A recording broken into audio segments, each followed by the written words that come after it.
Kirk, if you can check to make sure that the chat and comments are disabled, that would be great. I just disabled them if you want to Thank you. look.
Hey, Carl, we are live streaming now, just so you know. So if you will mute your mic and leave your video off until it's your turn.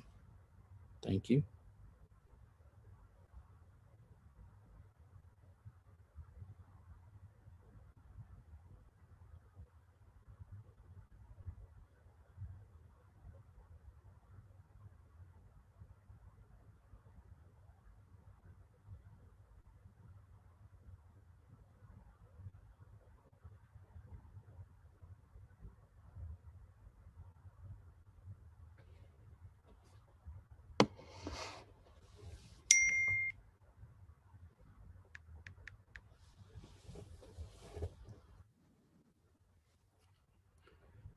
Hey there, Terry. We are live streaming, so thank you.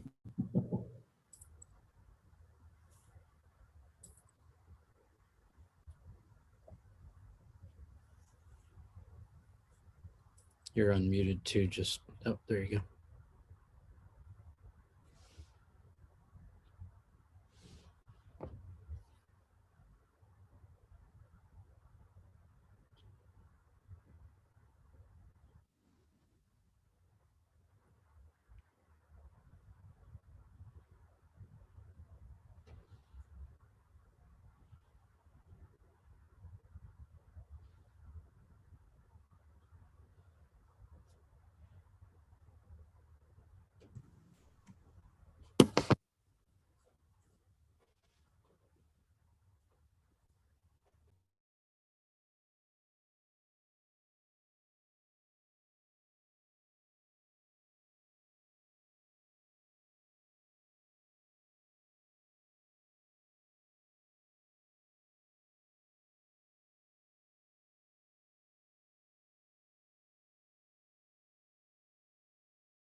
Hey, Dr. Thurman, we are live streaming now, just so you're aware.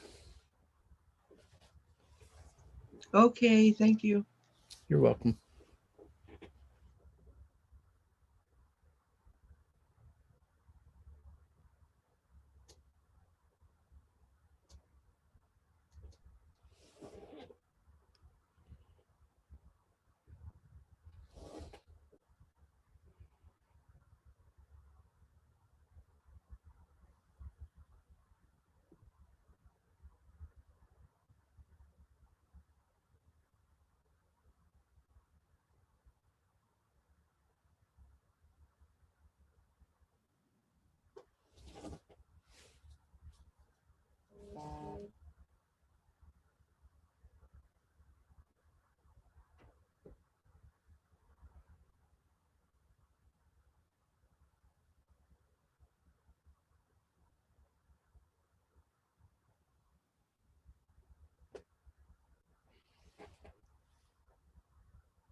So we are live streaming, so you're aware as you're joining.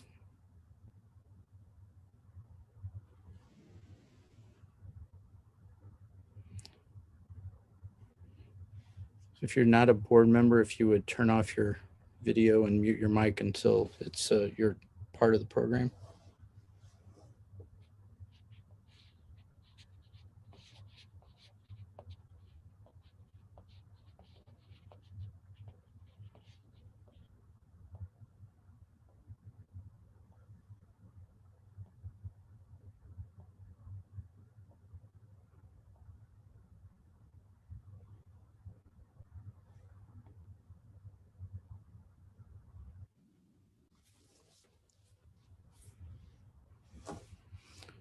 Dr. Martin, we are live streaming now, just so you're aware.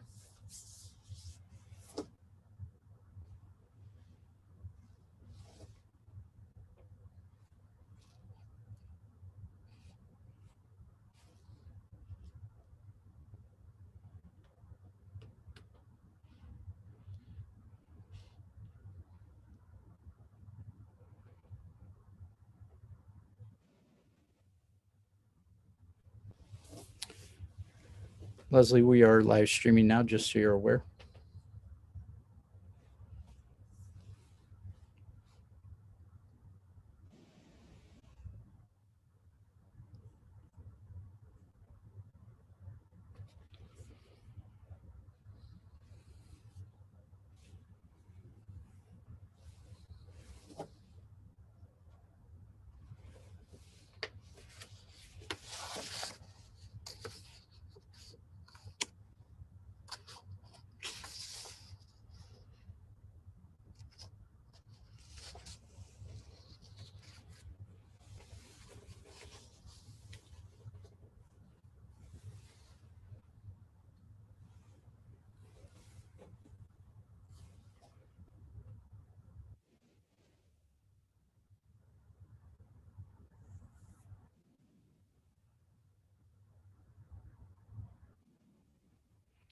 For those of you who are joining us now, we are live.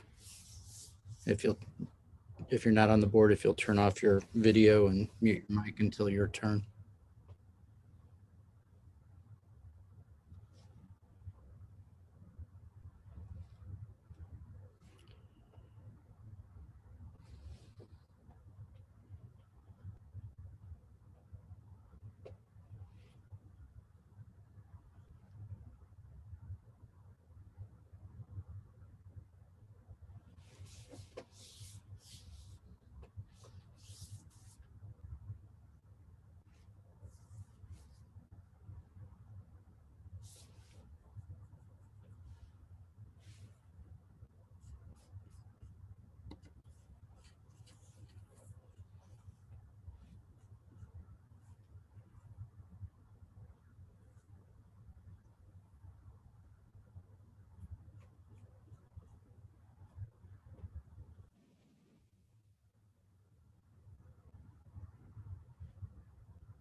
Pastor Tyson, we are streaming live now, just so you're aware.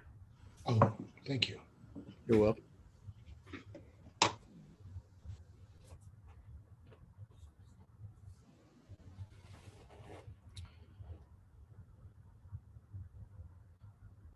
Dr. Thurman, we are streaming live, just so you're aware.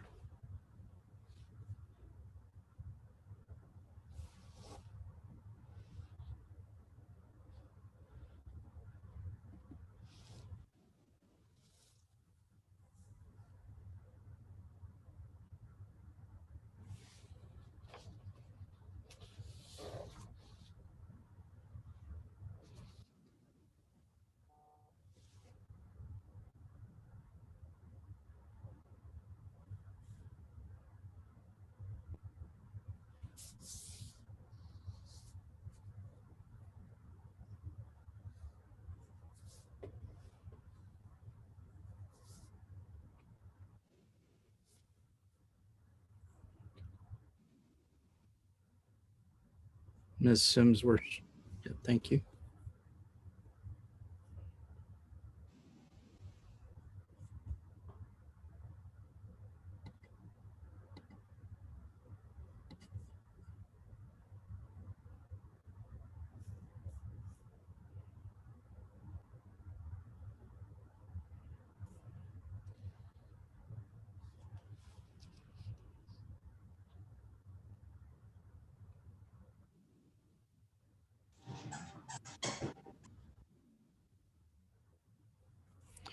Mr. Harris, if you'll mute your mic and turn off your video until your portion, that would be great.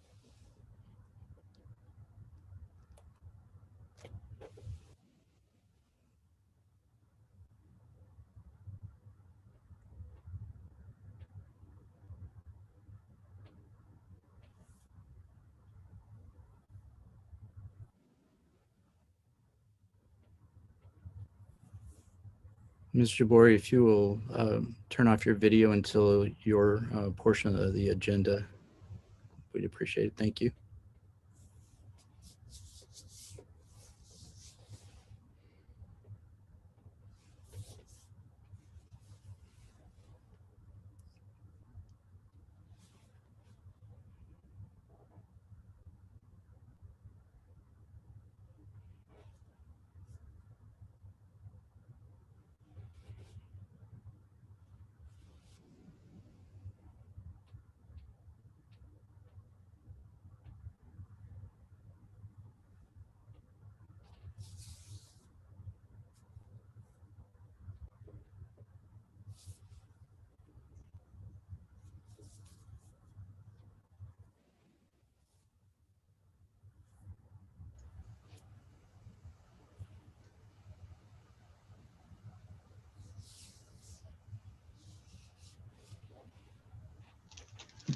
Hello, everyone. It is 6 o'clock, and I'd like to call this meeting to order. Board members, please make sure that you are respecting our meeting norms. At this time, we will have the Pledge of Allegiance. I pledge allegiance to the flag of the United States of America and to America. the republic, To the republic Which it for stands, which it one stands, nation, under one God, nation, indivisible, with with liberty and and justice justice with for all. liberty and justice for all. Thank you. Due to inclement weather, the Ferguson-Florissant School District Board of Education will use Zoom, a video conferencing tool, in lieu of a face-to-face meeting. Since the meeting will be broadcast live on the district's YouTube channel, the board will read aloud public comments submitted via email in advance of the meeting. While all of the comments will be included in the board materials that evening and may be found under public comments, the board may limit the number of comments read aloud based on length and repetition. The board will not recognize public comments at the meeting other than those that have been submitted in advance.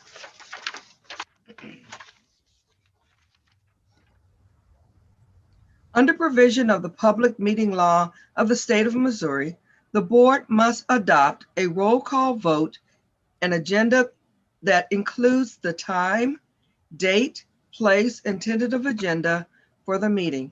A copy of the notice and agenda for this meeting was posted on Tuesday, February 9th, 2021 at the Administration Center located at 8855 Dunn Road in Hazelwood, Missouri.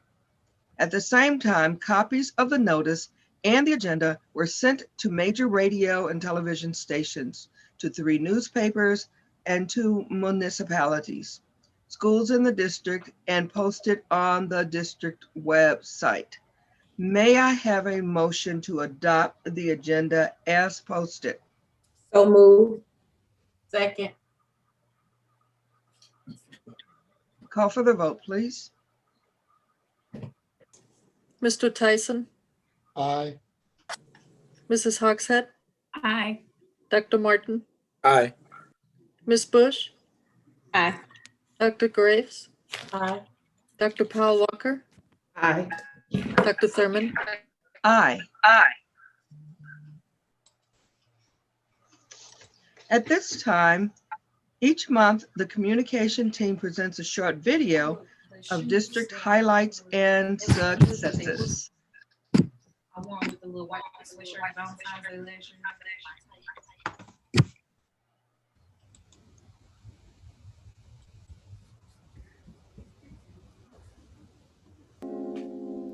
Shared Images of Success showcases a monthly series of stories from the hardworking people of the Ferguson-Florissant School District. Our district has kicked off Black History Month with drive and purpose. Commons Lane Primary School has been recognizing Black History Month by starting the day with a little-known Black history fact.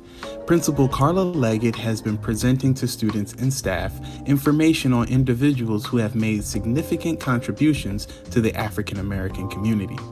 So far, those who have been recognized have included Barbara C. Jordan, Bayard Rustin, Mary McLeod Bethune-Cookman, and Benjamin Banneker.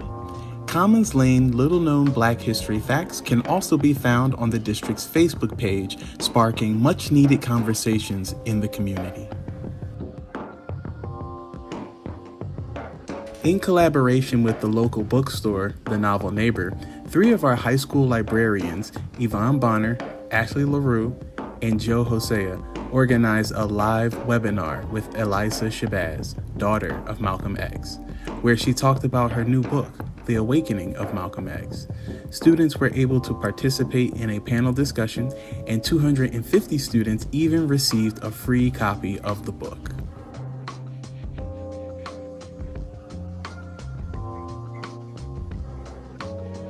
Our district isn't just learning about Black history, we're creating it. Jamila Bracely had her article nationally published as part of her virtual internship at the Innovation School at Cool Valley. She is interning with Marble Communications and wants to be a writer. Thank you to her advisor, Dr. Elizabeth Nelson, and her mentor, Colleen Marble, for supporting her internship and her dreams. The McClure High staff all love their students, but this person's efforts has earned her Counselor of the Year. Hi, my name is Iris McClendon, and I'm a counselor at McClure High School in Ferguson-Florissant School District. What it's like being a good counselor is being an advocate for students and being a very supportive counselor for students when they don't have a voice. I think sometimes we forget that they are students and children still, no matter what grade level they are at. And it has been a pleasure to be their advocate at all times. I think being a very good counselor is showing students how they can also advocate for themselves, but when they can't, I am able to support them in any kind of way, whether that is with their teachers and even with their parents. I think also making sure that their social and emotional needs are met, and also helping them to navigate the world. A special congratulations to Miss Jennifer Lane as well. She was named St. Louis Suburban Schools Counselor Advocate of the Year. The Ferguson-Florissant School District is honored to employ them and support both of them in what they do for the community. These are just some of the stories from across the district. Follow us at Ferg Floor Schools for more images of success. We are so proud of them. And we will also be have some Black history moments with our board as we later on in the agenda.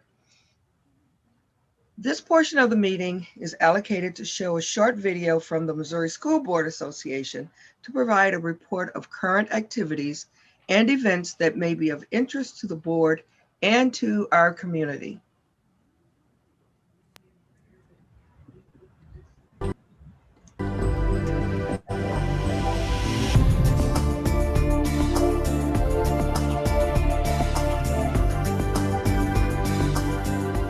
Hello, everyone, and welcome to the Missouri School Boards Association's board report for the month of February.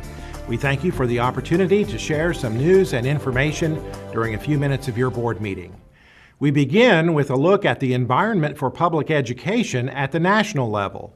The new executive director of the National School Boards Association, Ana Maria Chavez, says that within the first 100 days, the Biden administration must hit the ground running to protect public schools from the damaging effects of chronic underfunding at the federal level. She says public schools have an immediate need for emergency relief funding to deal with the impact of the pandemic. Chavez recently spoke to the MSBA Board of Directors via Zoom during its meeting last month. She says the pandemic has highlighted the important role the public schools play in our communities. This pandemic has made every household almost part of our public education system. Everybody's a teacher now. If you talk to most parents across the country, most grandparents raising grandkids, they've now realized how difficult it is to be a teacher, to be a superintendent, to be a principal, and to be a school board member. So where these issues were kind of ethereal or theoretical, there are now millions of people who've realized that, one, we've underfunded public education for decades. Two, we continue to erode the authority, right? Because state by state, and as you know, some public philanthropists have made it their mission to dismantle local school boards. There are individuals who realize how, again, at the federal level, there's a need to fully fund the mandate of public education. Chavez is calling on the federal government to provide resources to help local school districts with continuing challenges, including improving student access to the internet, alleviating teacher shortages, promoting racial equity, and responding to the needs of special education students. Governor Mike Parson spent considerable time talking about education during his State of the State address on January 27th. The speech was moved from its traditional location in the House chamber at the Capitol to the Senate chamber due to COVID-19 concerns. During the speech, Parson announced the consolidation of early childhood education programs from several state agencies into the new Office of Childhood in the Department of Elementary and Secondary Education. This new office will not only help streamline the operation of several state programs, but also allow us to place a bigger focus on early childhood development, a critical component to the future success of Missourians for the generations to come. In addition to early childhood, we will also continue to invest in K-12 education. It goes without saying that this past year has been especially hard on students, parents, teachers, and administrators. These challenges were not just social and emotional, but also financial, which is why we are once again proposing to fully funding the foundation formula. Governor Parson also urged lawmakers to pass legislation allowing for the collection of online sales tax, the so-called Wayfair fix. I hope the House and the Senate will consider legislation to address the unfair advantage online retailers have over small businesses in Missouri. I'm a strong supporter of lower taxes. In fact, I have signed several tax cuts into law. However, our small businesses, especially in smaller communities, are getting crushed right now because they cannot compete with huge online retailers. We must level the playing field and consider ways to responsibly invest those revenues and provide new opportunities for our state. MSBA strongly supports the collection of sales tax on internet sales to increase the funding available to school districts and other local entities that provide necessary services to communities and the families school districts serve. There are several issues being considered in the current session of the General Assembly that are of great concern to MSBA and school board members throughout the state, including the expansion of charter schools, as well as tax credit voucher programs that would funnel public dollars to private schools that are not accountable to taxpayers. As the legislative session progresses, we will keep you updated on developments again this year through our Legislative Voice newsletter sent to members via email each Friday during the session, our Twitter feed with up-to-the-minute developments, through critical issue alerts, and periodic webinars. We urge you to stay in contact with your legislators during the session and communicate to them the impact legislation will have on your school district. Due to the continuing pandemic, the MSBA Legislative Forum, originally scheduled for this month in Jefferson City, has been rescheduled for April 12th. Check the MSBA website for registration information. MSBA's Center for Education Safety will offer Missouri's first School Safety Academy in early August. The Academy will provide a variety of courses at no cost for certification of participants as school safety specialists. The School Safety Academy is open to all school safety coordinators, school resource officers, school protection officers, and other key school safety personnel. Space is limited. Check the Center for Education Safety section of the MSBA website for information on the application process to attend the Academy. That's it for this month's edition of the MSBA Board Report. Thanks for allowing us to have some time at your board meeting, and so long from Columbia.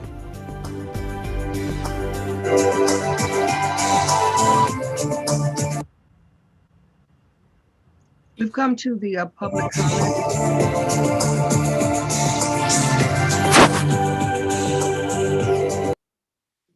The public comments part of our meeting. The board allocates this portion of the meeting to allow stakeholders the opportunity to comment on both agenda items and non-agenda items. Due to capacity restrictions in the boardroom and in the building, and the meeting being live streamed in the district's YouTube channel, the board president will read aloud any comments that have previously been submitted. In keeping the board policies 4054 and 4059 and personnel law, any person submitting a comment should refrain from making negative comments that are personally identifiable. While the board will not directly respond to speakers during the public comments period, the board president may make clarifying remarks at the end of the comment session to correct any misstatements of facts.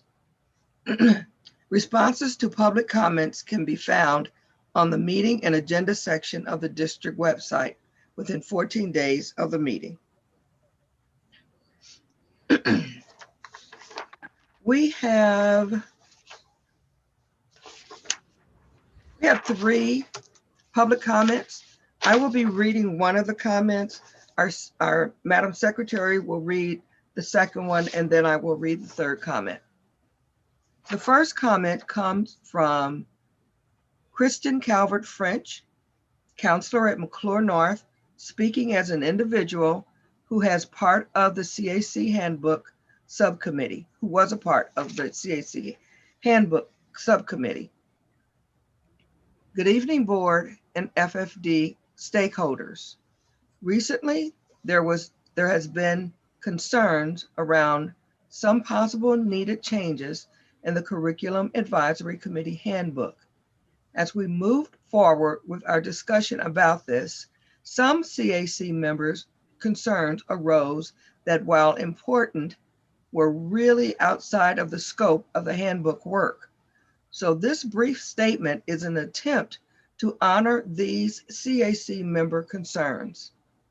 The concerns were around increasing advanced courses for students at high school level. Please understand that no one was questioning providing these opportunities for students. Instead, CAC members have been very much in favor. That being said, there are two very specific areas of concern. The first concern that has come forward in recent CAC meetings is that of staffing at the high schools. As the district creates more advanced opportunities for students, a concern has arisen around the effect of this on entry-level courses. It is well understood that advanced courses often have lower enrollments, so when staffing is examined with an eye to a certain student-teacher ratio for the building, this can impact the class sizes and the courses required for most or all students. CAC members have brought forward instances of CT class sizes increasing due to advanced classes with small enrollments being added to the department. CAC members would like to see the board and administration keep this in mind as staffing for the high schools is determined. Another concern that has come forward to CAC was that of equity. There are times when opportunities are brought forward for a particular school and CAC members question what this means for students not attending at that school. An example of this is the IB program at North. When this program was brought forward to CAC, it was stated that any student in the district who wanted to be a part of IB could be. Now that the program is underway, only students from North's attendance area are being allowed to take part in the IB program. CAC members would like to see equal opportunities for all students who attend our schools. Thank you, board, for allowing me this opportunity to bring forward the CAC member concerns. Dr. Davis, who will be contacting Ms. Calvert French? Dr. Parker. Thank you. Dr. Graves. Like that information too, Dr. Thurman, especially about the IB program, if possible. So please have me added to that. Okay. The second one is from Don Lacey, who is a parent in the district. Good evening, educators and board members. I am writing in regard to students and staff returning to in-person learning. I truly understand the desire to return to normal. The facts are, as of now, this is our normal. Change is hard, especially how quickly COVID changes everything. We must adapt. As educators, you all know what worked yesterday or an hour ago doesn't always work now. It is clear that virtual learning offers too much freedom and not enough structure for our students. It's understandable. Not every tactic works on every person. As I have listened to past meetings, the board has expressed the concerns of parents that rather than sending an entire district back to the building, one such example is in-person tutoring sessions. A few days a week for a couple of hours being in person will help these students as well as allow those teachers that wish to return to the classroom. We all know that nothing beats face-to-face in-person learning. With education, immersion is the most successful strategy, but in times such as these, there must be a compromise. Offering in-person study sessions is only one of the many options outside the traditional education box of norms that should be explored.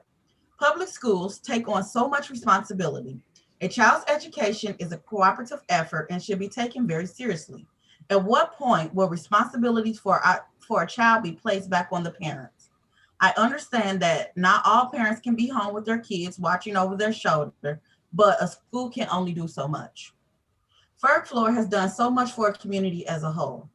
I truly appreciate the board listening to parents and thus far following our wishes. I have watched the educators of Parker Road Elementary bend over backwards to accommodate students and their families. I do not believe these educators have been fully recognized for their dedication. Dr. Ice has also always been welcoming. She encouraged communication and has made me feel like my voice is not only heard, but valued. My first grader teacher, Miss Oplet, has been the best teacher and I have had the pleasure of working with thus far. She not only understands my concerns, but she works with me. We brainstorm ideas. She has gotten me all the material I needed or could need and offered me many strategies to help my son. She is so much more than just a classroom teacher. That being said, I cannot ask her nor the district to send her back in the classroom, putting her and her family in danger. Teachers like her are never recognized enough for their dedication and abilities to reach students. As a mother, I must ask that you all truly look inside yourselves and ask if you are returning to the classroom for the right reasons. Just because MAP testing time is right around the corner doesn't mean it's the right time to go back to the classroom. The safety of my children will always be my number one priority, and it really upsets me and makes me question the motives of the board when it is still not safe in our community. Many families are in charge of caring for other family members with health problems. I have two parents and a husband who has been told by their medical physicians that if they were to contact the COVID-19 virus, there will be no recovery for them. Thankfully, they have been added to the list for the vaccine, but they are still waiting. The longer it takes for these vaccines to become available, the risks for our families are still absurdly high. But now you're asking us to send our kids back? For my family alone, the risk of exposure quadruples. I am sure that there are other families whose risks are even higher. I am sure that there are staff members who are in the same situation I am in or whose potential risk is drastically higher. Even though I know the decision has already been made and my words will not persuade you to reconsider, I ask, what will the district do to help those of us who want to keep our families safe and stay virtual? Under the CARES Act, most of us have been able to keep our employment. Once you make virtual learning a choice, you take away that option of safety. I would not be able to keep my children virtual and still have a job. FMLA will not be offered to me because COVID is not listed as an acceptable condition, nor is caring for a family member because of their high-risk status for contracting the virus. The only protection for families like mine is being taken away by your decision. I asked for what? For students to be in person and an unnecessary risk for approximately 10 to 12 weeks? To ask your teacher staff to get their classroom set up, then quickly take it down for cleaning over the summer? To ask your staff to put themselves at risk for such a short period of time is not only a waste of resources, time, but illogical. This causes a ridiculous amount of stress to students and families. The students see and hear the fears of their parents, grandparents, and they also have anxieties themselves. Why cause more? In closing, I ask the district to truly recognize their staff and the outstanding support they offer the families of the district. They have earned it and then some. Written by Don L. Our next letter comes from Lori Samelman, speaking as an individual. Good evening, FFSD board and stakeholders. Let me begin by saying that I appreciate the immense decision that you will be making this evening. As teachers in the district speak to me about the reentry plan, there seem to be three buckets around which they would like the board informed prior to the decision, and I agreed to bring them forward. Number one, staff are concerned about the declaration process. Right now, staff are being told that students of parents and guardians who do not declare will remain virtual.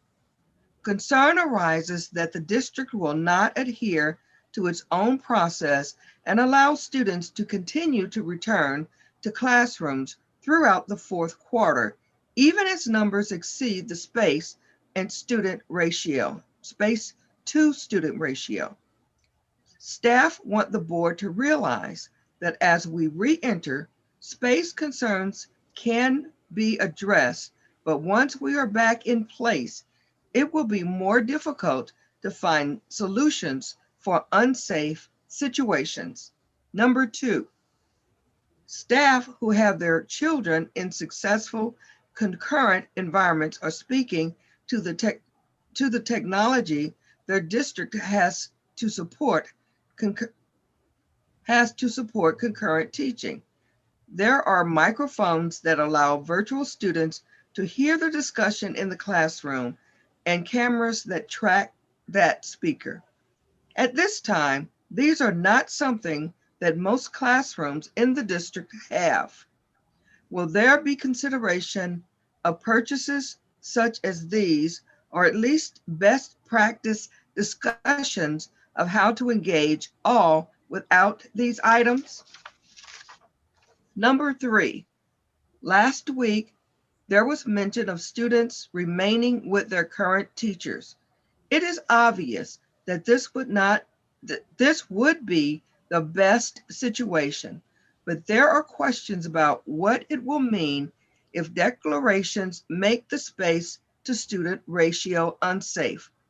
For classes in which there's only one teacher or class, this could be very difficult to realize, as there will be some classes where more students declare to return than space will allow. Thank you for this opportunity to bring forward a few staff concerns. And Dr. Davis, we will probably be addressing some of those this evening, but if you could even still assign someone to respond to Lori. Dr. Thurman, we didn't say who will respond to my person's comment. Yeah, I'll have Dr. LaRue on the last two, because both of those would be appropriate for him to respond. Thank you so much. And those are our comments that were submitted on time. We did have other comments or that came in after time, and I'm telling you, I've had comments come in up to and through the board meeting. I'm still having comments come in. And parents, we appreciate, and teachers, we appreciate your comments.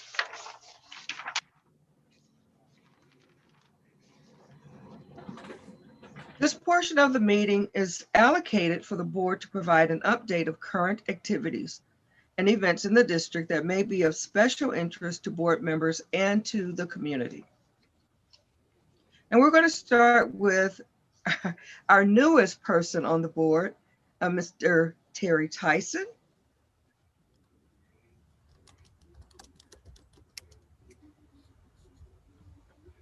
Sorry, I guess I got to unmute. Well, tonight I would prefer to watch and listen, considering I am new to the board and have never given a report. And the reports were given to me or sent to me like right prior to this meeting, and I didn't have time to fully review. Okay, certainly. Dr. Martin. Good evening, everyone. First, I just want to thank everyone who's reached out to the board to provide feedback to the board. Certainly, we know tonight's decision is one that weighs heavy on many people's minds, so we appreciate that feedback. And certainly something that ties into that is the finance, economics. And so I want to appreciate Laura and her team for all of their work in preparing. I appreciate our about an hour and a half long conversation this week just regarding finance. And so I want to provide some updates. Tonight, the board is receiving one of our statutory obligations of the audit report. This is later than normal due to COVID and some other circumstances outside of our control.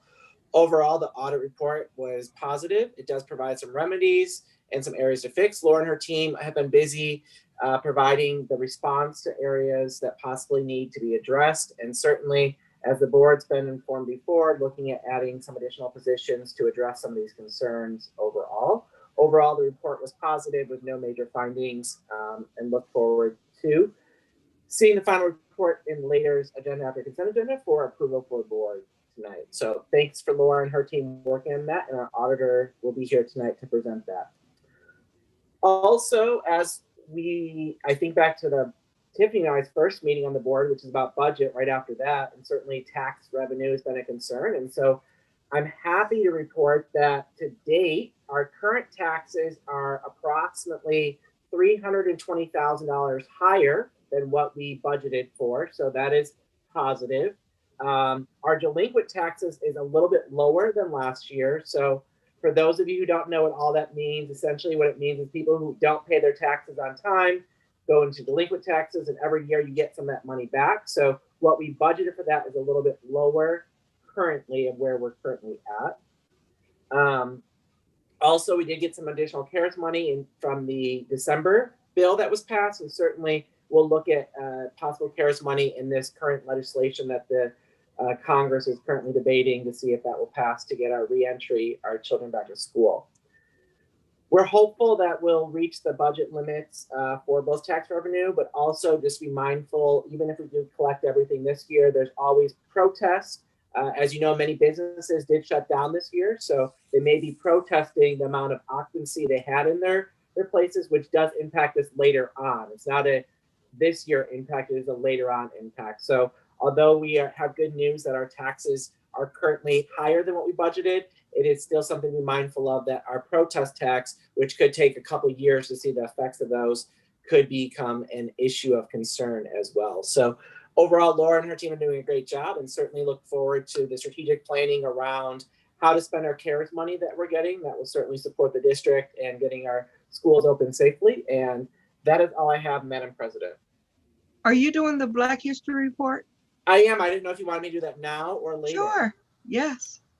So certainly this month we honor Black History Month. And so a CNN contributor and commentator, I came across this tweet and I thought it's important as a school board member to think about. It says Black History Month is not simply asking, how can I remember and learn about Black people? It's all about asking us, how can we love Black people by seeing them, hearing them, relishing in them, and creating a world where Black people feel loved, inspired, and protected. And it made me think about, as a school board member, how can we make sure that we are taking care of all of our children and providing a space, particularly for our Black and brown children, removing the systematic racism that exists and the barriers that exist in our own system and policies to ensure that they can feel loved, inspired, and protected in the work that we do. That is all, Madam President. Thank you. Thank you.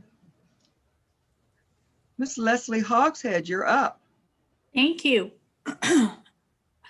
I have the talent management update, and as always, they're very busy in the HR department. The HR staff and principals took part in the Black Male Educators St. Louis virtual job fair this past Saturday. There will be additional opportunities to take part in job fairs and reach out to teachers, candidates of color this spring. Phi Delta Kappa International has reached out to the district to explore a potential partnership called Educators Rising. This program is a grow your own model that would fit well with our current grow your own initiative. We expect an update to this effort in the next few months, and that's something that the board has wanted us to really be active in for many years. So I'm glad that we're finding other ways to grow our own. Thank you. Happy Valentine's Day, everybody. Wear your heart proudly. Thank you, Leslie. You know me. Oh, absolutely do.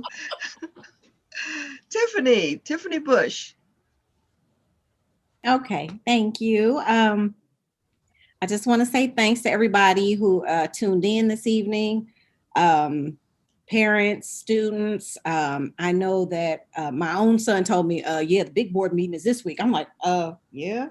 How do you, like, you're paying attention to that? They're all paying attention. So everybody is really, it's just weighing heavy on everybody. So we're gonna do our very best and know that it's weighing heavy on us too. And we're gonna do our best for everybody involved. Anyway, sorry. So let me fast forward. So my community report, my goal area is your community. This goal focuses on stakeholder and community engagement, and we are working hard to meaningfully engage our students, staff, families, and community, especially during virtual learning. So our family and community engagement department is continuing to connect students and families to resources. As we shared previously, the FACE department has been developing and expanding opportunities for mentoring at all levels, as well as cultivating relationships with community partners to provide academic and other supports for our students and families. Let's see, we've begun to schedule parent university sessions based on the survey feedback from our parents. We've got, so far, we've had college preparation on Friday, February the 5th. That was led by Dr. Rahib Mohammed. I think I got that right. And coming up, we've got our wellness and emotional help on Friday, February the 19th. That's going to be led by our social worker team. We've got financial literacy. That's going to be held March the 5th. And it's led by Prosperity Connections, Tamika Wicker and her team. And then finally, we've got academic help on March 19th. We are still finalizing our presenters for that one, so stay tuned. We are continuing to schedule topics and presenters based on the responses from parents. If you have any questions or suggestions for the Department of Family and Community Engagement, please contact the director, our wonderful Mr. Albert Harold. And let's see, with everyone's attention focused on how to safely re-enter schools, the strategic planning process has been put on hold for a few weeks, but do please continue to watch for your opportunity to engage in the process so that your voice is heard and represented in the district's long-term strategic plan. And that's my community update. And then, do you want to proceed with my Black history? Okay. Yes, please. Okay, so for my Black history report, the person I'm going to be discussing is Miss Gwendolyn Brooks. Gwendolyn Brooks, she wrote hundreds of poems during her lifetime. She had more than 20 books published. She was known around the world for using poetry to increase understanding about Black culture in America, and specifically about life in Chicago outside in the 1940s and 50s. Gwendolyn Brooks once said that she wrote about what she saw and heard in the street. She said she found most of her material looking out the window of her second floor apartment house in Chicago. In 1950, Gwendolyn Brooks became the first African-American to win the Pulitzer Prize for Literature. She won the prize for her second book of poems called Annie Allen. Annie Allen is a collection of poetry about the life of a Bronzeville girl as a daughter, a wife, and a mother. Over the course of her life, she won numerous awards for her writing, and in 1976, she became the first African-American woman inducted into the American Academy of Arts and Letters. According to biographer Kenny Jackson Williams, due to social dynamics of various schools in conjunction with the era in which she attended them, Brooks, she faced much racial injustice. Over time, this experience helped her understand the prejudice and bias in established systems and dominant institutions, not only in her own surroundings, but in every relevant American mindset. And so my hope is that our students will find a connection to poetry and literature, and in turn become writers and poets who tell their own stories and maybe change the world. And that's my report. Thank you. Thank you so much. You're welcome. Dr. Graves. Good evening, everyone. The application window for innovation at Cool Valley is open for all interested students. Informational meetings have been held at Steen Middle School and Cross Keys. On February 17th, an informational will be held at Ferguson Middle School.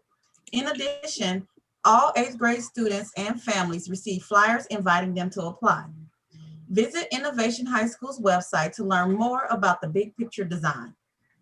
High schools continue to plan for the launch of NAF academics in the areas of finance, information technology, engineering, and biomedical in high schools. Principals met to discuss student recruitment efforts and community engagement sessions for students and families. Ferguson Florissant High School students participating in Project PAVE will begin interviewing for paid summer internships with Milestone Weber this month. The paid internships often result in full-time employment after graduating high school and/or college. New Chemistry, Earth Science, Algebra 1, Geometry, and Algebra 2 World Languages textbooks have been chosen for the 21-22 school year. Professional learning will be also provided to go along with these resources. This week, I had the pleasure of attending our equity committee meeting. There, I basically was a voice, actually a listener for the most part, for the members in that group, just allowing them to speak upon their thoughts about how we need to make sure that equity is also in the center of the possibilities of reopening back up schools. In addition, today I had the opportunity to attend MSBA's Equity Online Symposium, and just listening to what's going around in the country in regards to just following equity. And I thought what was really interesting, which as a board, I know we have on our to-do list, but looking at policies and procedures and reevaluating those policies just to make sure that we are renewing those policies and that it's just not sitting on a shelf. So I will speak with the board later, but I am advocating for a policy committee made up some of board members as well as people in the community, just so we can really start actively looking at our policies. And that is all for right now. I look forward to the presentation tonight. The decision that we have ahead of us is very hard and difficult. I want to personally thank all of the letters that have come in. We received a video not too long ago. I just want to thank everyone. It's important that all voices are heard. And if we haven't heard your voice, it's still not too late, even though just continue to send emails, messages. It's important that we know how you feel about this, and that as board members, we are all here to represent the community, the staff, the students, everything. So just thank you. Thank you, Dr. Graves. Dr. Powell Walker. Okay, thank you. Good evening, everybody. Thank you for being here tonight. And I also just want to thank everybody, students and staff and parents, just for your patience as we continue to try to gather enough information to make a decision. I am going to talk to you about quality schools, and I always take a moment to thank Dr. Jameson and the people that work with her for putting this work together. So the virtual in-school suspension team has met, and they have used stakeholder feedback materials for submission to the district leadership team.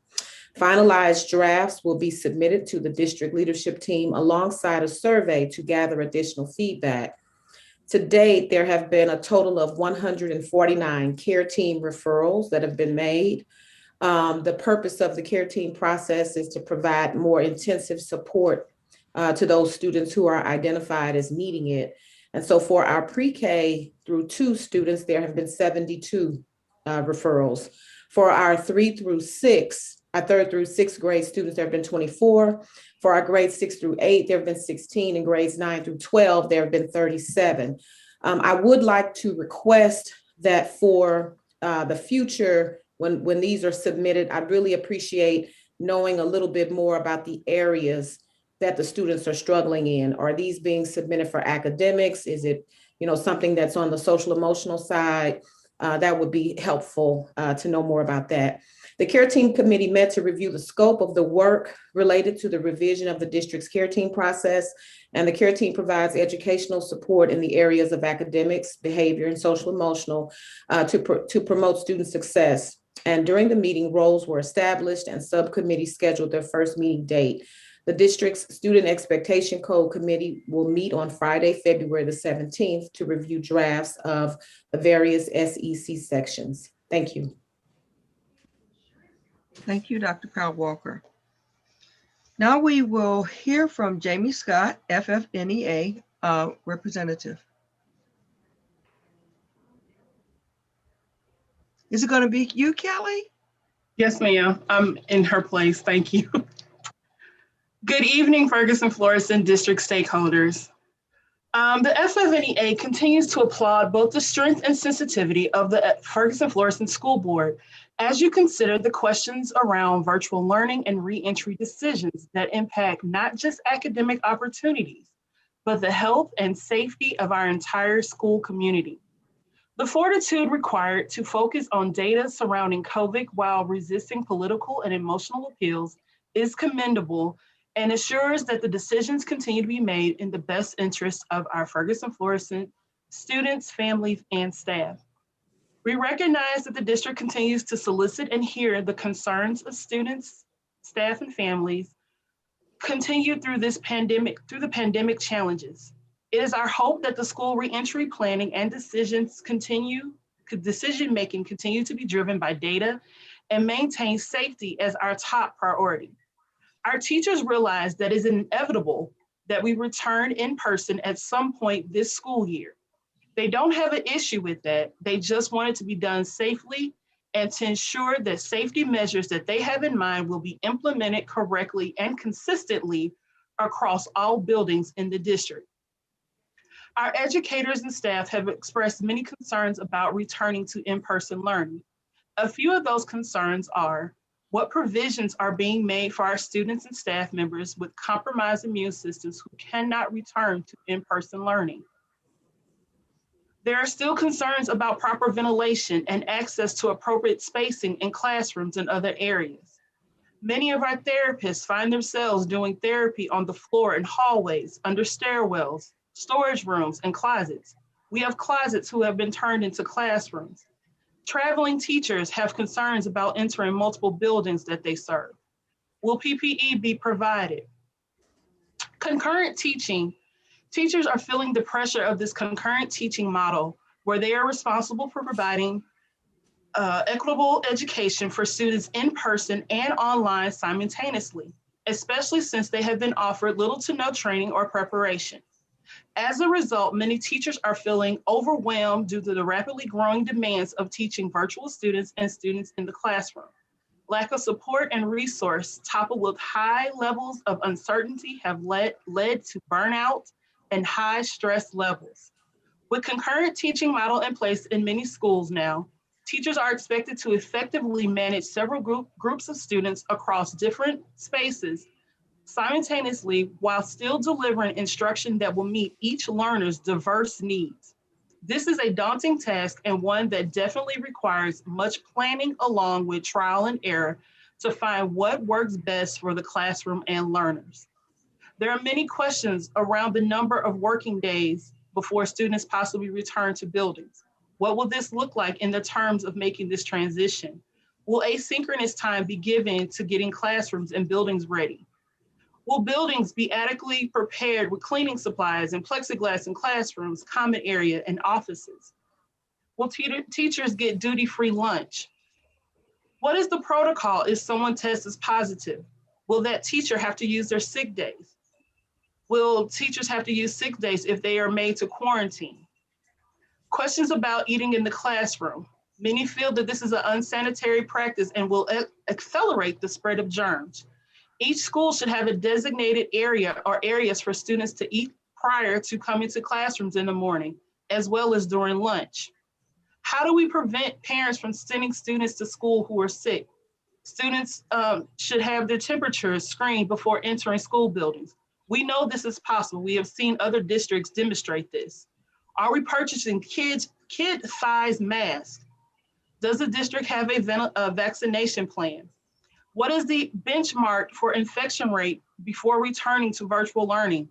We have witnessed other districts have to return to virtual learning after starting in-person learning.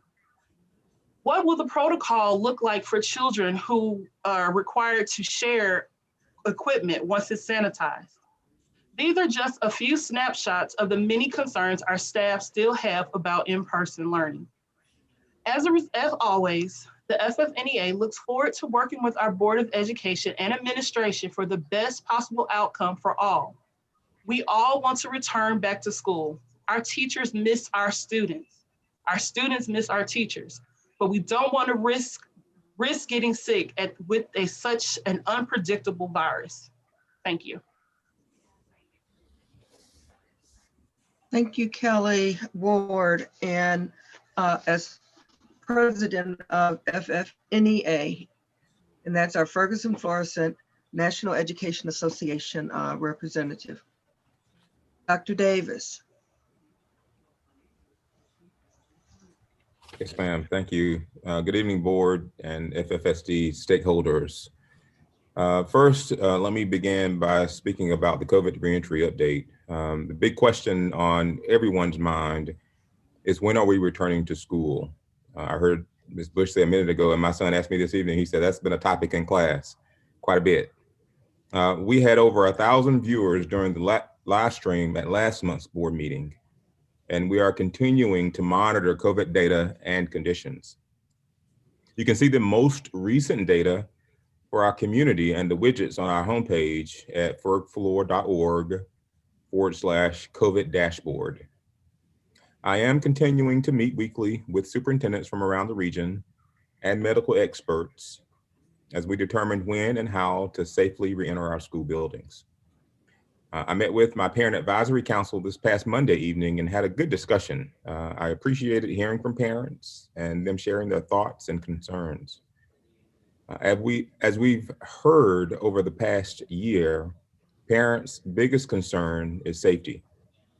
They just want to know that their children are safe and that their families will be safe if students return to school. In addition to meeting with the parents on Monday, I've heard from students, staff members, and our teachers. The theme throughout has been a desire to return safely. I believe you'll see in our presentation this evening that we've continued to keep safety as our highest priority while considering the needs of our most vulnerable students.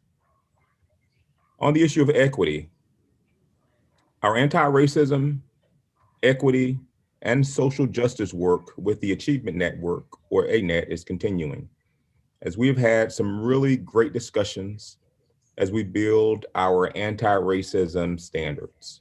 That work will continue this Friday in a district-wide PD session and will continue throughout the spring as we include our anti-racism standards in our strategic plan, a plan built upon the shared hopes and dreams of our students, staff, families, and community. I just want to say that especially our students who've been a part of the discussion over these last several months with a network, it has been awesome to hear their voices, teachers, as well as parents and community.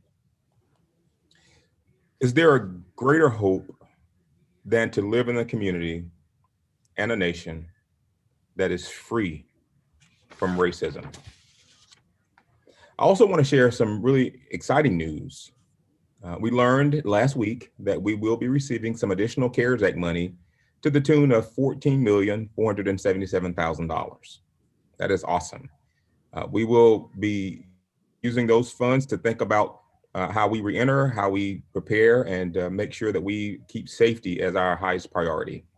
Again, Ferguson Florissant School District will be receiving an additional $14,477,000 from CARES Act funds. So ESSER2 funds is what they're called. We have through September of 2023 to spend these funds. So that's a lot of money. It certainly could go quickly, but we're going to be thoughtful and very intentional and make sure that we address the greatest needs in our district and community. Those needs will likely include learning loss and how to fill gaps, as well as possibly meeting some of our infrastructure needs in our district. Board Recognition Week is next week, February 14th through the 21st. And so we're excited as the Missouri School Boards Association will be honoring our board members throughout the state and the nation. And so we want to take an opportunity to honor our board members. We're so grateful for all of our board members and welcoming our newest board member, Mr. Tyson, as well as Dr. Graves being back on the board for an additional 3 years. So we're really excited about celebrating our board. Typically what we do is we have some nice gifts and some other treats planned for our board to celebrate them. But typically we honor you with some certificates and different kinds of things. And so we will be doing that work. So don't be surprised, board members, if you see some treats coming your way. Again, we're grateful for their generous and tireless effort with all the money they make at being a board member. We will be honoring them next week, so please join us in celebrating the Ferguson-Florissant School Board of Education. And I will end with honoring two Black folks who have made a huge impact on my life. The first is the legendary civil rights leader, John Lewis. He died at the age of 80 on July 17th, but his legacy of getting into good trouble to oppose systemic racism is still very much alive and will continue on for years to come. Lewis dedicated his life to protecting and advancing the rights of Black people in the United States. He was beaten and arrested as a freedom rider in the early 1960s. He galvanized seas of people alongside Martin Luther King Jr. at the 1963 March on Washington. And he spent nearly 4 decades championing the causes of marginalized communities as a member of the U.S. House of Representatives from Georgia. In the last few years of his life, Lewis worked tirelessly to get the Voting Rights Advancement Act enacted into law as a way to guarantee every American has the right to vote, a right that had been compromised by the Supreme Court's Shelby County v. Holder decision in 2013. He said, "I've said this before, and I will say it again. The vote is precious. It is almost sacred. It is the most powerful nonviolent tool we have in our democracy."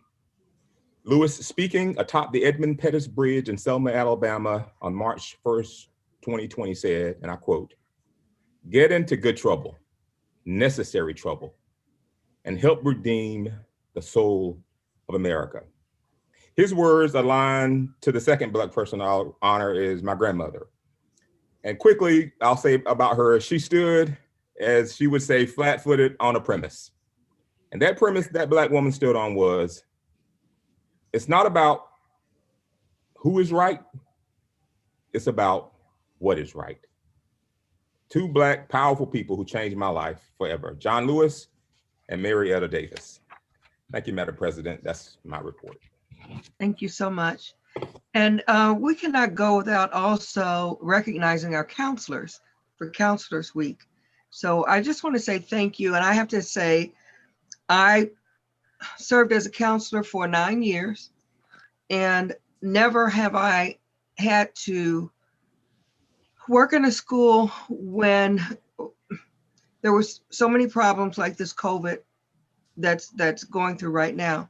I just want to say thank you to the counselors and the work that you do. Thank you for your concern about all the students in the district. And I have to be shameless and give a shout out to my sister, Sharon Paulette Selvey, who was a counselor in the district and has been for a long time. So I am just very proud of all of the counselors in the district. Thank you for the work that you do. Thank you for looking after our students, after our staff, and our community. We really appreciate you. It's very difficult to say how important your work is in our district. So thank you again, and happy Counselors Week.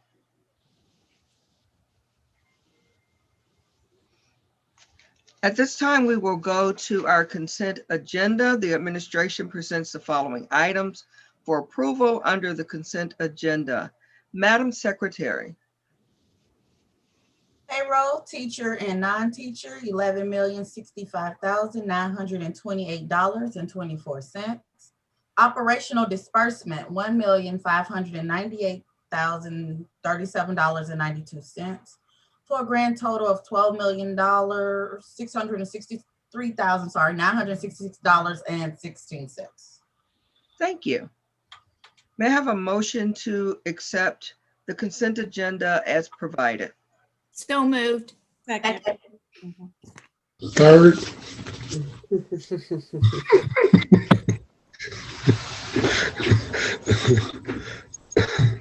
Mrs. Hogshead, Aye.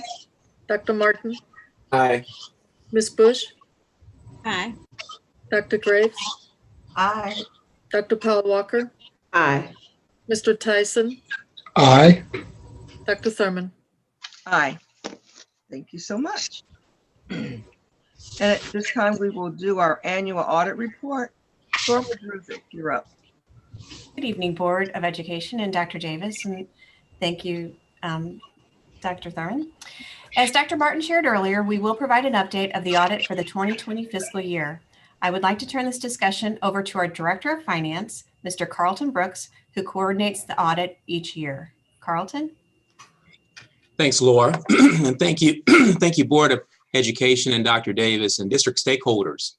As Dr. Martin had mentioned earlier in his strategic update, the state of Missouri requires all of its member districts, its public school systems, to undergo an audit. And pursuant to Section 165-121 of the Missouri Revised Statutes, and to submit a copy of this associated audit report to the Department of Elementary and Secondary Education by a December 31st deadline annually.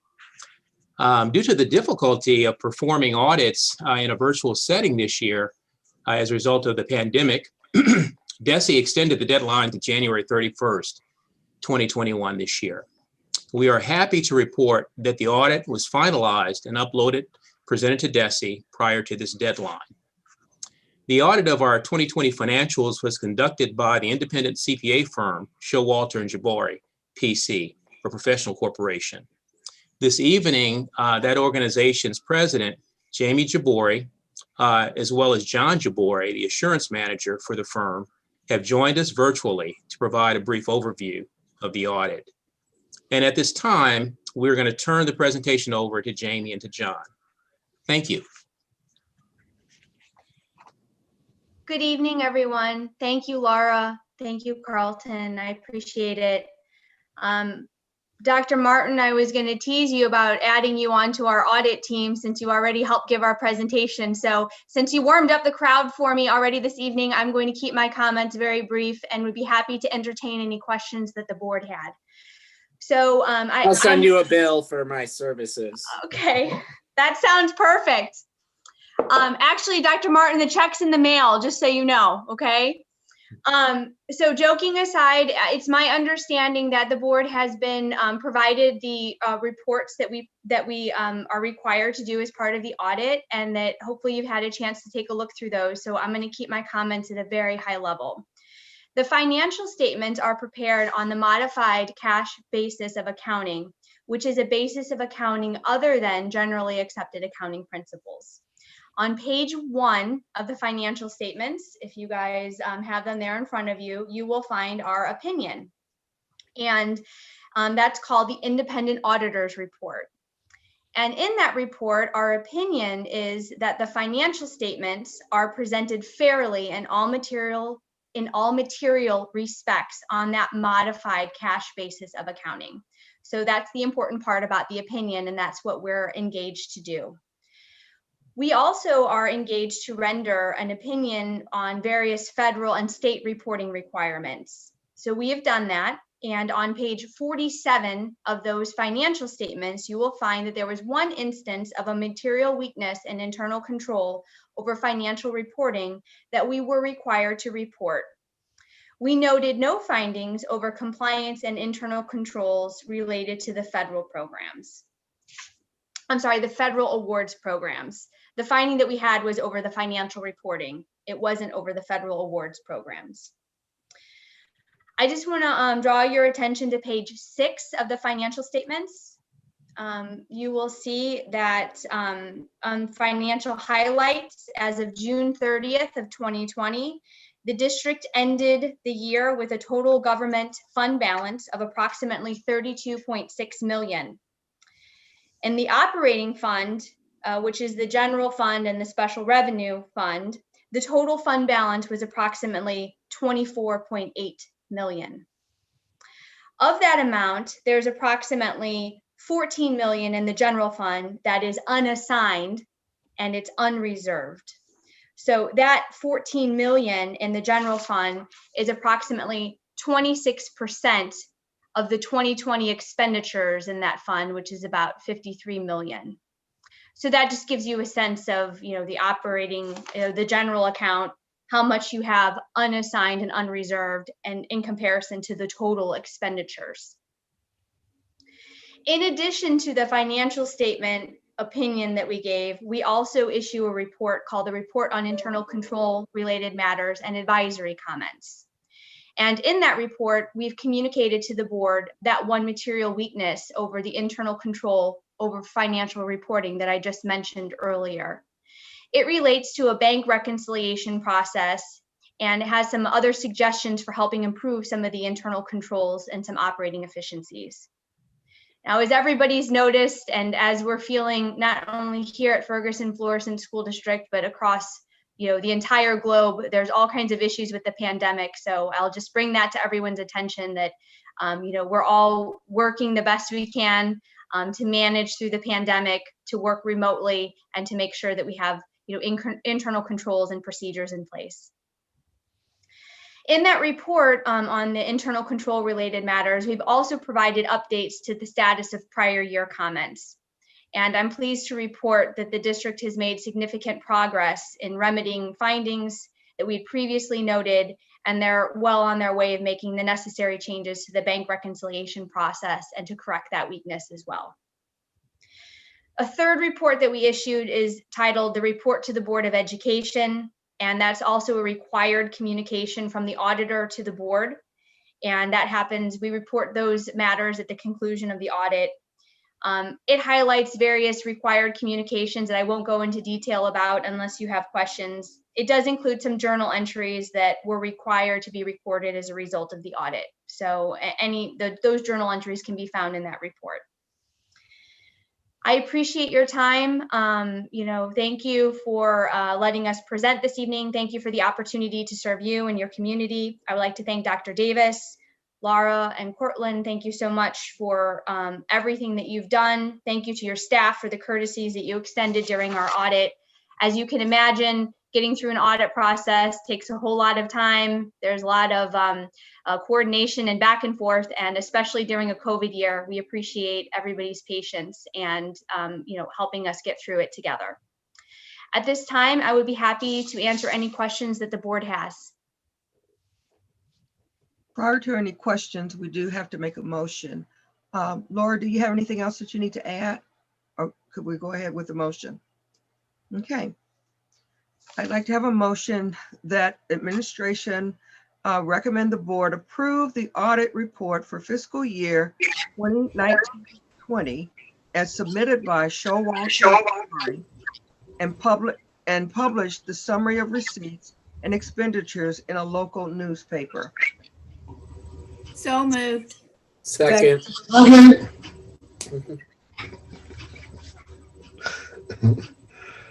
Trying to get in there.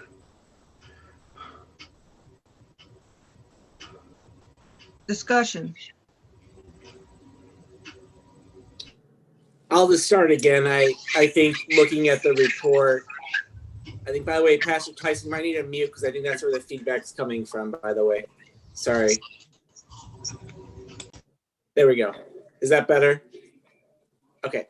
I appreciate, again, Carlton's and Laura's work and the auditor's reports. And certainly I think seeing several audits from other organizations as well, it wasn't anything glaring and we didn't have any substantiated reporting or modifications made. So that was good. And so to me, I think we have a plan in place to get some staffing in place to get some of the coding as DESE continues to come, and certainly getting $14 million from CARES Act, as Dr. Davis said, means there's just that's probably more federal money than we normally get in a year. So let's want to make sure that we are following all the procedures and all of that. And next year's audit will certainly show some of those funding expenditures. So I appreciate everyone's time and certainly the action steps that Laura and her team have identified that to kind of continue to tweak and rectify our processes to make sure we are on track with what we need to do for our constituents' money. So thank you.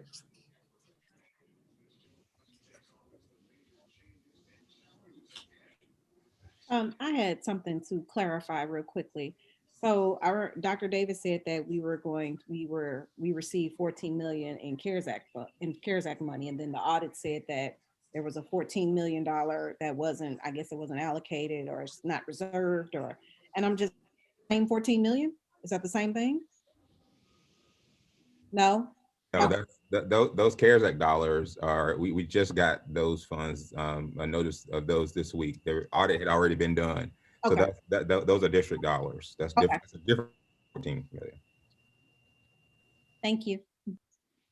And FYI on that 14 million, we have created a strategic plan to go through and make sure that we thoroughly look at all of our data, see what all of our needs are, and we will be totally like planning that out strategically across the next 3 years. So just, it's not just funding that's just sitting out there. We are going to be making a plan and meeting and discussing how we can best, support our safety of our schools and our students. So.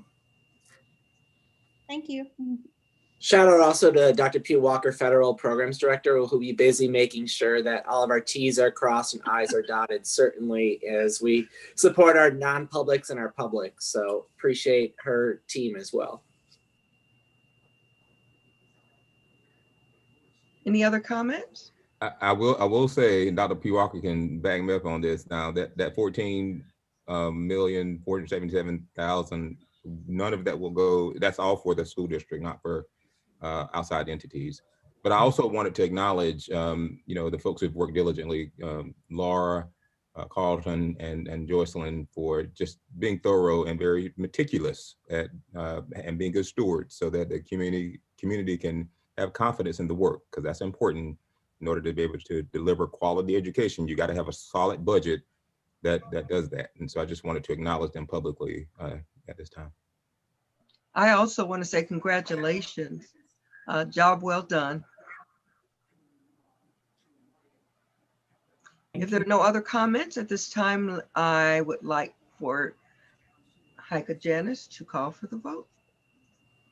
Dr. Martin, Yes. Ms. Bush, Yes. Dr. Graves, Yes. Dr. Powell Walker, Yes. Mr. Tyson, Yes. Mrs. Hogshead, Yes. Dr. Thurman. Yes.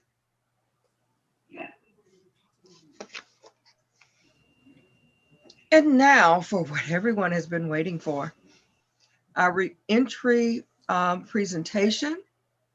And Dr. Davis, do you want to take over at this time? I can. This is for action tonight. Yes, ma'am. Dr.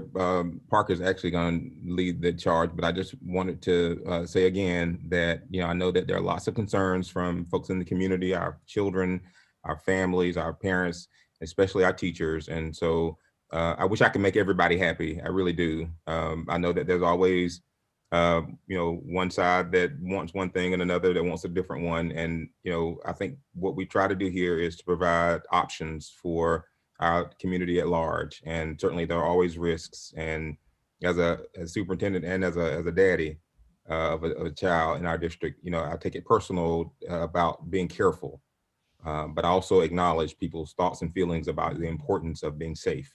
Nothing's more important to me than safety. And I can tell you that folks have worked diligently throughout the district to provide a plan. And we know that there may be some areas, if we missed anything, let us know. We'll keep working hard. But at this time, I'll yield to Dr. Parker and Mr. Hampton, and they'll take it from here. Thank you, Madam President. One other comment, we may take a break prior to the presentation ending. So at some point we may call for a break. So Dr. Paulette Thurman, so I don't know if this is that you say that because the presentation is about an hour and a half. And I don't know if you want to do it now or you just rather wait until later, because we're probably halfway. We started at 6, so we're about 7:16. So if you don't mind us taking one now, maybe 15 minutes and then come back, and then that way folks can get it and out of the way. Totally just a request. Board, what is your, what do you think? Okay, let's go. Pardon me? I just said Kevin has to go. Oh, hey, TMI. Let's take a 10-minute break. Okay. We will return at 7:35. That's 25. 20. Oh, yes, that's right. Do the math. 7:26 now. to be exact. Actually, it's 26. 7. Okay.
Mr. Hampton?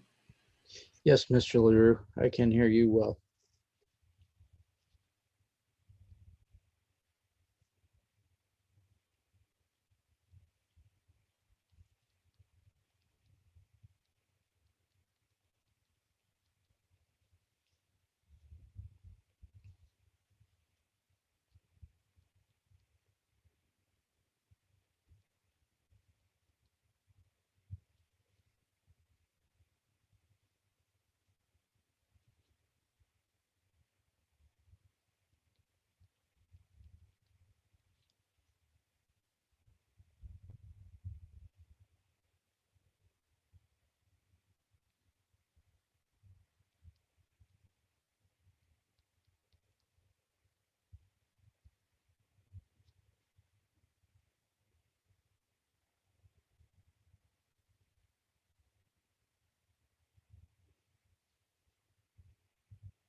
It is 7:26.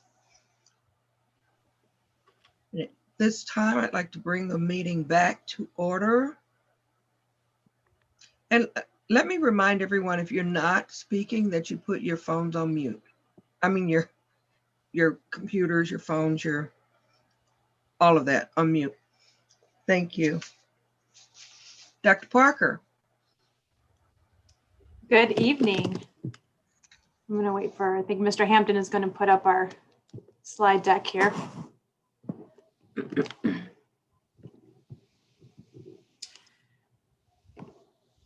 Good evening, Board of Education, cabinet members, administrators, staff, and community members. Tonight, we're here to share our reentry plan, which you will see as a culmination of the work that began this past July and continued over the course of the next several months. During that time, plans were revisited and refined. This past November, we reconvened the task force. The task force was comprised of 6 subcommittees made up of administrators, teachers, and cabinet members. Those subcommittees were as follows: health, safety, and facilities, mental health and social emotional well-being, staffing and human resources, teaching and learning, transportation and meals, and communications. We had 3 guiding principles as we worked to develop the original plan further. The health, safety, and well-being of the students and adults is paramount. Educational equity will be at the forefront of decision-making. Teachers and staff will prioritize deep, meaningful relationships to create safe learning environments for each student. All cabinet members, administrators, including assistant principals and instructional support specialists, have completed the Johns Hopkins contract tracing course. We have heard from Dr. Newland, Washington University pediatric professor on the St. Louis Regional Task Force, to further understand the data and science supporting re-entry into schools. We've listened, we've surveyed multiple times. We have partnered, visited, and worked alongside a number of surrounding districts to hear lessons learned. We have read and reread plans from across the country. We have done our due diligence to ensure that we have the best for our staff and students. In collaboration with our various departments, what you will see this evening through the information to be presented and the corresponding visuals is a reentry plan centered around students, with our guiding principles at the forefront and ultimately providing choice for our families. This would not be possible without the united effort throughout the district. Before I turn it over to Dr. Djali, who will share the current COVID data for our community, it's important to note, regardless of how you vote, DESE is requiring in-person only testing for MAP and EOC. There is no alternative, and our federal dollars are dependent on that. Dr. Djali?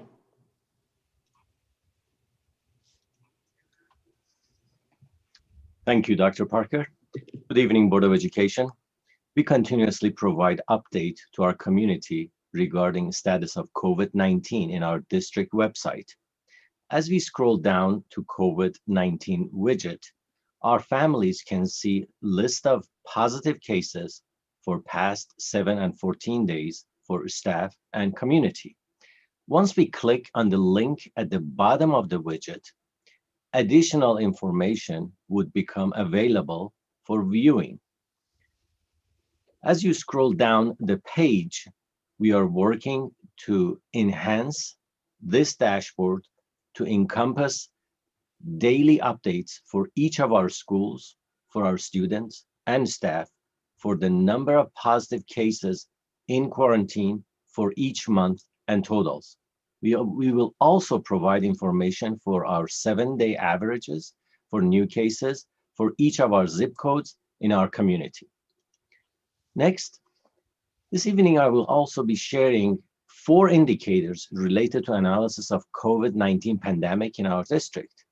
Rate of test positivity, which is percentage of positive tests, 7-day average new case rate. Transmission rate, which refers to the number of new cases of COVID that will result from each existing case. As an example, a transmission rate greater than 1 will indicate that there will be an increase in the rate of new cases. I will also include vaccination rate, which is the percentage of the population that has received both doses of vaccine. We will compare data from the state of Missouri, St. Louis County, and zip codes serviced by Ferguson-Florissant community.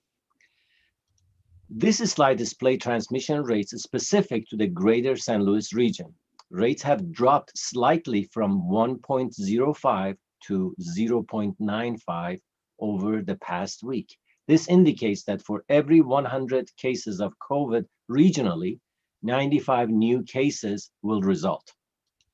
Next, here we see the daily percentage of PCR tests that have taken and had a positive results in St. Louis County, calculated by using all tests performed on a given date as the denominator and positive test outcomes as the numerator. The current weekly average positivity rate is 8.1%, with the most recent daily positivity at 6.6%, placing FFSD in the category of moderate risk of transmission in schools according to the CDC guidance. The data that which you are viewing is derived from the St. Louis Education Task Force. This is the percentage of positive tests in total, rather than the percentage of positive tests per day. This reflects the percentage of positive tests since February 2020. We can see that FFSD comes in at 8th highest in positive tests among many of our neighboring districts. HGHI guidance is based on the normalized matrix of 7-day rolling average of daily new cases per 100,000 people. According to HGHI guidance, daily new cases of less than 1 people indicate a risk level of green, meaning on track for containment. An average 1 to 9 new cases daily indicate a yellow risk level, meaning where community spread is occurring. Average daily cases of 10 to 24 indicate an orange risk level with accelerated spread, and stay-at-home orders are advised. An average of 25 or more new cases daily indicate a red risk level where stay-at-home orders are necessary. This graph displays the 7-day rolling average of new cases per 100,000 people applied to the 10 zip codes served by Ferguson-Florissant School District. Risk levels are indicated by the background color in the graph. New case rates have fluctuated greatly since the beginning of the new year, but have declined significantly overall. The current rate of new cases in FFSD is 22.8, down from 31.65 1 week ago, and now in the orange risk level for the first time since October. This table shows the 7-day average new case rate per 100,000 in each zip code served by Ferguson-Florissant School District for the last 2 weeks, as well as the percentage change from the last week to this. 5 of the 10 zip codes served by FFSD currently have 7-day average new case rates in the red risk level, indicating critical spread.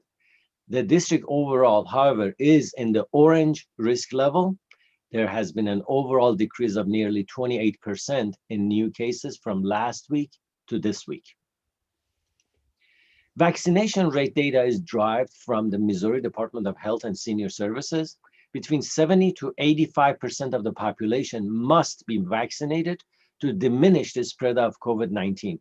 Currently, 8.7% of residents in the state and 7.8% of residents in St. Louis County have received the first dose of the vaccine. Just 2.7% of the residents of the state have received both doses. Statewide, the age group with the highest rate of vaccination is those who are 85 years of age or older, with 28% of the population vaccinated. To recap, I shared transmission rate data and referred to the number of new cases of COVID, and any number greater than 1 indicated that COVID will continue to spread quickly. FFSD rate is 0.95, indicating slowing spread, placing us at a moderate level. Also, positivity rate was referred to the percentage of positive tests, and FFSD rate is 6.6%, placing us at the moderate level again. In addition, new cases were explained and measured as a 7-day average of new cases, and FFSD is placed in orange risk level, which was decreased from 31.65 to 22.8, a 28% decrease over the past week, placing us at a moderate level again.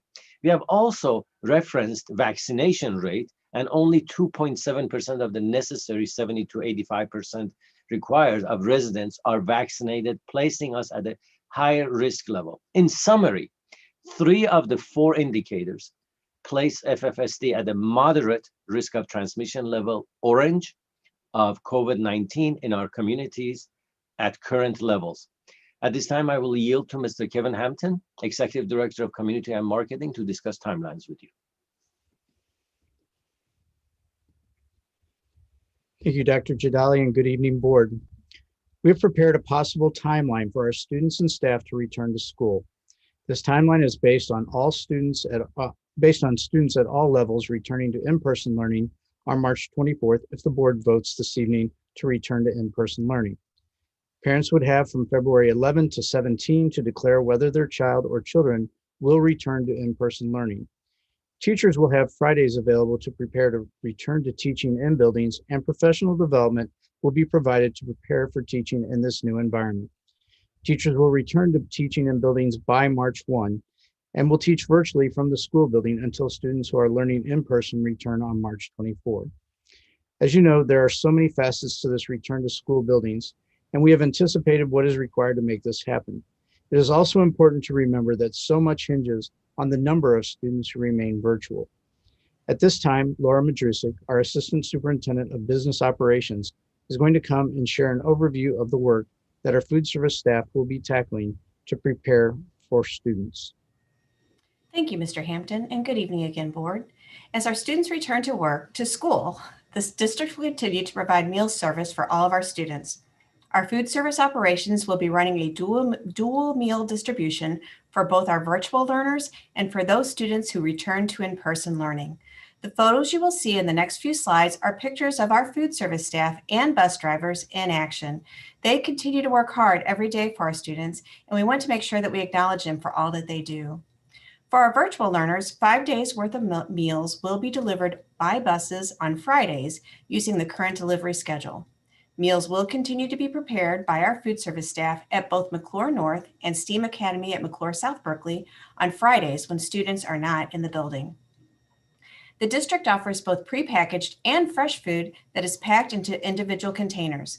Once the food is prepared, it is loaded into boxes by our food service staff, and the drivers then load the boxes into the buses. The district currently has 34 buses and 85 stops along the routes.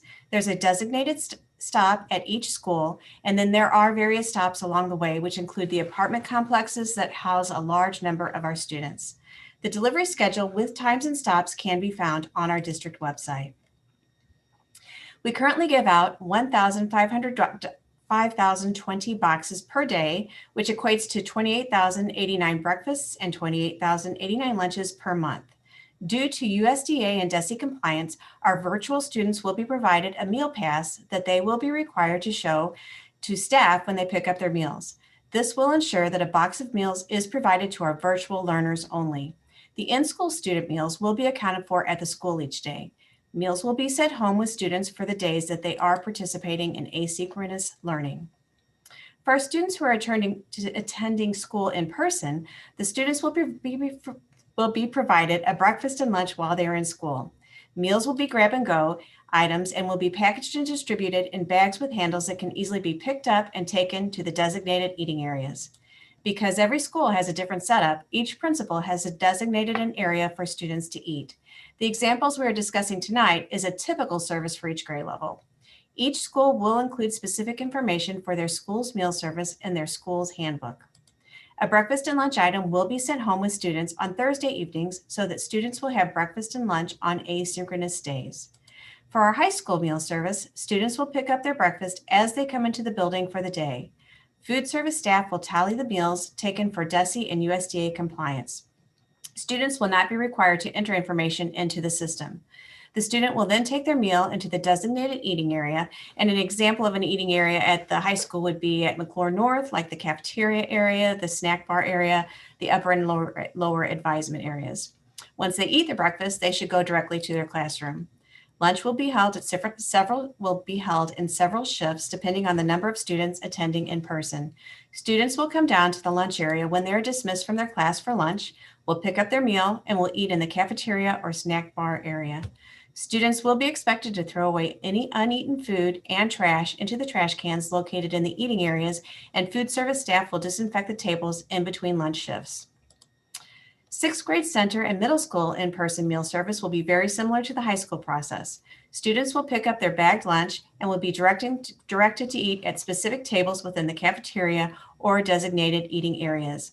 Some schools, such as Cross Keys, will have 2 designated eating areas. The cafeteria will be the main location where students eat, and a gym will be the second location for students to eat. A large number of elementary school students will be eating breakfast and lunch in the classroom. Breakfast will be waiting for students when they arrive in their classroom. Staff or older grade student ambassadors will bring the lunch to the classroom using our rolling coolers. For DESE compliance, teachers will use the SIS Tyler system when taking attendance to account for every student who eats a meal. Students will eat at their desk and will throw away their meals in the big trash cans with liners that will be available in each classroom. After the student has eaten their meal, they will throw away their trash, disinfect the desk, and the trash can will be moved to the hallway for the custodian to empty after each meal service. In conclusion, we have met with all of the principals to discuss meal service and have a preliminary plan in place. We have also discussed that meal service could and probably will need to be tweaked or changed once the students return to school, and we will determine that something is not running smoothly. We will ensure that our students are staying safe during their meal service and will continue to monitor and update the process as needed. At all of our grade spans, administrators and teachers will require students to wear their mask unless they are actively eating and drinking.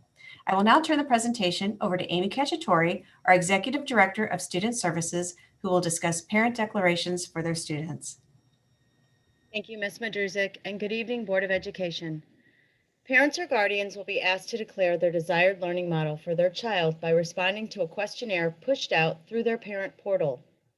The ask will be to state their desire for their child's education to continue on with virtual learning or to move to in-person learning. Pending the Board of Education's decision, in-person learning for all students will begin on March 24th.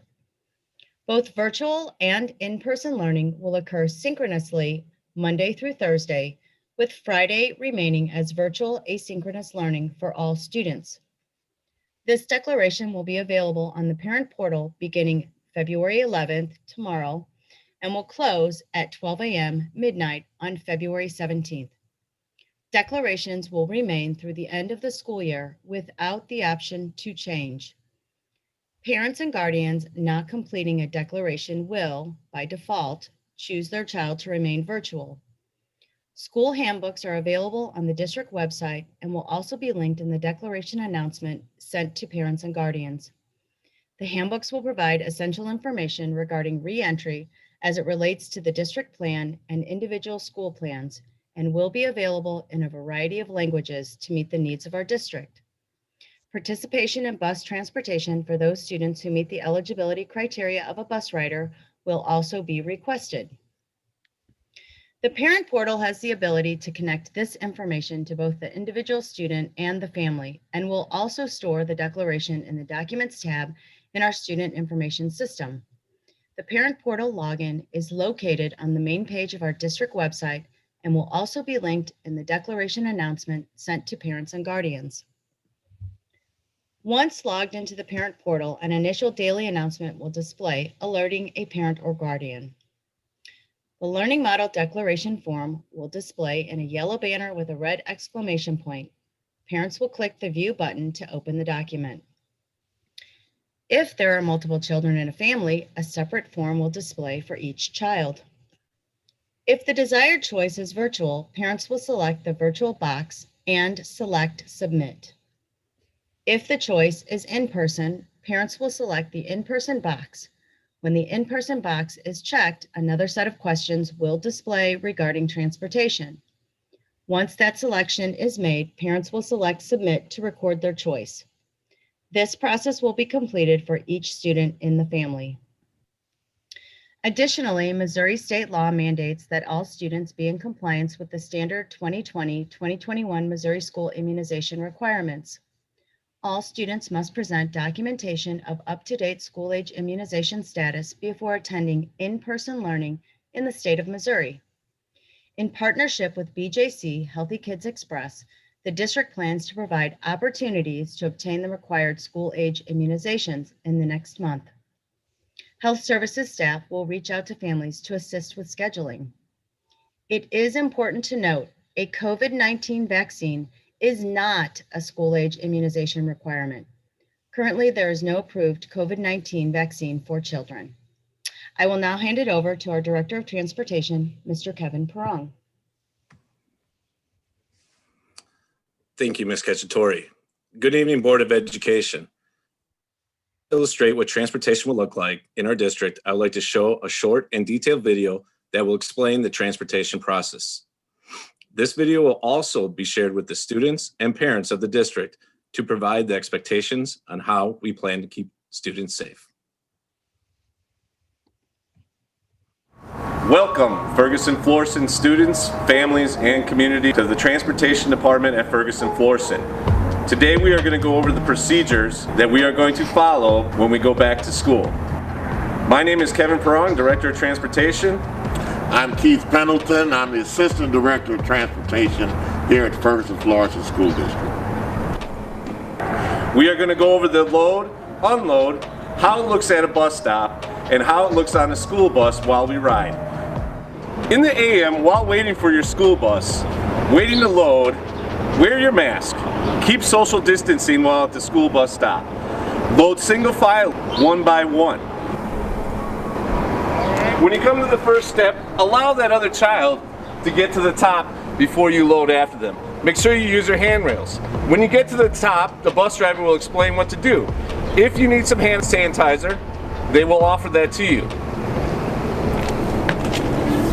Morning, Mr. Keith. Good morning, Kevin. How are you today? I'm doing well. Good, good. There's some hand sanitizer for you. All right. All right, go ahead and have a seat.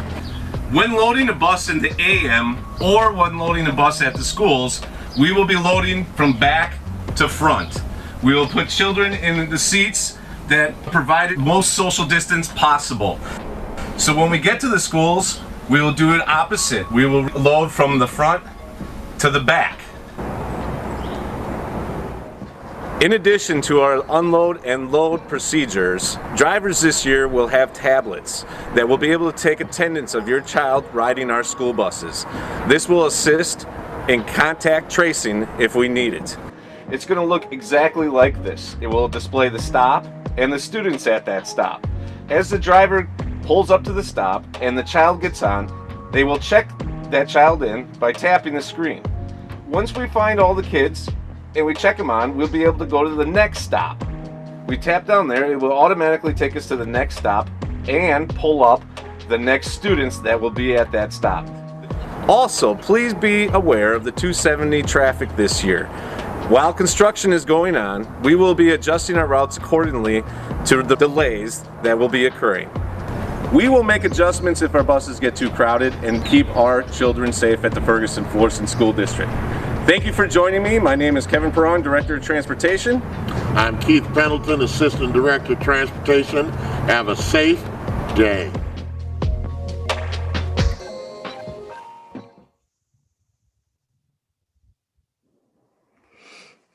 Thank you.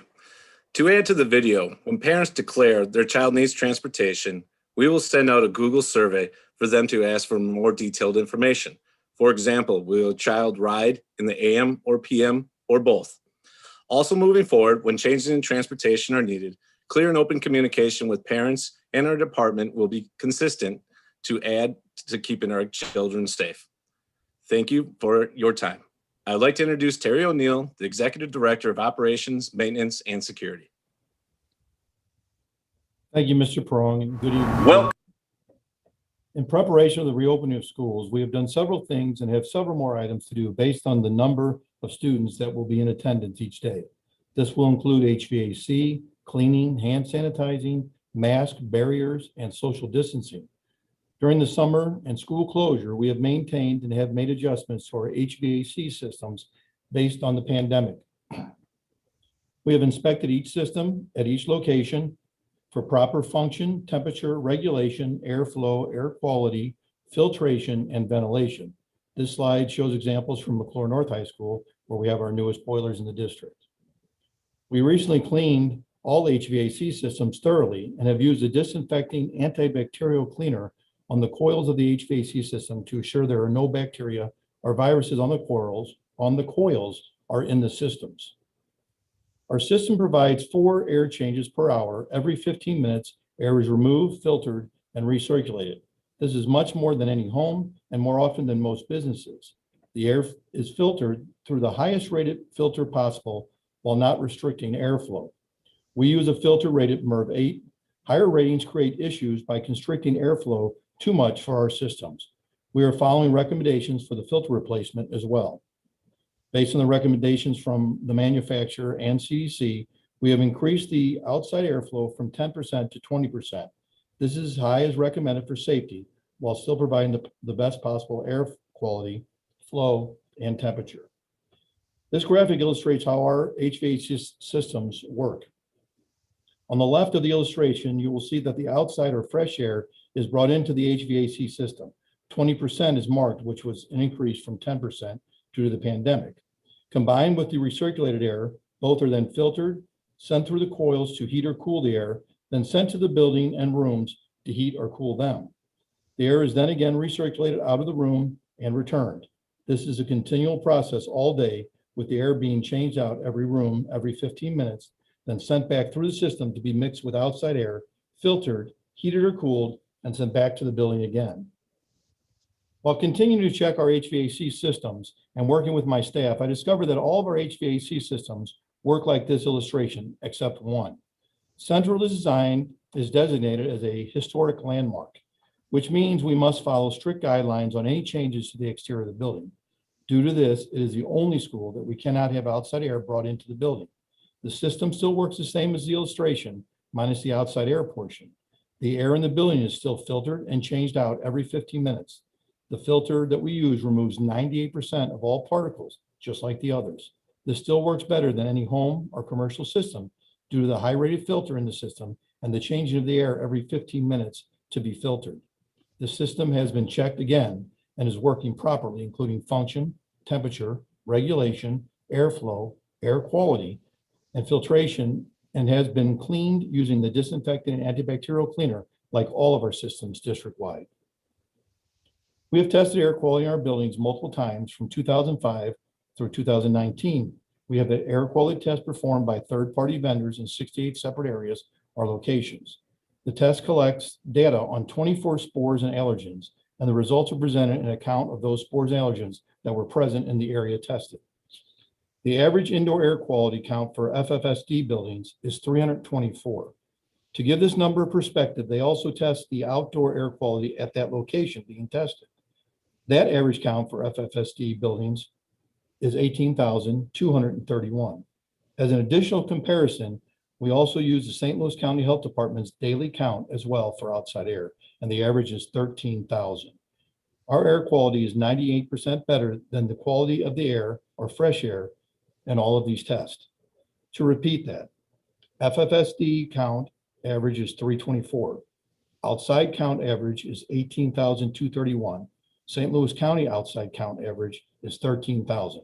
Our air quality in our buildings is 98% better than outside or fresh air.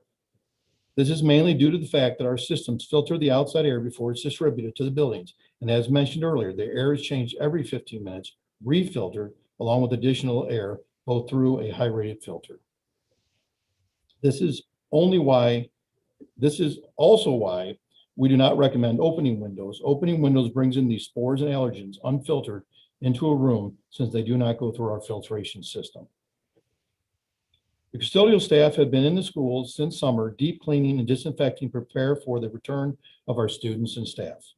They have completed deep cleaning, which includes stripping, cleaning, and waxing floors, cleaning carpets, moving furniture, and other items to clean and disinfect the entire building. They have used disinfecting and cleaning products approved by CDC and the FDA. Since some staff have returned to the building, the custodial staff have been performing daily cleaning, including cleaning and disinfecting high-touch areas throughout the day, focused in areas where staff are present and areas staff are using on a daily basis. When students return, daytime cleaning and disinfecting will include disinfecting and cleaning high-touch surfaces and items, emptying trash, assisting with meals in classrooms like spills, food debris, and trash, and checking, cleaning, and restocking restrooms during class periods, and restocking hand sanitizer dispensers.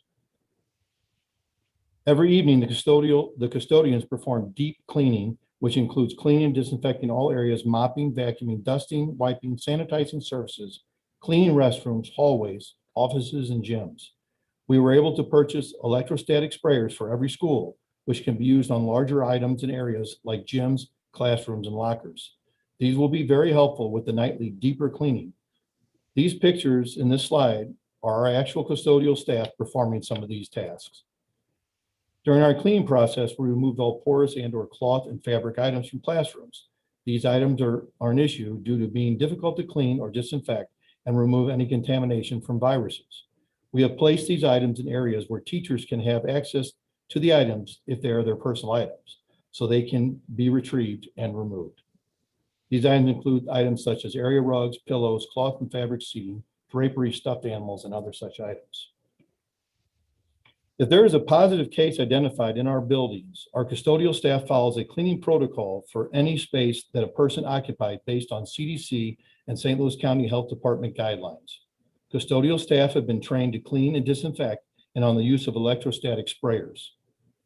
They will wear protective disposable gloves, and they will continue to wear a mask during this process. They will clean and disinfect all areas and rooms the person has used. This process is number one, close off that area. Number two, wait as long as possible for the virus to dissipate.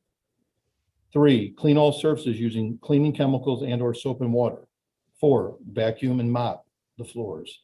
Number 5, disinfect and use electrostatic sprayers whenever feasible. Restrooms will be cleaned and disinfected throughout the day, so this may not be necessary if they have already cleaned and disinfected since the person last used the restroom. Otherwise, the restroom will be cleaned and disinfected again if necessary.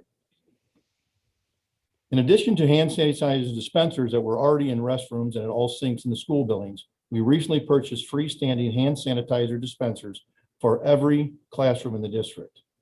This is in addition to the 600 wall-mounted hand sanitizing dispensers recently installed throughout the district in main entries, exits, main offices, hallways, gyms, and cafeterias. We have installed 1,552 additional hand sanitizing dispensers in our buildings. We have a good stock of refills for the dispensers and hand pump bottles as needed, and have additional supplies on order for future use. Masks are required. We will require that everyone entering our buildings wear a mask that they provide themselves, including students, teachers, and all staff. However, we do have a limited number of disposable and washable masks for both children and adults available for those that may need one. We have installed clear protective barriers for high traffic areas, mainly involving visitors. We currently have installed the barriers at security desk and areas and main office counters. We will continue to install additional barriers in the offices and security areas as needed before staff and students return. Mask and social distancing are still required when using a clear protective barrier. Individual face shields will be available for anyone that would like to have a clear barrier when working closely with students or others. Again, a mask and social distancing are still required while wearing a face shield. In most cases, we will mark seating our desks so that students are 6 foot apart for proper social distancing in each classroom. Our staff has begun marking desks with a placard showing a desk with a red X through it for the lower grades and one that reads "Do not use" for the upper grades. We are placing these generally on every other desk, but are assuring the proper social distancing is in place at each seating location. The number of desks or seating in a room will be based on 2 items: size of the classroom, average allowing 11 to 15 per room, and the number of students actually attending class in person based on the parent declarations. Once this is determined, we will begin the process of marking the desk and seating each classroom, generally using every other desk meets the social distancing requirements in our schools. We will place signage on restroom doors that restrict the number of people that can occupy the restroom at the same time based on social distancing requirements and the number of stalls, urinals, and sinks. We have social distancing floor decals that will be placed outside and in the main office and outside restrooms. We have begun placing blue lines for the food distribution for breakfast and lunch based on each school's plan for meal distribution. We also mark the outside entry with painted lines 6 foot apart. Once we have determined the number of students, meal distribution, etc., maintenance staff will complete installing decals and markings throughout the schools. Many of these items presented will require several days to prepare and put in place once decisions are made related to returning to school and the number of students. Now, Diane Brown, District Nurse Coordinator, will speak on health services. Good evening, Board of Education. During the reentry process, it is the goal of the Health Services Department to provide safety and support to all students and staff. Along with the other safety measures that the district has in place, such as screening, wearing face masks, social distancing, and hand washing, additional practices have been put into place for the health room. Each health room has been reviewed for safety in accordance with the CDC recommendations. Procedures have been developed to ensure that social distancing will be maintained in the health room. If a student or staff member arrives at school with symptoms of COVID-19 or develops symptoms during the day, the Health Services Department will follow guidelines that have been provided by the St. Louis County Health Department to ensure a safe environment for everyone in our buildings. Communication prior to a student being sent to the nurse must take place. This communication may look different in each building, but should ensure that confirmation from the nurse takes place prior to a student being sent to the health room. Some examples of this would be the use of walkies, Google Chat, phone call, or a Google form or calendar. Visits will be prioritized based on emergent needs. Non-emergency visits and procedures will be scheduled in advance to help decrease the number of students visiting the office at any one time. A quick at-the-door assessment will take place prior to a student entering the room so that the nurse can determine if the student should enter the health room or may need to wait in a separate room and be picked up. Isolation rooms have been designated in each building. These rooms will be set up to adhere to social distancing guidelines that have been put in place by the CDC and the St. Louis County Health Department. Students who are waiting to be picked up will need to be monitored for safety. Proper PPE will be provided. Nurses and clinic aides have already completed the Johns Hopkins contact tracing course and have been trained on the procedure that should be followed if a student or staff should become ill at school. This training included algorithms, decision-making tools, as well as a very detailed guidance that was provided by the St. Louis County Health Department. Forms and tracking tools that have been shared with us by the Health Department guide our contact tracing practices and the communication that occurs with the County Health Department. In addition to the annually required staff trainings, the nurses will also provide important trainings to school staff regarding the procedures that are in place for a student to visit the health room, as well as review a decision-making tool that can be used when deciding if a student needs to be seen in the health room. This tool includes some common reasons that students visit the health room and give guidance regarding how these situations can be addressed. Based on the CDC guidelines, personal protective equipment, including gloves, gowns, masks, face shields, and protective eyewear, will be provided to all nurses and clinic aides. This slide depicts a few of our own district nurses donned in PPE. School health services employees have been included in phase 1A of vaccination distribution and have been offered the opportunity to sign up to be vaccinated. Phase 1B, Tier 1 and Tier 2 have been activated, and I've included information about those tiers on this slide. I have highlighted Phase 1B, Tier 3, because that is where school systems fall into vaccination eligibility. We are currently waiting for this phase to be activated. This will include all teachers, faculty, and staff in public and private schools, as well as childcare workers. Staff members have received an email sharing information about how to sign up to receive vaccination through the St. Louis County Health Department, as well as links to the area's major healthcare networks. Staff and community members are encouraged to register to receive the vaccine and can be vaccinated when they are eligible. They will be contacted by the provider that they registered with when they are eligible based on the phases and tiers that the state of Missouri has put into place. Now you will hear from Philip Boyd, the Assistant Superintendent of Human Resource Services. Good evening, everyone. In order to create an equitable situation, all teachers will teach from their respective classrooms. Any individual health concerns will be addressed on a case-by-case basis.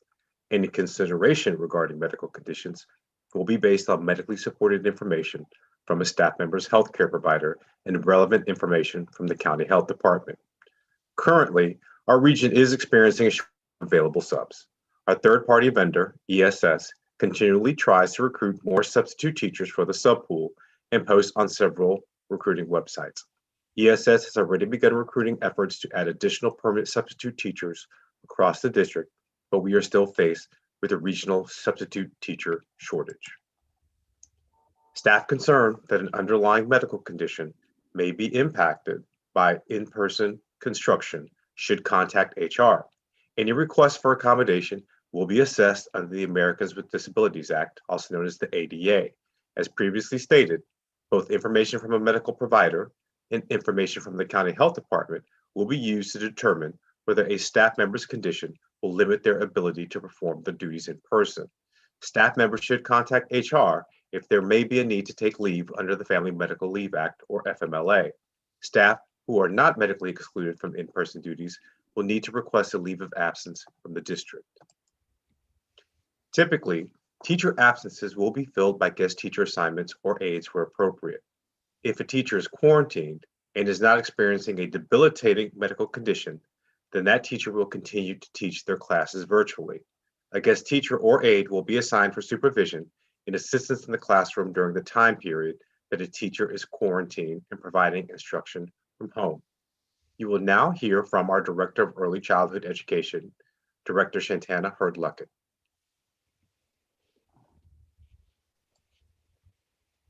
Good evening, Dr. Davis, members of the board, and the community. My name is Shantana Hurd-Luckett, and I am Director of the Early Education Program. This evening, you will hear plans for student reentry in PK2 buildings. While much of the information will be consistent for all students PK2, it is important to recognize the uniqueness of the Early Education Department. Our recognized and renowned early education program has provided a quality early learning experience for many years, with a focus on serving families and meeting the developmental needs of students beginning at birth and going through age 5. Early education classrooms are located in all 7 of our PK2 buildings. Upon reentry, we plan to once again provide developmental screenings, early childhood special education diagnostic testing, and parents as teachers services for students and families at Vogt Welcome Center. As we continue to plan for the reentry of students, it is our intent to continue to provide exceptional services while ensuring the safety of students and teachers and holding true to our core values and understanding that students learn best through play and hands-on learning experiences.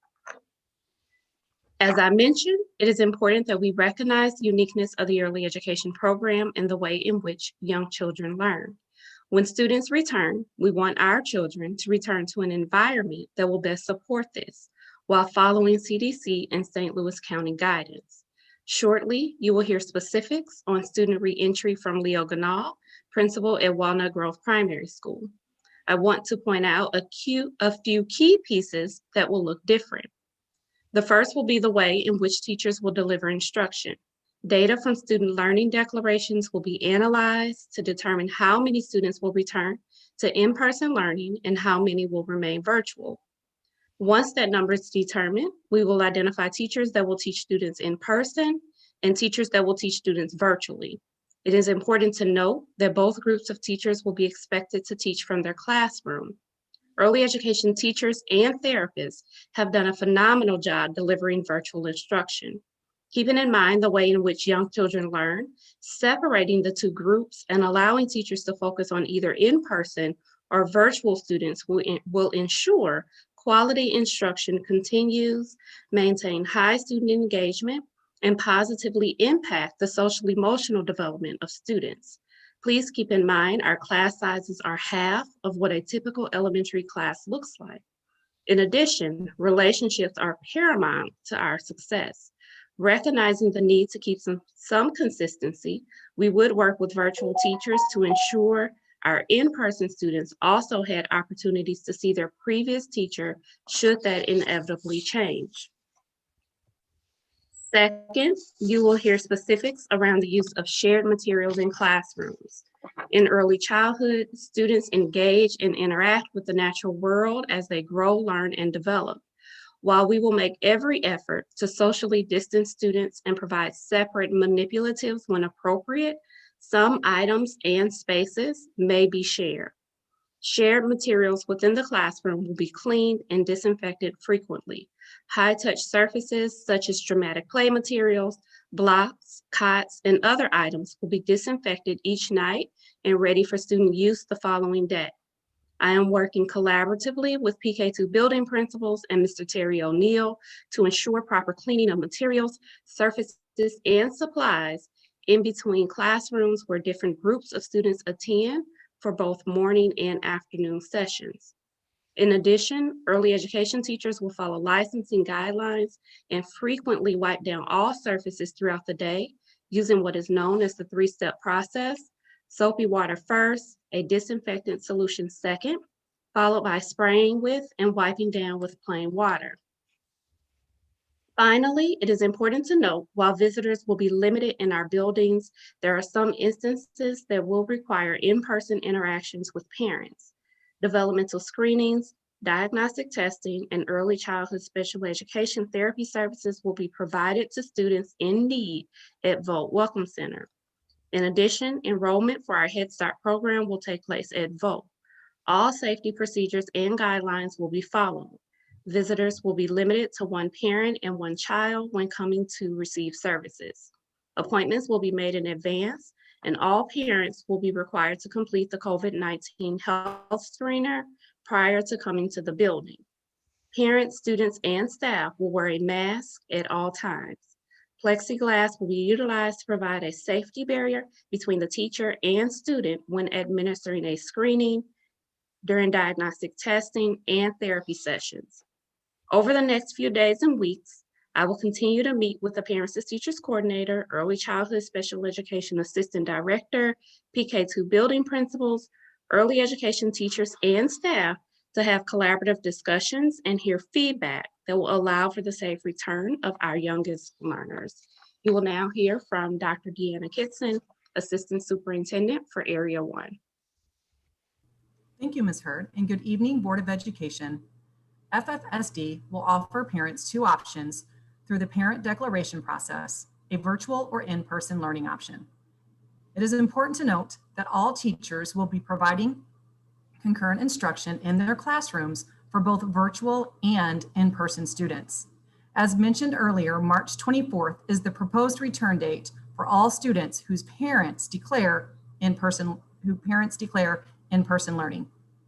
The in-person instruction will occur Monday through Thursday, and Friday will remain asynchronous. During in-person instruction, students will remain at their desk or table with their Chromebooks and other necessary learning materials. Teachers will utilize Zoom to deliver instruction, and students will have access to their Chromebooks, Canvas, Seesaw, and other learning materials needed for instruction. As discussed earlier, mitigation strategies will be in place and masks will be mandatory. The virtual instruction option will be delivered the same way that students have experienced so far this year. Monday through Thursday, synchronous, and Fridays will remain asynchronous. During virtual instruction, students will access instruction via Zoom, and teachers will continue to use Canvas, our learning management platform, and other resources that have been utilized during the virtual learning experience. It is important to point out and inform parents that the start and end times for the instructional day will change for both in-person and virtual instruction. The adjustments are required to accommodate our bus routes. Please note the following daily instructional schedules were used last year during the 1920 school year. Primary start time 9:20, end time 4:10. For grades 3 through 5, the start time is 8:50 and the end of the day is 3:40 p.m. The social emotional support will be priority as we re-enter. And addressing the social emotional needs of students remains an important aspect, and we recognize students will not be ready to engage in formal learning until they feel physically and psychologically safe. And in just a few moments, a school principal will share some specific information on the supports that will be provided and that will be planned for re-entry. When we prepare for schools, the district understands that the teachers will need time to prepare their classrooms prior to re-entry, and a plan has been developed for teachers to prepare their classrooms. Principals have been working diligently preparing for re-entry, utilizing and writing their handbooks, outlining detailed safety routines, procedures, and supports to safely prepare for reentry. The handbooks will be shared along with the declaration so that parents can make an informed decision. And at this time, Dr. P. Walker will share information regarding our before and after school care. Good evening, board and community members. While the Ferguson-Florissant School District does not provide before and after care services, we have entered into a formal agreement with 2 third-party vendors who have expressed interest in utilizing our buildings for their K-5 programs on a very limited basis. Unleashing Potential will offer after-school service only, Monday through Thursday at Berkeley and Griffith for up to 27 registered participants. The YMCA will offer a Monday through Thursday fee-based before and after school service at Commons Lane, Duchesne, Parker Road, and Walnut Grove if 20 participants register per site and session. Both vendors will hire staff and provide services on our campus only if we meet their minimum number of participants. The electronic registration for Unleashing Potential and the YMCA is currently open until February 15 and can be found on either their websites or ours at www.fergfloor.org/page/4351. The Unleashing Potential and YMCA representatives will contact registered families by February 20th to indicate whether their location met its minimum participant requirement. If you plan to utilize their services, please register by February 15. Again, the electronic registration can be found on either their or our website. At this time, please welcome Dr. Bland, Assistant Superintendent of School Leadership, who will share reentry information for secondary schools. Good evening, board, Dr. Davis, and community members. The Ferguson-Florissant School District secondary schools, 6th through 12th grades, will offer parents 2 options through the parent declaration process: a full virtual or an in-person option. The full virtual option will function as we currently deliver instruction. The in-person option will be in-person learning Monday through Thursday. Friday will remain asynchronous. Mitigation strategies such as wearing masks will be in place in all buildings. Preparing classrooms and ensuring school safety routines and procedures are in place and is a priority. A reentry handbook outlining best practices for schools to use are prepared and will be shared. Buildings will be available for teachers to prepare for the transition back to school. Instruction will occur concurrently. Each student will be engaged in quality instruction and meaningful interaction with content. The learning management system Canvas is a critical component for instructional delivery and will be utilized daily. The instructional block includes time for core instruction and allotted time for intervention and enrichment each day. High school schedule is 8:05 until 3:10 p.m. The high school will have 4 blocks at 85 minutes each. Middle school schedule is 7:25 until 2:30 p.m. and middle school will have 5 blocks at 68 minutes each. Advisory is 30 minutes daily. Lunch shifts are 30 minutes and the number of lunch shifts will vary based on in-person enrollment. Secondary schools will provide reentry sessions for staff and students in order to ensure a clear understanding of in-person expectations for teaching and learning. This will also provide students, teachers, and staff opportunities to build trusting relationships as they work through the transition back to in-person instruction. Expectations will also be continuously taught, practiced, and reinforced during building-based reentry activities. We also recognize this will be the first time cohorts of students will experience in-person school at their new school assignments. More specifically, 6th grade at the 6th grade centers, 7th grade at middle schools, and 9th grade at the high schools. Schools will plan onboarding for each cohort in order to assist scholars in their new school experience. Principals will also lead parent sessions in person and virtual in order to answer any questions and address needs of the community.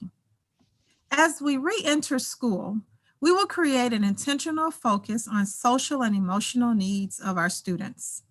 Each school will utilize their comprehensive, integrated, tiered model to support our students. Students will engage in social emotional curriculum, receive tiered supports from counselors, social workers, and therapists when appropriate. Addressing the social emotional needs of our students remain an important aspect, and we encourage students, and we recognize that students will not be ready to engage in formal learning until they feel physically and psychologically safe. We prioritize our staff's mental health and well-being. School staff often places other needs ahead of their own. This requires us to monitor and support our teachers' transition to in-person instruction. Each building's teacher teams, such as the instructional leadership team, the OLT, and CELT, will be utilized to collaborate and create a safe and positive experience for everyone. Employee assistance program is also available to staff. The athletic department of Ferguson-Florissant School District continues to balance the importance of physical activity and athletics for students with the reality of COVID-19 in our country. The district has developed a return to play plan that has been approved by the St. Louis County Health Department. The guidelines were developed to limit the transmission of COVID-19 as students engage in sporting activities and continue receiving quality instruction. We have partnered with the St. Louis County Health Department and the Missouri High School Activities and Athletics Association to outline best practices for our students who engage in athletics and activities. We have implemented mitigation strategies such as mask, screening, and cleaning procedures. All staff, athletic trainers, students, parents, and administrators completed training or orientation that included health and safety guidelines. Spectators are not allowed at our sporting events, so we have streaming available for families to watch games. At this time, Dr. Parker will share information regarding professional learning and supports for our teachers.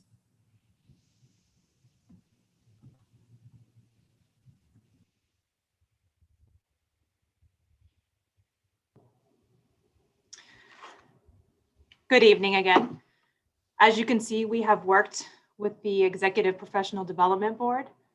We have worked with the instructional coaches. We have worked with coordinators, and we have worked with our principals to outline the schedule that you see in front. And so as you can see, February 12th, 19th, 26th, all the Fridays leading up to how we're moving forward is outlined for you. As we return, as you saw before, that March 1st date is the one piece that will give opportunity for our teachers to try new equipment before the return of our students on March 24th. The other opportunity available will be to get teacher voice in to determine what needs still need to be present versus for elementary and secondary. If you will give me 1 second.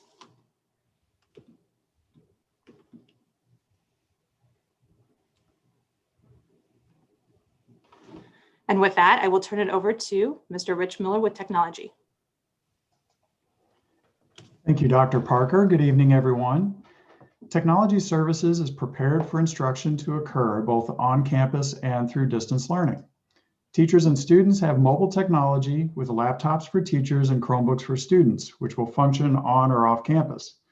Student resources are entirely online and available through their Chromebooks. The teacher laptops have a built-in camera and microphone for continuing Zoom sessions for those students off campus. With the board approval, webcams will be ordered to provide an additional choice for teachers. Currently, students on Zoom have access to their classmates' video, and the potential classroom views would provide no additional access. Teachers will also be able to control their room view. The district has existing technology and networking in schools.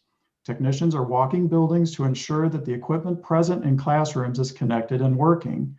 Prior to the start of in-person learning, teachers will need to return any technology items such as desktop computers they checked out for home use.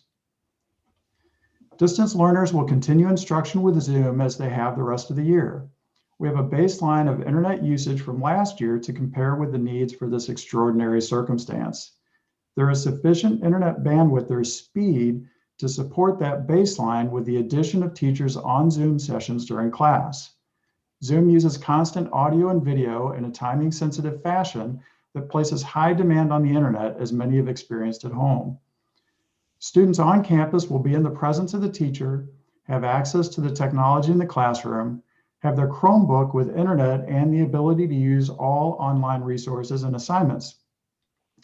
The limitation is that there is not enough bandwidth for the students on campus to be on Zoom simultaneously. As part of an existing long-term plan, the district is in the process of doubling the available internet speed during next school year. To provide the best experience possible for the balance of this school year, the district has already increased internet speed by 10%, the maximum possible before long-term changes take effect. Technical support will remain available during school hours through the help desk and service request system. Technicians have been providing on-site support throughout the school year for those working on campus, and schedules will be adjusted to meet the needs of the teachers and students present for instruction or for professional development. As distance learning will continue, a parent Chromebook location will remain staffed to handle distribution and exchanges. I'd like to introduce Mr. Larry LaRue, the Deputy Superintendent of Operational Services. Good evening. The Administration Center Handbook is designed to help staff members to prepare their return to work at the Administration Center by seeking to be consistent with the model handbooks that will be discussed tonight. Information on contacts, building hours, health and safety information, and building readiness are included. An important aspect of these handbooks is the primary recognition of accurate and ongoing communication as circumstances evolve. Please note that department meetings, Zoom meetings, and email communications with staff may be used to discuss information included in this handbook and as updates to it occur. Dr. Tanya Knowles, Director of Special School District Services, will now present.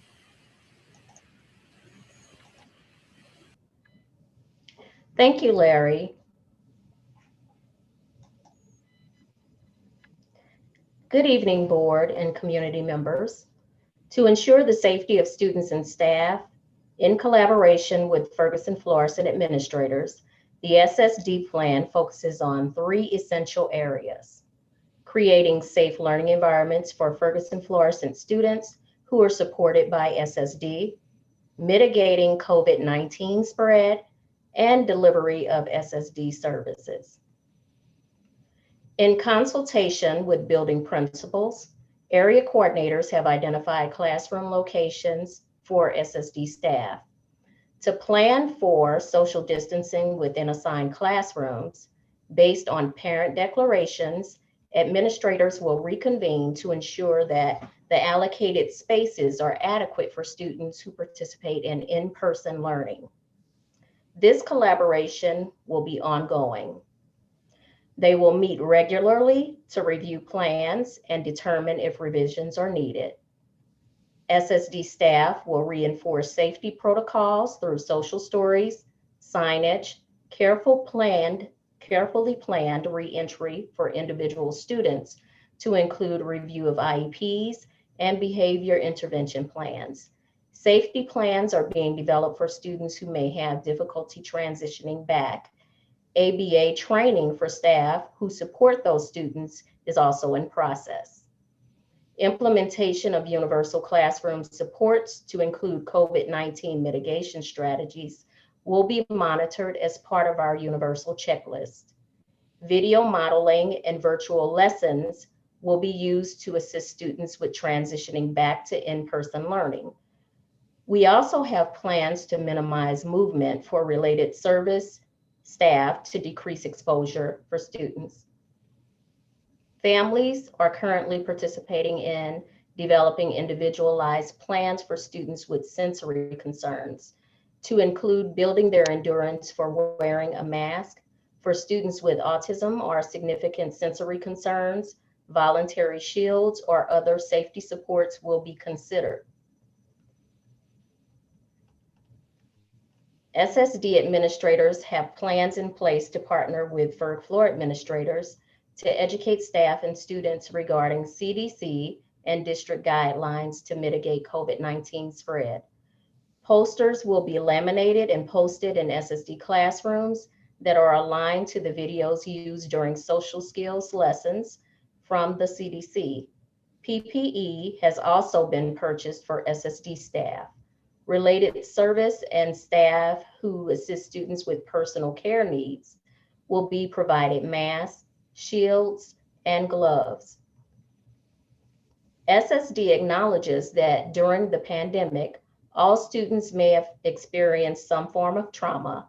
For this reason, we will continue to support the implementation of tiered interventions district-wide. Our social workers engage in data team meetings every 6 weeks. They will continue to monitor students' response to social emotional supports and other research-based interventions. SSD will work in partnership with Ferguson Florissant staff and remain cognizant of changes in students' behavior, including socialization and engagement, and consider the increased need for support through PBIS. In collaboration with schools, SSD will review individual behavior plans and modify them as necessary to address current behavior needs.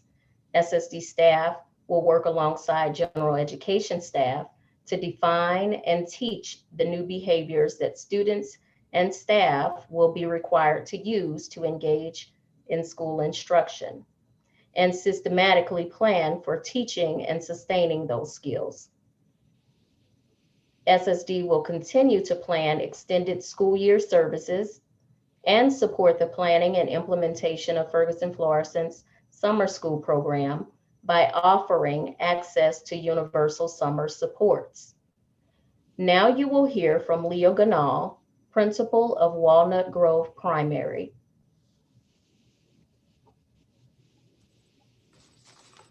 Thank you, Dr. Knauss. Good evening, Board of Education and Ferguson Florissant family. At Walnut Grove Primary School, we support students in pre-kindergarten through 2nd grade. We, the Ferguson Florissant principals, have worked collaboratively with different departments in our school district to create reentry handbooks to support our community with the reentry process at school. At this time, I'm going to share some items that are included in Walnut Grove's reentry handbook. I would like to begin with the students' return to instruction. Students are going to return either in person or remain virtual. In-person instruction will be delivered by a teacher in the classroom to students in the classroom and to the students assigned to their classroom at home virtually. In-person students will remain at their desk or tables with their Chromebooks and necessary materials. The teacher will teach from their desk using the technology and materials necessary for instruction. The technology platforms that have been used virtually will remain the same. Teachers and students will access Canvas, Seesaw, and other resources they used during their virtual learning experience. Everyone will maintain a minimum of 3-foot distance between each other and their desk and tables. Virtual instruction will be delivered the same way that students have experienced so far this year. Teachers and students will access Canvas, Zoom, Seesaw, and other resources that have been utilized during the virtual learning experience. Prior to welcoming back students in person, our school will hold informative sessions for students around health and safety practices. Key topics will include mask, physical distancing, hand washing and sanitizing, bringing water bottles to school, walking through the halls, breakfast and lunch routines, and bathroom procedures. At Walnut Grove, a pre-kindergarten through second grade school, the instructional day will start at 9:20 a.m. and end at 4:10 p.m. In regards to campus visitors, Walnut Grove's campus will be closed to all visitors without a prior appointment and completion of a health assurance screener. Parents or guardians visiting campus for any reason other than arrival and dismissal must also follow the procedures of prior scheduling appointment and completing the screener. It is imperative that Walnut Grove and Ferguson Florissant School District have the most updated contact information for parents and guardians. Arrival and dismissal. Walnut Grove will be following a very specific plan for arrival and dismissal. We will be using specific exterior doors for specific groups to limit student crowding. During dismissal, we will stagger dismissal times for car riders, bus riders, daycare riders, and walkers. On the next slide, you'll see a visual that supports Walnut Grove's car rider arrival and dismissal procedure. On the left side of the screen, you see an arrival map.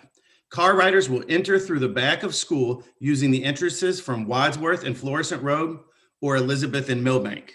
When you pull up behind school for arrival, kindergarten, first, and second grade students will enter through door number 6, the first door on the passenger side of the car highlighted in yellow, and pre-K will enter through door number 9, the second door on the passenger side of the car by the basketball hoop highlighted in yellow.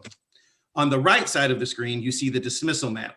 All car riders will dismiss through door number 9, the second door on the passenger side by the basketball hoop highlighted in yellow. All bus riders, daycare riders, and walkers will enter and exit through door number 1, the front side of the school where the bus and daycare students are dropped off. As mentioned earlier by Mrs. Brown, daily screening of students by caregivers is required every day for in-person learners prior to coming to school. Families will use the morning routine checklist.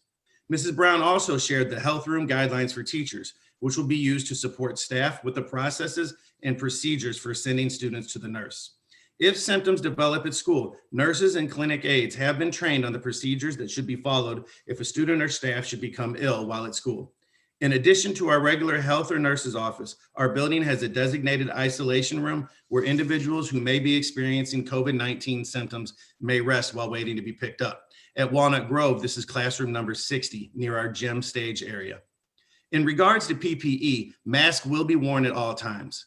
If a student or staff forgets their mask or does not have a mask, a disposable mask will be provided as needed.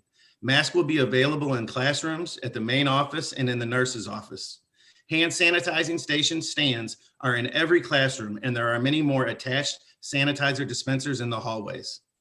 At Walnut Grove, students will move through the hallways by walking on the right side and maintaining 3 to 6 feet distance between students and staff.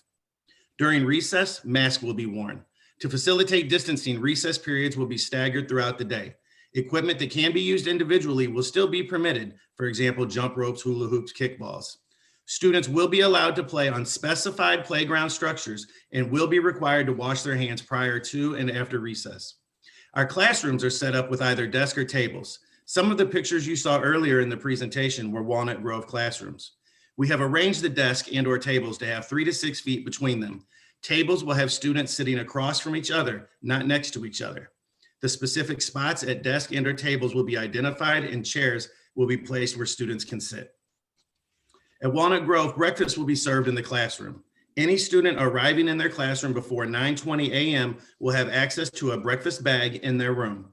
Arrangements will be made if Ferguson Florissant School District transportation is delayed and if students arrive after 9:20 a.m. At Walnut Grove, lunch will be served in the classroom. A lunch schedule has been created to ensure supervision. We will also teach routines for eating to students. An example is the opening of wrappers of the food items, drinks, and silverware before removing the mask and beginning to eat. The instructional schedule will be shared with students and families by the classroom teachers.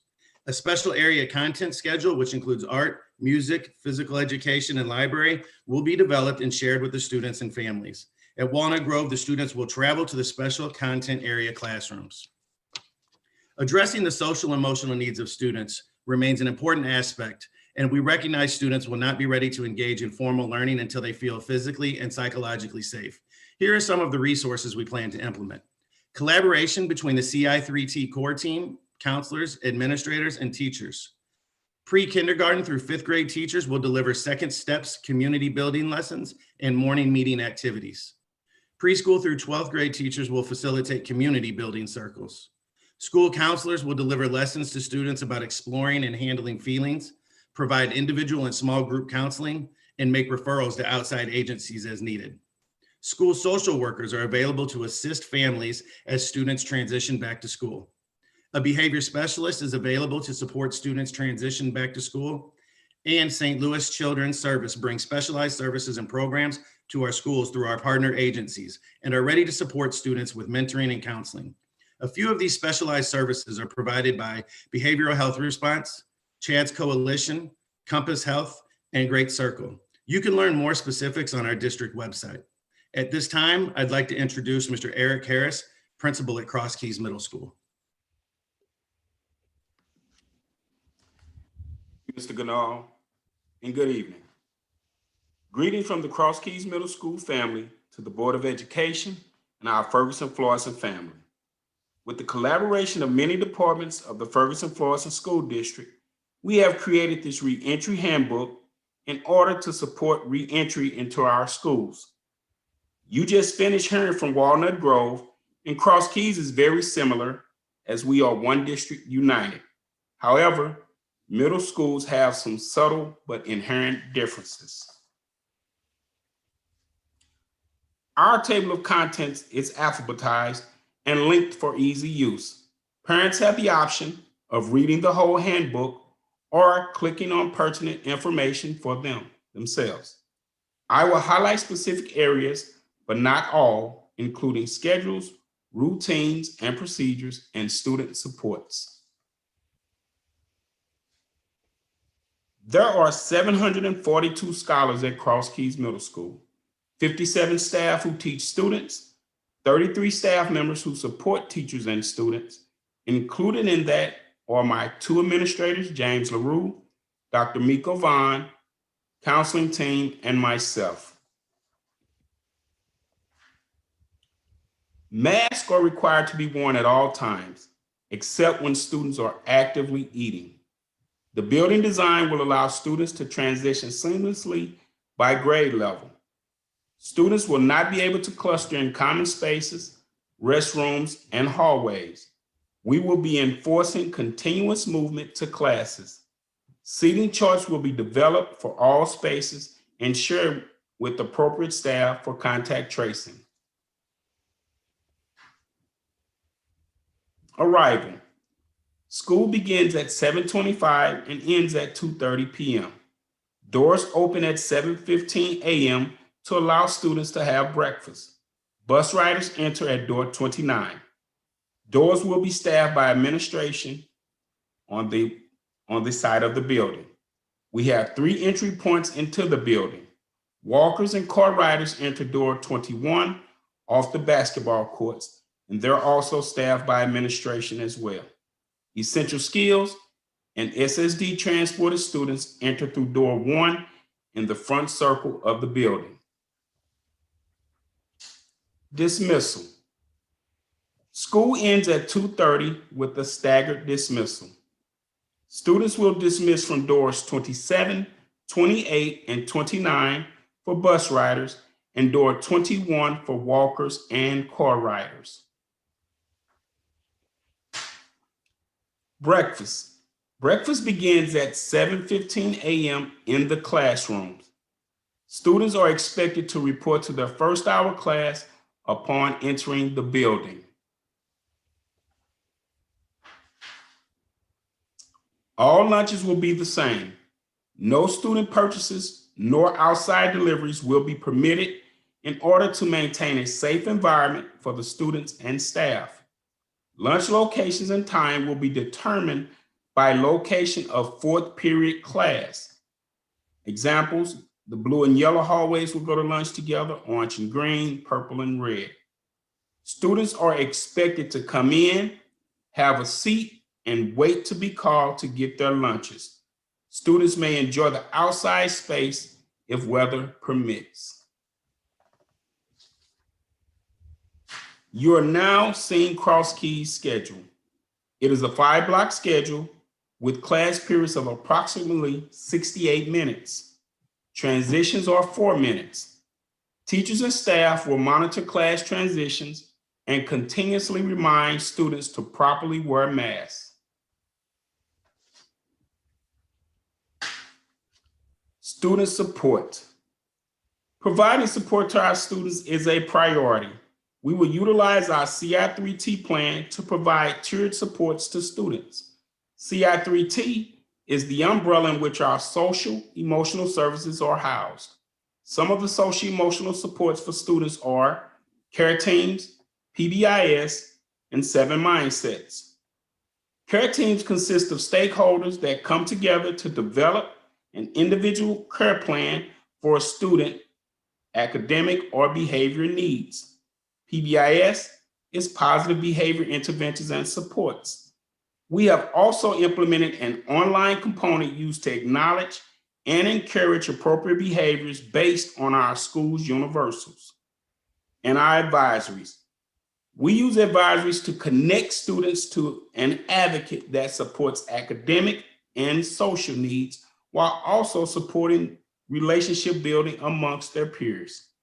School counselors and social workers collaborate and communicate to support students and families' social, emotional, and physical needs. Student engagement specialist works with students, family, and staff to identify and support students in need of special care, whether it's through restorative justice, handled with care, or trauma-informed programs. Partner agencies. CKMS will continue our relationships with our outside agencies that can support our students. Example, Great Circle. And also the administrative team will continue to complete home visits as needed. We will continue to provide students with ELL services if in person or virtual. Translated versions of handbook will be available. And other important items. Lockers will not be assigned to improve the flow of traffic as well as limiting the ability to cluster. Restrooms will be monitored by staff to ensure proper social distancing and to prevent clustering. Supply list is within our handbook. Example, charged Chromebooks, clear book bags, and water bottles. Instruction will occur concurrently with in-person and virtual students receiving instruction at the same time. Students are dressed for physical education at home as they will not be able to use the locker rooms to change clothing or shoes. Students should also be prepared to participate in outdoor classes by wearing proper outdoor attire, jackets, sweatshirts, long sleeve shirts, sweatpants, etc. We will also host virtual and in-person sessions in order to provide families an opportunity to visit their child's school and learn more about the re-entry process. Now it is my pleasure to introduce Mr. Frank Williams, principal at McClure North High School. Thank you, Mr. Harris. Good evening, Ferguson-Florissant School District Board of Education, Dr. Davis, and stakeholders. At McClure North, we have worked collaboratively with different leaders in our district and in our school to create a reentry handbook to support our community with the reentry process. By the end of this presentation, it is my goal that students, parents, and teachers are confident with the work being done to prepare McClure North High School for reentry. To ensure the teachers' voice is heard, members of McClure North's ILT, CELT, and OLT have had the opportunity to read the handbook, offer suggestions, and question various procedures. It is also my plan to hold parent meetings to get input on the best way to meet the needs of the community. This handbook is a living document and will continue to be fine-tuned using McClure North staff members in a Ferguson-Florissant community. At this time, I'm going to cover specific procedures exclusive to McClure North reentry process, such as arrival, attendance, classroom expectations, dismissal procedures, lunch and breakfast, and schedules. The school day is from 8:05 a.m. to 3:10 p.m. Students may enter the building at 7:45 a.m. Students should not plan to arrive or be dropped off prior to 7:45 a.m. Students who drive their own vehicle or are dropped off will enter the building on the north side of the campus through door 1. Students who arrive on the school bus will enter on the south side of the campus through door 17. If a student is arriving late to school, upon entering the building, the student will report to the attendance office and speak with the attendance office professional, Ms. Naomi Anderson. Ms. Anderson will administer late slips for students arriving after 8:20 a.m. Students arriving after 8:20 must have a late slip to enter class. Ms. Anderson will ask for documentation stating the need for any attendance changes. Students will be dismissed through a staggered dismissal schedule to prevent congestion at common exits in the building. Students will be expected to remain in their classroom until they are dismissed. Students who are carpooling and will be dismissed at separate times. Those students should make plans to meet at the driver's car. If there is a reason that your student would need to leave early, please contact the attendance office and notify Ms. Anderson. She will modify the attendance as needed and notify the teacher of the student of the early dismissal. Although student attendance is always important for academic success, we know during these times, our families will be extra cautious sending their child to school when they are exhibiting symptoms that could be contagious. We appreciate your efforts to screen your child daily for symptoms and keep them home if there are any concerns. Please continue to call in any absence and provide information that would be important to the overall health of our school. If your child will be staying home due to illness, please follow the bullets that you see on the screen.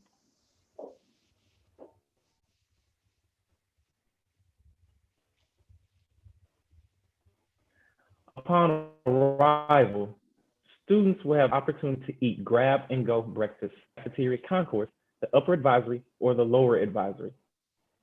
To ensure social distancing, only one student is allowed to sit at a table. Custodial and cafeteria staff will clean tables with disinfectant once a student finishes their breakfast. Preliminary plans are for students to go to their first block class when they finish breakfast. McClure North's organizational leadership team is finalizing a plan for supervision. At the conclusion of breakfast, the custodial staff will clean and disinfect the cafeteria. McClure North will offer 3 lunch times for students. First lunch is from 11:05 a.m. to 11:35 a.m. Second lunch from 11:50 to 12:20, and third lunch from 12:35 to 1:05. Students who have third block class on the first floor, in the terrace, or those who attend North Tech in the afternoon will eat during the first lunch. Students who have the third block class on the second floor will eat during the second lunch. And finally, students who have third block class on the third floor or have PE will eat during the third lunch shift. Cafeteria staff will serve students grab-and-go lunch at 3 different locations in the cafeteria concourse to ensure social distancing. The floor has been marked to provide students visual aids of where to stand while waiting for grab-and-go lunch. The athletic department at Ferguson-Florissant School District continues to balance the importance of physical activity and athletics for students with the reality of COVID-19 in the country. The district has developed a return to play plan that has been approved by the St. Louis County Health Department. The guidelines were developed to limit the transmission of COVID-19 as students engage in sporting activities and continue receiving quality instruction. We have partnered with the St. Louis County Health Department and the Missouri High School Activities and Athletics Association to outline best practices for our students who engage in athletics and activities. With a return to in-person learning, students are expected to adhere to the Ferguson-Florissant School District Student Expectation Code. Students and staff must wear masks at all times. Students will engage in quality instruction while receiving in-person or virtual instruction. Concurrent teaching will occur daily. This model of instruction is 1 lesson to 2 audiences. Some students are in person and others are remote. Students are required to maintain social distance in the classroom. Students must sit in seats assigned by the teacher. No mingling or clustering with classmates before or after class. Teachers will work to limit unnecessary movement during class. In-person students are expected to attend class in person, while virtual students are expected to attend class virtually. And if absent, virtual or in person, students will need to contact the teacher regarding missed instruction and assignments. Monday through Thursday, students receive instruction in person. On Friday, students complete asynchronous instruction. Students will be able to access their schedules from the Tyler portal. Our class lists are structured to provide equitable class size at each level. To ensure we can support students in classes that may present some challenges, we will continue to allow intervention times within every block and work with teachers on how to maximize the use of the intervention safety net. Virtual students are expected to join class at the beginning of each hour and remain engaged until the end of class. Student support time is an opportunity for students to seek additional help from their teachers. Students can seek additional academic, behavioral, and social emotional support. There are multiple opportunities for students to connect with staff. Advisory has been moved to later in the day per student survey data. This will allow students to receive support for the classes that they had earlier in the day. Many students have expressed wanting to receive support for those classes that they have already had for the day. In conclusion, my goal was to give confidence to our Board of Education, our community, and teachers that we are diligently working to prepare a safe environment for our teachers and students. I want to reiterate, the McClure North Reentry document is a living document that will continue to receive input from the various leadership teams at McClure North and the Ferguson-Florissant School District community. Principals will be leading virtual and in-person sessions with students and parents in order to provide a smooth transition to in-person learning. Now, Ms. Sheila Cars will share with you reentry plans for Innovation High at Cool Valley. Thank you, Mr. Williams. Greetings, President Dr. Thurman, Ferguson-Florissant School District Board of Education, Dr. Davis, and this great community. Thanks for allowing me to share Innovations High School Return to Learn plan.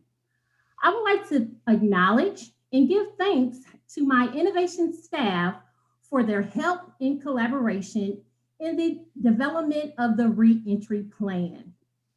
A lot of the information in my handbook will be similar to what you have heard this evening. I will highlight the differences that are germane to Innovation High School and address the four core areas: health and safety, access, security, and support. You will see these core areas threaded throughout the reentry handbook. Students should not plan to arrive or be dropped off prior to 7:45 a.m. Upon arrival, all students will travel through the breakfast line. We have identified a specific door for entrance into the building at door 9. We delineated where students will exit so fewer students are in the same area. Masks are required to enter the building and students will practice physical distancing. Innovation staff will provide masks to students as needed. Students will be dismissed through a staggered dismissal process to prevent congestion at common exits. Starting with student drivers, car riders, buses will be announced one at a time by office staff. Students will be reminded to sit in their assigned seat and wear their mask. Here you will see we were deliberate and intentional in our planning, identifying specific doors for students' entrance and exit during meal times so that we have fewer number of students in common areas.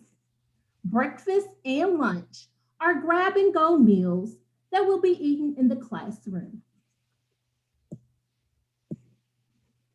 Part of the big picture learning design is to include pick-me-ups as a means to establish our larger family community. Pick-me-ups will rotate weekly by advisories. The Commons area will be accessible to the hosting advisory for that particular week.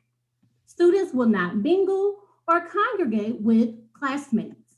Masks must be worn at all times. Innovation High School will have an accommodation room during meal times. The accommodation room is for students or students with high-risk family members due to medical conditions. The accommodation room is an extra layer of precaution and will be allowed additional spacing between students, more than 6 feet of physical distancing. Students will sanitize their areas before and after meals. The schedule reflects the philosophy of the big picture learning design that includes student voice and agency, personalized learning, interest-based learning, and partnering with families and community. Monday through Thursday, students will receive instruction. Monday and Wednesdays are focused on core curricular concepts. Tuesdays and Thursdays are focused on learning through internship component of the design.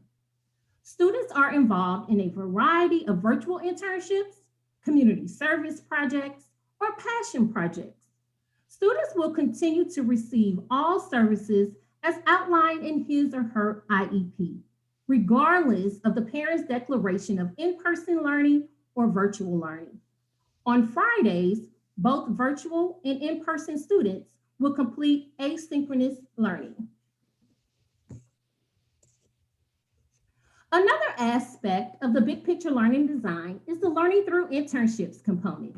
Students will have the opportunity to participate in both virtual and in-person Lead to Learn field trips and experiences. Should students and families decide to pursue in-person internships, they must have a universal field trip form signed and on file in the office and complete a district-approved COVID-19 waiver form. Additionally, students will complete the organization screener and follow the organization's guidelines and mitigation. Because we know equity can be a factor, identified families will have access to transportation. I am in communication with Kevin Perron, and we are working to solidify a pre-identified transportation radius for internship sites. Hallway movement will be limited whenever possible. During transition, students will keep socially distanced at 6 feet. Teachers will supervise hallways, reminding students of safety measures and expectations. Recommended 2 to 3 students at a time in the restroom during the built-in class time break times. Transitions to their math or elective classes. If a student needs to leave the classroom, students will utilize a QR code scanning system. Some transitions may include passes to the school counselor's office, intervention locations, or individual restroom needs. 9th grade will use the East Wing restrooms. 10th grade will use the West Wing restroom. Utilizing the QR code will capture names, stamp time, and location should we need information for contact tracing. Addressing the social emotional needs of students remain as important aspect of Innovation High School. As we re-enter school, we will create an intentional focus on social and emotional skill building, mental and behavioral health, personal safety, and self-regulatory capacity.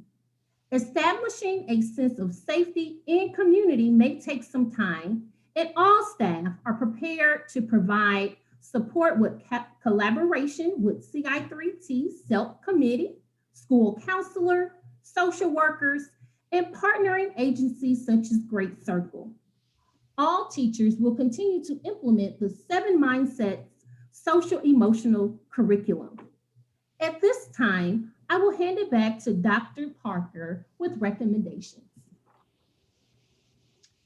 Thank you, Ms. Carves. Board of Education, at this time, administration is recommending reentry for students on March 24th, 2021, which is the first day of the fourth quarter. I will now turn it over to Mr. Hampton, who will wrap us up. So, board, we've shared quite a bit of information with you this evening, and I'm sure you have many additional questions. And at this time, we would love to answer any of those questions that you may have. Prior to questions, we have to do the motion.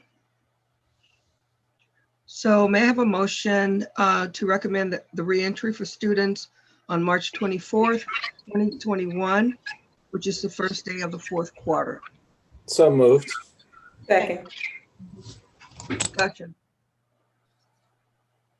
Madam President, do we want to go person by person again like last time of the presenters, or just open-ended? Dr. Courtney Graves is going to be in charge of this part, so I will turn it over to her. So because it's a little harder and we're not in the boardroom, I will ask for you to use your emojis if you have to, if you would like to speak next in this process. We will continue with trying to do 2 questions at a time per presenter, per board member. So we will start with Dr. Parker first. Does anyone have questions for Dr. Parker? I do. All right, we're gonna go with Dr. Paul Walker first, and then Dr. Martin will be following. All right. Dr. Parker, you mentioned that DESE was requiring that MAP testing and EOCs be done in person. Is that correct? Yes. And you mentioned that they are tying that to federal dollars, right? Yes. Can you explain that a little bit more? I know in theory what you are saying, but it's hard for me to believe that they would just tell schools that it's almost kind of like twisting your arm to require you to come back to school, which doesn't quite seem ethical. But I just wanted to clarify and make sure that I heard that correctly. We don't disagree. And we have been in talks with DESE as well as with Craig Larson. And so while the state is not holding us accountable per se, those students who do not take the test, so if we're over a 5% LND, then the money allocated we won't receive that. And I know Dr. Davis is on here, so feel free to jump in as well. And so the other thing, it's disproportionate. And so when those scores or lack thereof will still be posted in the newspaper. It will continue an unfair narrative. And so even if you were to vote for us not to return, the state is expecting for us to do whatever we can to get all students back in to take the state test. Dr. Davis, did you want to add to that? Well, I just would add, I was on a superintendent's meeting today, and there's legislation out there now, Senate Bill 55, House Bill 942. There's legislation being offered up that says if schools aren't back in, then it would limit dollars, federal dollars in particular. So it's challenging. And the other part is we have to test, even though tests this year, so the accountability part, as Dr. Parker has mentioned, won't be necessarily applied as an APR for us this year because of MSIP6 and some other things and COVID. We still have to test all of our students, whether parents decide they want to send students back to school in person or virtual, they have to test in person. So even if a parent says my child is not coming back to school, they're going to leave them virtual. When we test them, we have to test them in person. They did a pilot, and I think Rockville is the only district that they did a pilot on, and I'm not sure all the details around that, but I do know that that was somewhat contentious because, certainly more folks would want to do, virtual testing, but in order for us to test them, they have to physically be in the schools. We've already begun some of that with our early graduates this year. So we've been testing students, bringing them in the buildings to do some of that testing for those who already graduated, so that we can make sure that wouldn't jeopardize them getting their diplomas or anything like that. So there's we agree with you. All right, Dr. Davis, and I don't want to put you on the spot here. So if you don't know, maybe it's just something you could share at another time. But, you know, ballpark, like what kind of loss might that be to the district financially? If, things don't go the way that we, where we could work this out, what could we be looking at in terms of loss in funding? Yeah, and I won't try to say something I don't know. I'll let Dr. Pugh Walker help me on that one. Dr. Pugh Walker, you want to chime in? Sure. So our Title I funds would probably get us around $4.5 million each year. And a component of ESEA, which is the Elementary and Secondary Education Act, supports state efforts to establish challenging standards for our students, develop and align assessments, and build accountability systems for districts and schools. And so the way that we, ESEA includes explicit requirements to ensure that students served by Title I are given the same opportunity to achieve high levels and high standards, and they utilize those assessments, those state assessments, to determine that. So it would be our Title I funding that would be in jeopardy. Okay. Also thinking about the fact that CARES dollars, while it is money that can be used like our district dollars, they base it on our Title I capabilities. Okay, thank you. Can I add on to that question?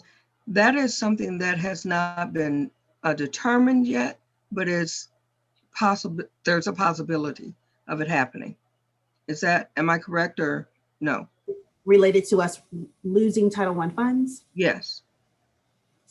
So again, remember, we did not take state assessments last year. The federal government allowed that to be the case. This year, they've not yet said that. And so again, as Jana spoke earlier, while the state is not having concerns with us taking these tests, the federal government has not yet provided a waiver.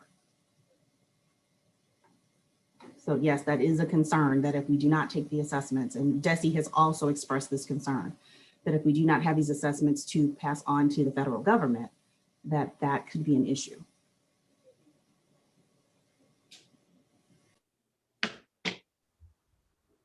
Dr. Powell Walker, do you have any, did you like answer your two questions? I did, yeah, I'm good, thank you. All right, Dr. Martin. Thank you. Dr. Parker, mine's for the second part of your presentation, because I did it in name order. So the second time you presented is what my question's about. You had a calendar of PD dates and building things. My question is, those Fridays that are listed for teachers, is it self-directed or building directed or a mixture of both? It's a mixture of both. And so when you're looking on there, we were really intentional about making sure we left enough teacher, I'm going to air quote, plan time where they can work in their space with their teacher teams. So on there, if you're looking at it right now, so for instance, March 5th is completely teacher driven. When you're looking at a March 12th, it's principal building level. So it's a half and half, right? So it could be an 8 to 11 or a 1 to 3. So anytime you see that stuff, those times split like that, that's what we're looking at. Got it. And I think it's with timeline, but it's really, I have it under Hamptons, but I think it goes with this. For March 22nd and 23rd, it was on the timeline. Are those 2 days for teacher prep, or what are those 2 dates? And if it's not you question, if it's Kevin Hampton question, because it was on the timeline, but I don't know if it's part of your back to school PD. So those 2 days are still in discussion. It would be dependent on what more our teachers may need. And so part of the conversation was potentially a synchronous part in the morning and asynchronous in the afternoon. Got it. So kids could still be in school those days, either synchronously or asynchronously. Yes, yes. Got it. Thank you. Those are my only questions, Madam Vice President Secretary. Thank you so much. Anyone else had a question for Dr. Parker? I have a question. I'm not certain if this is for Dr. Parker or not, but it's concerning. So our teachers, are they going to, is it possible for us to provide them with thermometers? Are they able to check students as they come into their classrooms? Or can we check them as they come into the building? So I'm going to turn that one over to Diane Brown, Sorry. who spoke earlier. Okay. Sorry. Yeah, so our plan is to have thermometers, touchless thermometers available for the nurses to screen people who may become symptomatic or while at school or arrive to school with symptoms. It is not in our plan to screen mass amounts of students as they enter a building or classroom, because it would cause a large amount of people to bottleneck into one area while they're waiting their turn. So that is not a part of our plan at this time. Okay. Bottleneck issues. Okay. And and this, I guess this might be for you, Ms. Brown, as well. Okay. What about will the teachers have any partitions in their classrooms? So that would be more of a facilities question, probably Okay. for Carrie O'Neill. Well, I can wait until we get to him if you guys want to. Courtney, if it's more productive. I can wait. Thank you. Uh-huh. All right. I have a clarification question from Ms. Parker. And that is, did I just understand that we really don't have a choice, that they have to come back to school so they can be tested, or we're not going to be funded? So for instance, if the board decided that we were not returning, that we would stay out, the state is still mandating. So third grade through 8th grade has the MAP test, and then high school has EOCs. So those students we would have to figure out a way to get those students to come in and test over the end of April and throughout May.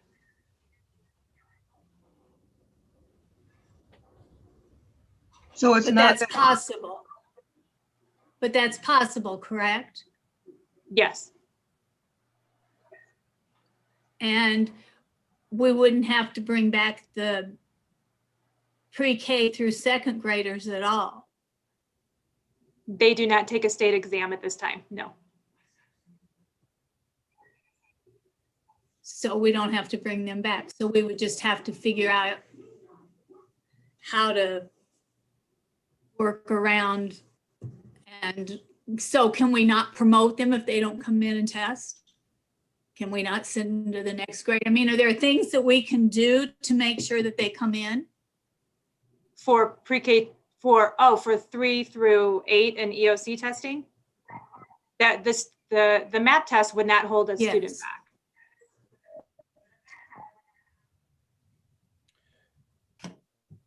back. Anybody else? No, I just want But if we have to have them come in, if you don't come in and test. I'm sorry, could you say it one more time?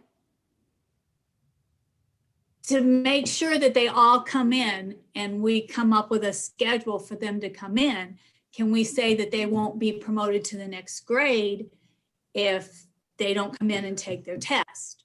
No.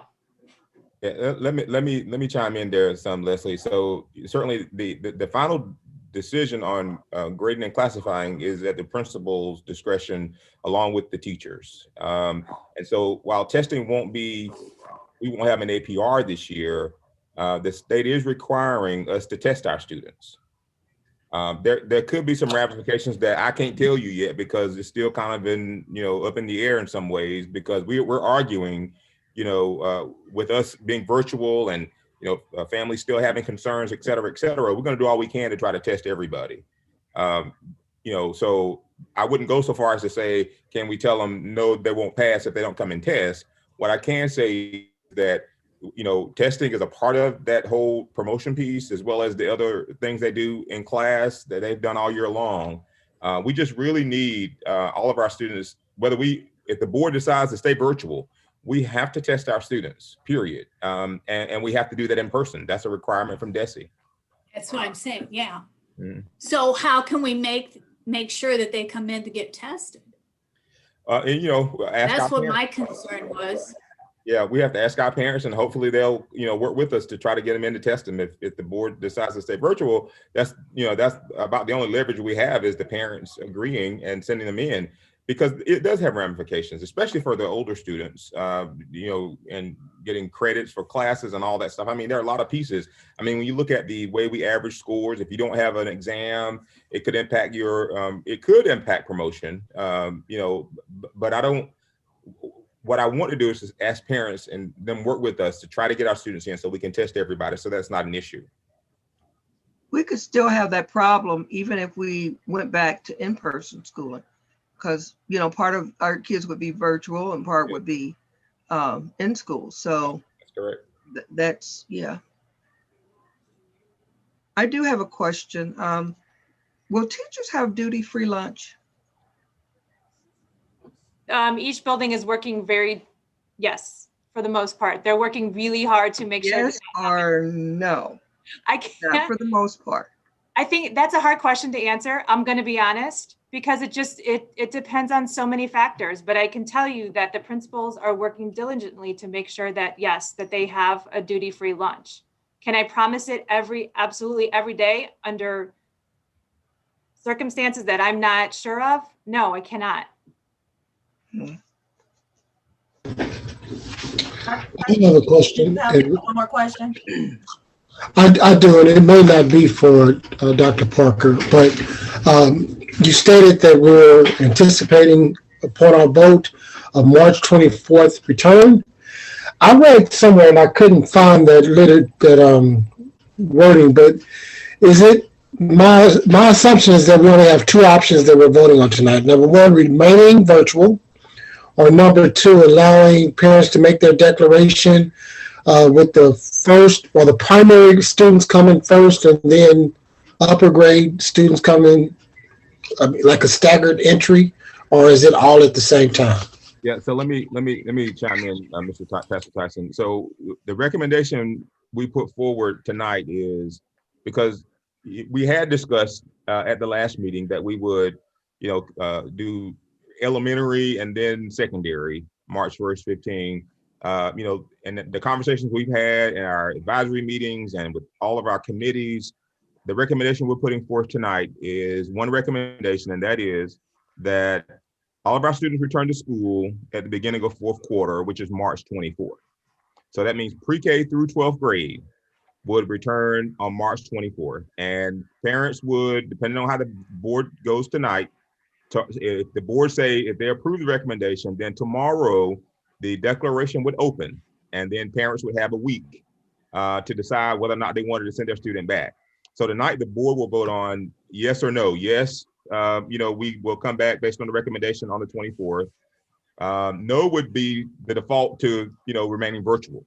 But that's something that the board will have to discuss to make sure that we're all on the same page. But the recommendation is that we return on the 24th, which is the beginning of fourth quarter. And let me say this part too, while I have everybody's attention, is, that gives us about 8 days before spring break, right? We have 9 weeks remaining. So each quarter, 9 weeks is a 9-week period. So if the board says yes, and we come back on the 24th, which is a Wednesday, then we go Wednesday through Friday, the whole next week, and then the following week is spring break, and then we come back and we'd have 7 and a half or so weeks before the end of school this year. So you're voting on coming back the 24th, everybody, which is the beginning of fourth quarter. But Thank you for the clarification. Yes, sir. Did anyone else have anything for Dr. Parker? You guys, it's 9:25 now, and we have a lot to get through. And so let's try to make sure that we kind of stay on schedule in regards to asking the questions as well as the answers. Leslie, did you have one more question? I did, because I'm still confused. To me, it sounds like I don't have a choice. I have to vote that they come back, and because they have to be tested. I don't feel that what the motion says that they're coming back on the 24th. And so I don't have a choice. Yes, Either they, we lose our funding, or and maybe I'm oversimplifying it, but I feel like they're losing their funding if I vote for them not to come back. Leslie, no. And I don't want them to come back. Leslie, no.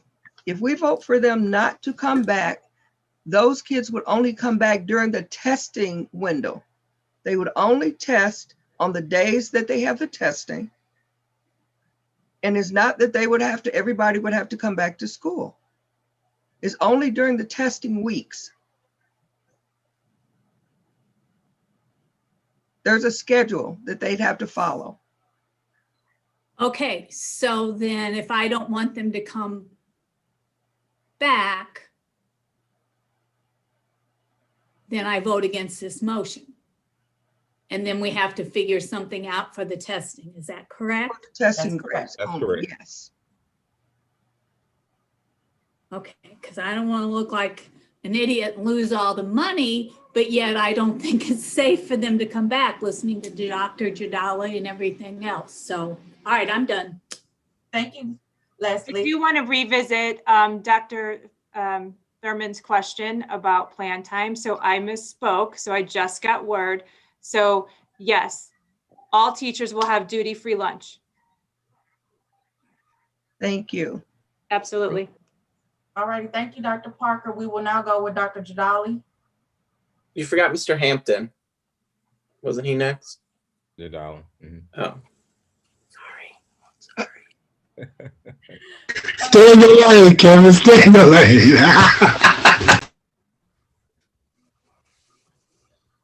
Anyone have any questions for Dr. Jadali? I do have a question, and I'm not sure, since he's talking about the infection rate. I have a concern because we have had to quarantine our athletes, our girls basketball team at North, because of them being exposed to COVID. They're being quarantined for 14 days, and they were not able to play because they don't have enough of their students to play to qualify, because they haven't had enough numbers of students who have practiced. And then also, not to mention that also one of our wrestling team have been on quarantine because of being infected or being exposed to someone who has been infected. And not to mention the schools that have been quarantined because of being exposed to other staff members. And I'm looking at the numbers. It looks like this week it has gone down some. However, the fact that the vaccines aren't done and very difficult to get to, and the fact that we are in our community, there's a disproportionate number of vaccines that have gone out to our community, and I have a concern about that as well. Mm-hmm. I'm not sure how to respond to your question, Dr. Thurman. Yes, I shared with the Board of Education and Community regarding the current trends that they are taking place. I specifically talked about where we are in terms of 7-day averages. We looked at our zip codes. We looked at our positivity rates. There has been, in a larger scale, there has been a drop overall in the entire community, and they're obviously using some smaller samples. It could be some degree of misleading.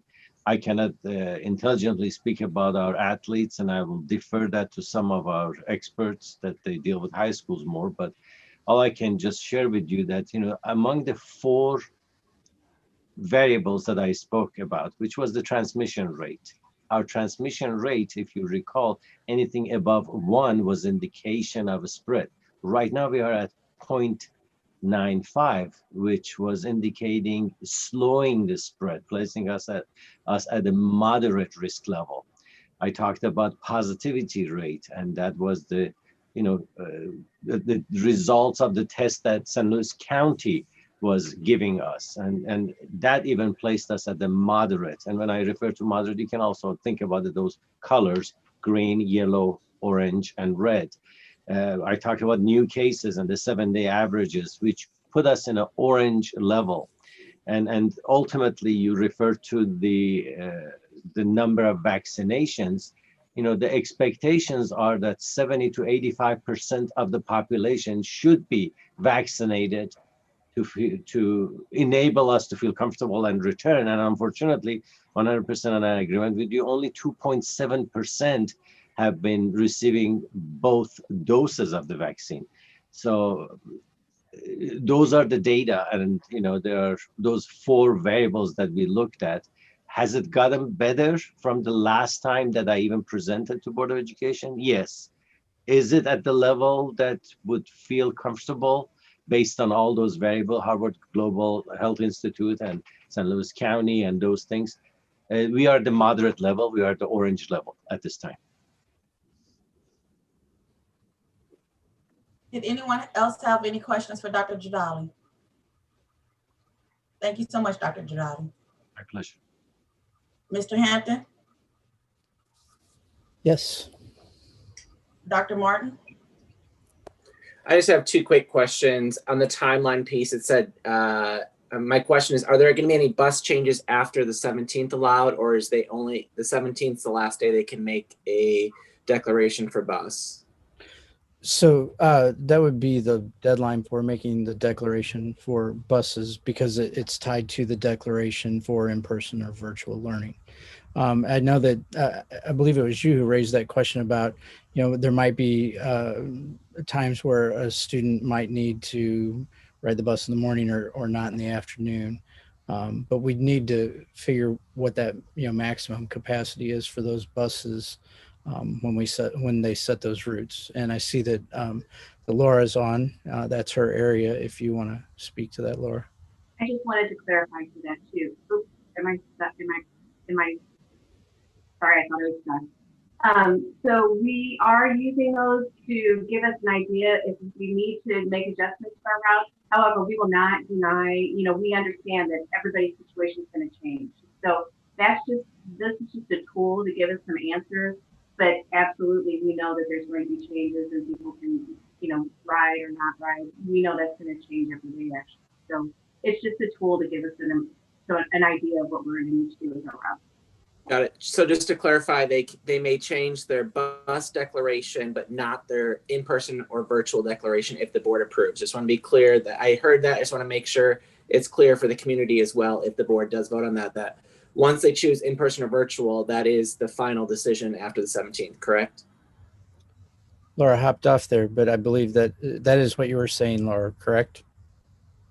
I can only speak to the bus situation. I don't want to speak to the other part. Right, but the bus part. Yes, they can. The bus, yes, but the declaration for in-person or virtual cannot change after the 17th. That would be back to Dr. Parker for that answer. Or okay, I can give you a wink. Correct. Thank you. And then Mr. Hampton, obviously, is the timeline. And I know we didn't necessarily have, I know Heike shared with us the official calendar for the school year. My question is, will there be any virtual days following spring break to help mitigate any possible quarantines needed if the board does choose to go back in person? So we don't have that included in the calendar at this time. That's certainly a consideration. I know that some other districts have done that following breaks this year, but that's certainly a consideration. Got it. Thank you. That is all I have, Madam Secretary. Quick question. Go ahead, Mr. Okay. We had mentioned, I heard earlier, and I think Dr. Thurman mentioned the wrestling students and the athletes that had to quarantine. Do we know if any of those athletes actually contracted or tested positive after the quarantine? Because exposure doesn't necessarily mean positive.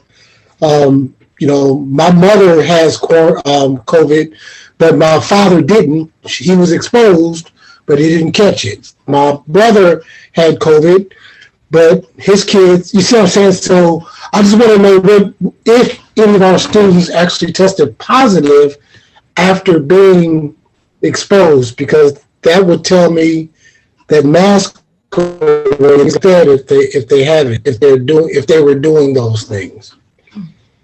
So I see Diane Brown is on, and she'd be best to answer that question. But before she does, you know, so if we've had positive cases, we can say that, but we can't say anything more than that because we have to be protective of people's identity and all that good stuff. So I just want to put that out before we start talking about this. Great answer. Great answer. Correct.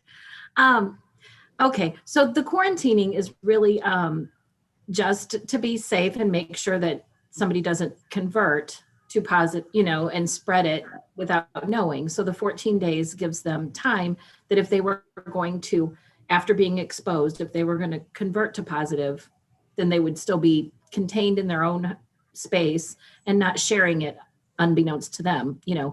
And so it's really a nice safety measure to have in place.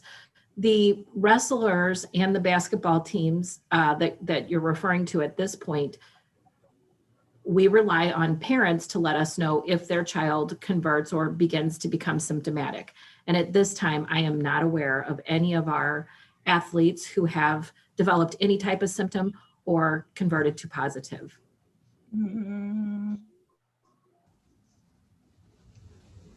Thank you. All right, anyone? Okay, are you, is that the correct information? We don't have any students that have COVID or had COVID. No. So after being quarantined due to exposure, none of our athletes that were placed in quarantine through our district partnership with the St. Louis County have converted to positive. So Okay, that is we have had I a was student who actually had COVID. So yes, Okay. originally originally one person was positive and then the remainder of their team had to quarantine. Okay, thank you. Yes.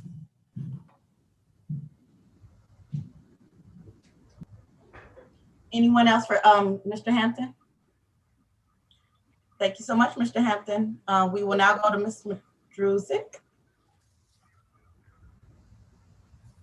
I do have two quick questions. Shocker. And I'm only asking because it was under her presentation, what she presented. You talked about disinfecting of desk. What are we using for disinfecting of the desk after lunch eating? You talked about, what are they using to clean or disinfect desk? It depends on your grade level. So for pre-K2, they have the wipes and then the disinfecting wipes. And then for the older kids, they've got the spray and paper towels. Paper towels. Got it. And my second question, based on your part of the presentation, and I think it was semi-answered earlier, but just for clarity, who will be supervising lunch? I know that's a broad question. So more specifically, if they're eating in a classroom, who is responsible for supervising a lunch? That's a great question. I know that the principals are working really hard on that. So it could be I don't want to answer that. Can we have like a principal hop on, because I'm really dangerous there. Dr. Martin, I Yes. will be happy to address that. So actually, when we are planning for this, it looks like we will have some aides that will help supervise.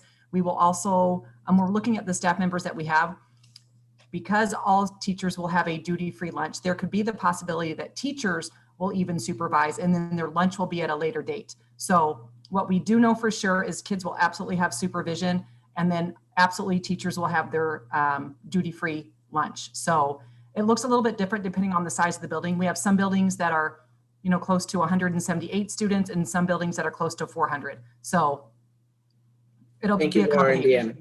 Thank you. And I can say that we talked to ESS, so per your, Dr. Martin, per your question about extra subs in the buildings earlier in an earlier conversation, we are trying to get more subs in the building, and that will be extra bodies too that can, help assist with lunch duty. Yeah, that was one of the questions that I had is, do we have enough custodial staff and aides to help with the cleaning of the desks and picking up the trash and getting the rooms sanitized after lunch? So, Terry, I don't know if you want to hop on. The custodians, so that the students and the teachers will be responsible for the desks during the lunch period. We have purchased big, huge trash cans with the liners for each classroom. So every classroom will have the cafeteria size trash cans for the classes. So the students can absolutely pick up their trash, walk it up and, throw it away and, help wipe down their desks. And then the trash cans are supposed to be pushed out into the hall afterwards. And then the custodians are going along and then empty them after each, service. So teachers will be responsible for helping clean those classrooms. Correct. Everybody's on board. Everybody and their brother is going to have to help, because you're right. We do not have enough custodians to go into every classroom after the meal service and help clean it. I have a question. Laura, will there be disinfectant and like wipes or something in the staff restrooms in the buildings? That's directed to Terry. Yeah, so there'll be hand sanitizer and wipes in every bathroom. They will be cleaned in between classrooms, during class periods, just like all the other restrooms. All restrooms will be cleaned throughout the day and checked throughout the day, restocked with soap, hand sanitizer, and all the necessary needs and supplies. So when custodians are attending to lunch, who's going to be maintaining the bathrooms? So the only thing they'll attend to at lunch is they'll get the trash. Then who will be attending the bathrooms?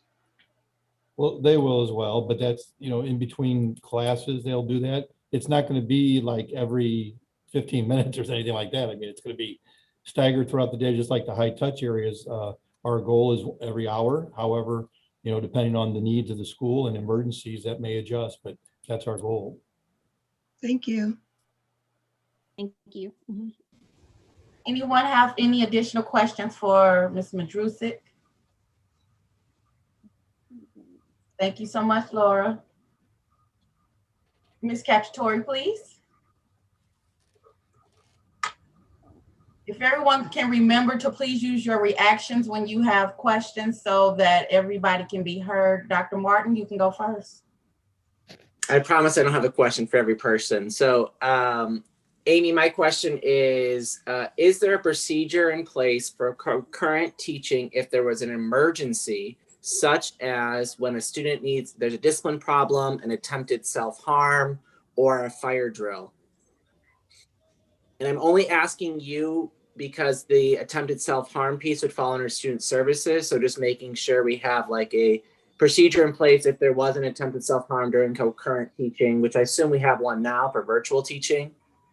We do. And we also have a crisis team that works when we're in person naturally. So we do have a process and a procedure for any of that. Fire alarm.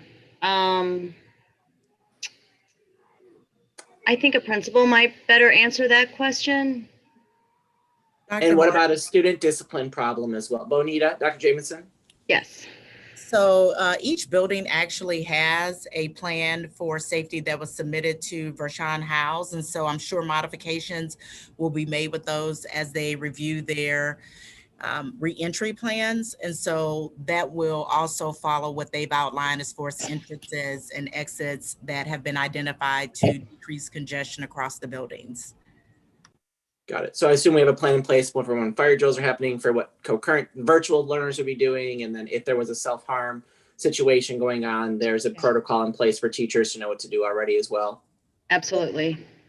And there is professional development. We actually completed that during the summer, and there's an electronic form for teachers to request support for students who are having suicidal ideations. Thank you so much.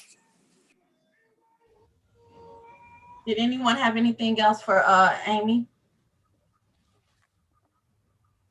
All right, thank you so much, Mrs. Cacciatore. We will now have Kevin.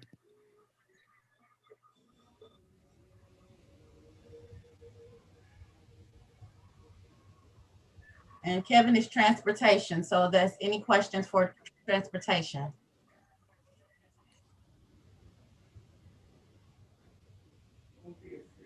All righty, Kevin, video still was awesome. Thank you so much. No, I do. I Oh. couldn't get to my question, my hand raised fast enough.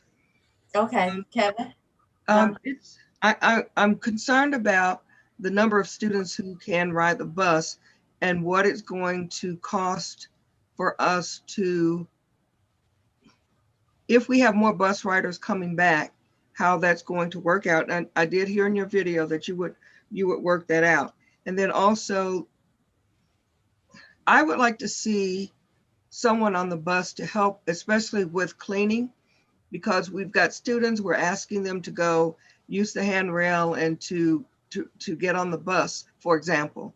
So who's going to be cleaning after each student, or how's that going to work? I would just like for you to explain to parents how that's going to work when students get on the bus.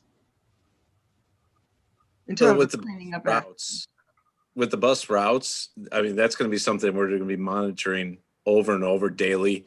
And again, with our tablets, that's going to help with the attendance and who's riding and who's not riding. The adjustments that are going to be made, it's just going to have to happen according to what really is coming at us. With the sanitizing of the buses between routes, well, the hand sanitizer so the students can use it as soon as they get on the bus. We have time in between schools and situations like that where we can use a quick Terminex or a quick, Lysol type spray so we can, disinfect the school buses in between those routes and just do the best we can with even wiping them down. Getting a monitor on the bus, I mean, I would love to have that happen, but expense and situations like that might be a deterrent.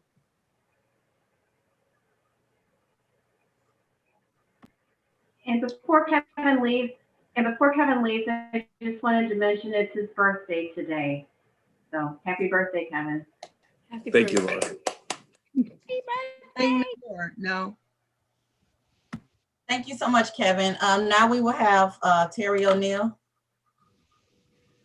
75 looks good on you, Kevin.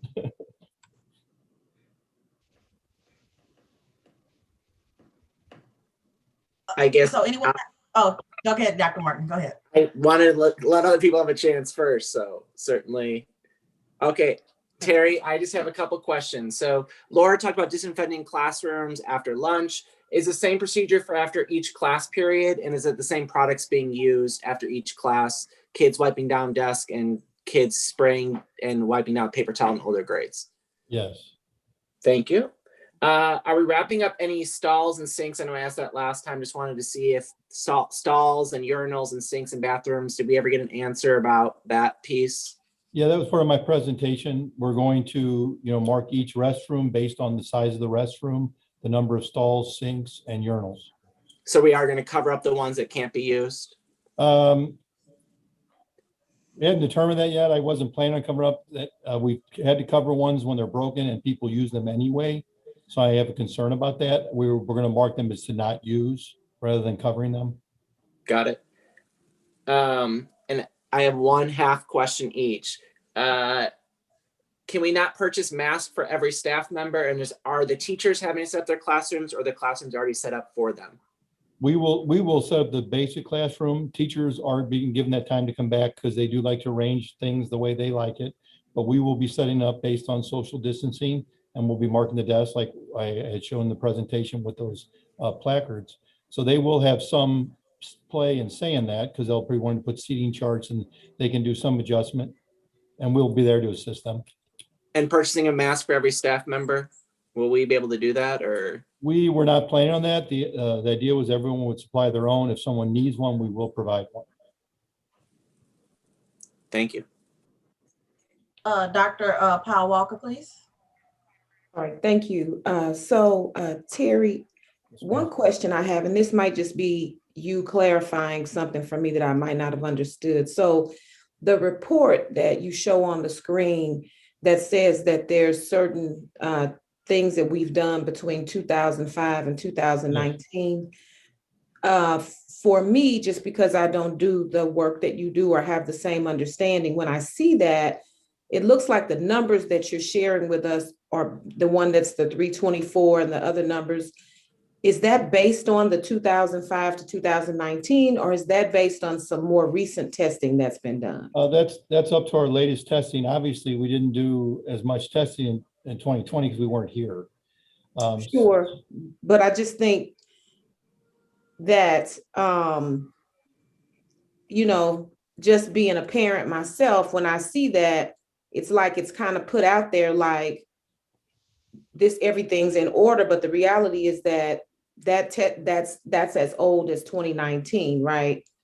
So I just wanted to, that's what it was looking like to me, but I wanted to ask because I was hoping that maybe, and I get that we weren't here, so maybe we didn't do it, and we certainly didn't know all of this would be warranted, but I just wanted to clarify that the numbers that you shared took us through 2019 and are not indicative of where we are in 2020 or even more currently. So they should be a good sampling. You know, that has stayed steady over that whole time period, every single time we test our schools.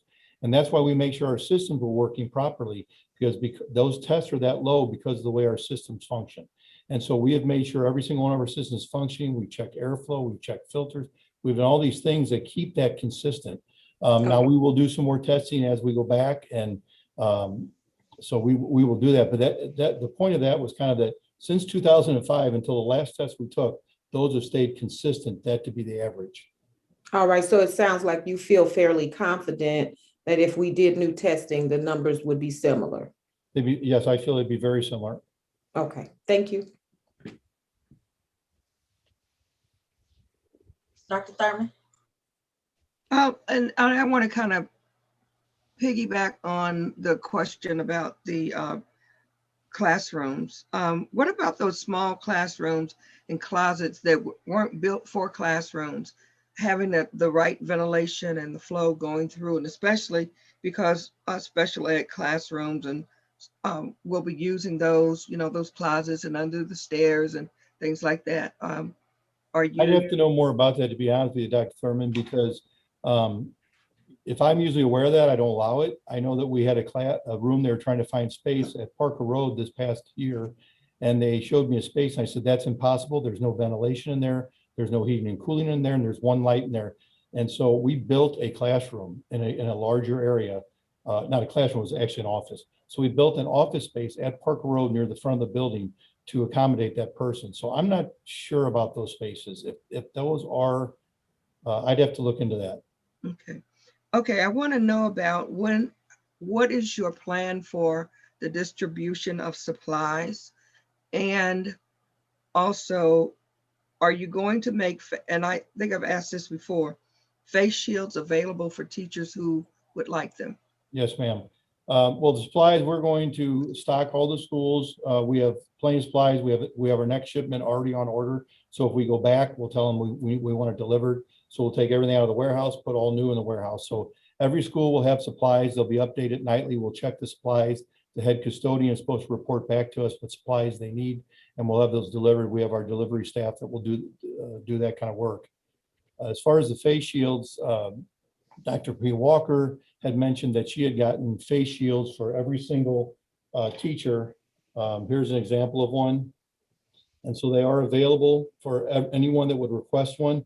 However, as I mentioned in the presentation, we would ask that and require that you still have to wear a mask and social distance with the face shield or a barrier. They're not, the face shield or the mask is the number one thing we want you to do. Face mask, social distance, and hand sanitize. And we've covered those things.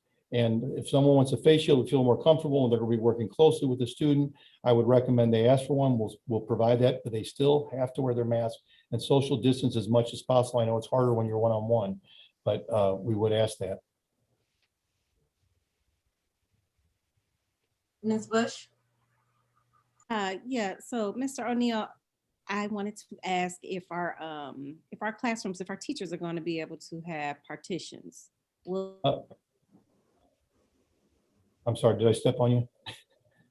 No, Are you done? I'm sorry. Okay. That's okay. Will our teachers have partitions in their classrooms? That's not our plan. So we'll have partitions. We've already started putting most of those up for the areas where we're going to have the higher traffic and visitors and people For example, you know, I mentioned the presentation that we have them up for security areas and security desk, and at the main desk and other counter areas where people will be coming in, parents and students and so forth to meet. The plan in the classroom is just what we were just talking about with Dr. Thurman. Those face shields can be, any teacher can request those. They're the plastic in front of your face. It makes them more mobile. If you're going to be one-on-one with a student, you don't have to worry about trying to move that shield off your desk.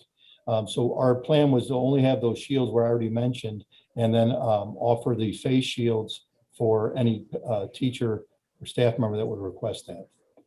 Okay. Okay. And then the other question I had was, in some of our older buildings, from my understanding, is the staff bathrooms may be just small, really small. So I just want to make sure that we're giving those facilities the proper attention when it comes to sanitizing and cleaning and disinfecting, just to, you know, make sure our teachers are. We have our custodians. One of the documents, I know they're hard to see when they're on the screen, but one of the documents was a checklist of things they'll be cleaning throughout the day in the high touch areas and things like that. And I'll double check that we have the bathrooms on there, including the individual bathrooms like that. You know, some schools have individual bathrooms, which aren't the larger group bathrooms, and they also have the staff bathrooms. So we will make sure those are treated the same as the larger, you know, multi-use bathrooms. Restrooms, I should say. Thank you. Thanks for that. Did anyone else have any questions? Terry, I had two questions myself. One question was about the air quality. Is that checked in each individual room, or is it for the building at large? How is that actually checked? We usually do a few rooms. We don't do every single room. We do a few rooms. We do a hallway and a common area, and then we do outside. Okay, thank you. And a lot of times, the reason we do is we'll have a teacher concern and saying that her classroom is not right, his or her classroom is not correct, and they feel there's an air quality issue. And so we'll specifically test it for that teacher, along with the hallway in another room and the outdoors to be to help them with any concerns they may have. I'm glad you said that, because that's actually the segue to my next question. I was wondering is because from what I'm hearing from the teachers and staff is that many are saying that it's okay for them to come back. They want to come back, but they want to feel safe when they come back.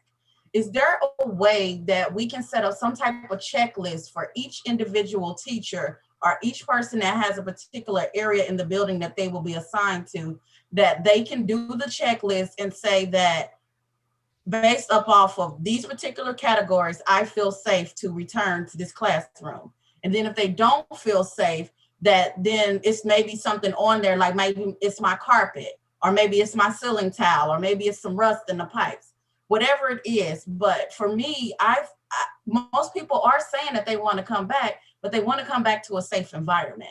So is there a way that we can create something like that where by the time I say before the students get there, that when the teachers go in to check their classrooms, that they can go through this checklist and then we can make those improvements as needed?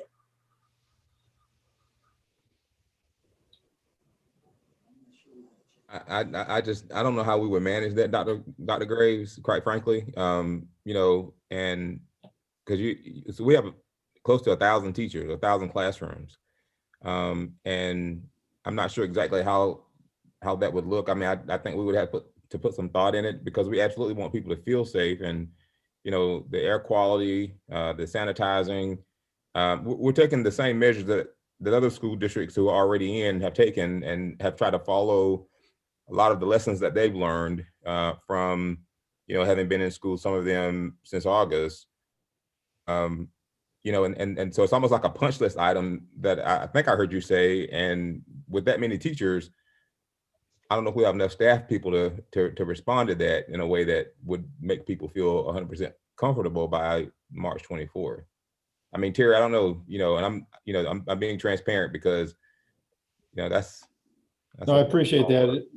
I don't have the staff, you know, over time, since I've been here, I hear from teachers when they have a concern about their classroom, whether it be carpet or pipes or, you know, dirt on a vent that they think is something else. and things like that. And we address it every time we get a call or anything about it. You might recall you also saw the email going back and forth about the room at McClure North that someone was concerned about and the amount of time and attention we gave that. And that's what we do when we hear something. And so I do agree with what Dr. Davis said. It made me a little nervous when you asked the question about trying to be able to do that in that period of time, with that number of people. And I don't think it would be something we could have accomplished that quickly.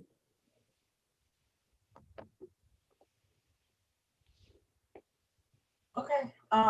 Anybody else have any additional questions? Thank you, Terry. Thank you. All right, Diane Brown.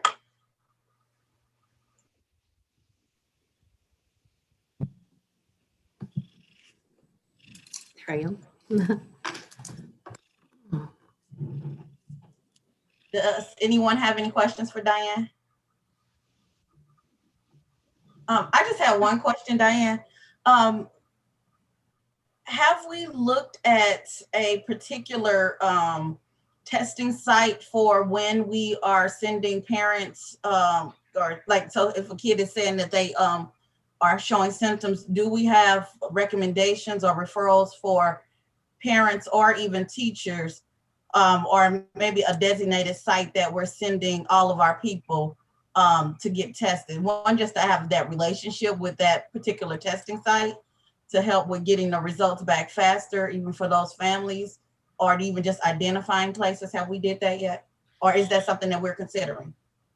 So we are a partnering school district with the St. Louis County Health Department. And lucky for us, they are here within our district. We use a manual that they sent us, and they gave us a link to all of the area testing centers. So we don't necessarily have a relationship with any one specific center, but we use their manual and would refer people to testing sites that are in our area or assist them with helping them find a testing site close to their home for convenience. Thank you. Anyone else for Diane? Dr. Thurman? Yeah, and I'm still concerned too about, even though our students are at low risk of contracting the virus, they are still considered carriers or can be carriers to their parents or grandparents at home. And I think I asked you before about contact tracing and the limit that we will go in terms of contact tracing with our students. Can you talk a little bit about that? So with contact tracing, the authority that has been shared with us by the St. Louis County Health Department is to do the contact tracing within our buildings. So if we are made aware of a positive case, then we would trace their contacts as it relates to within our district. So we wouldn't necessarily trace their family members and outside, but we would trace the contacts that they came in contact with within our building. And then we have the authority to, along with the county health department, to quarantine. Okay, okay. I did have one other question too.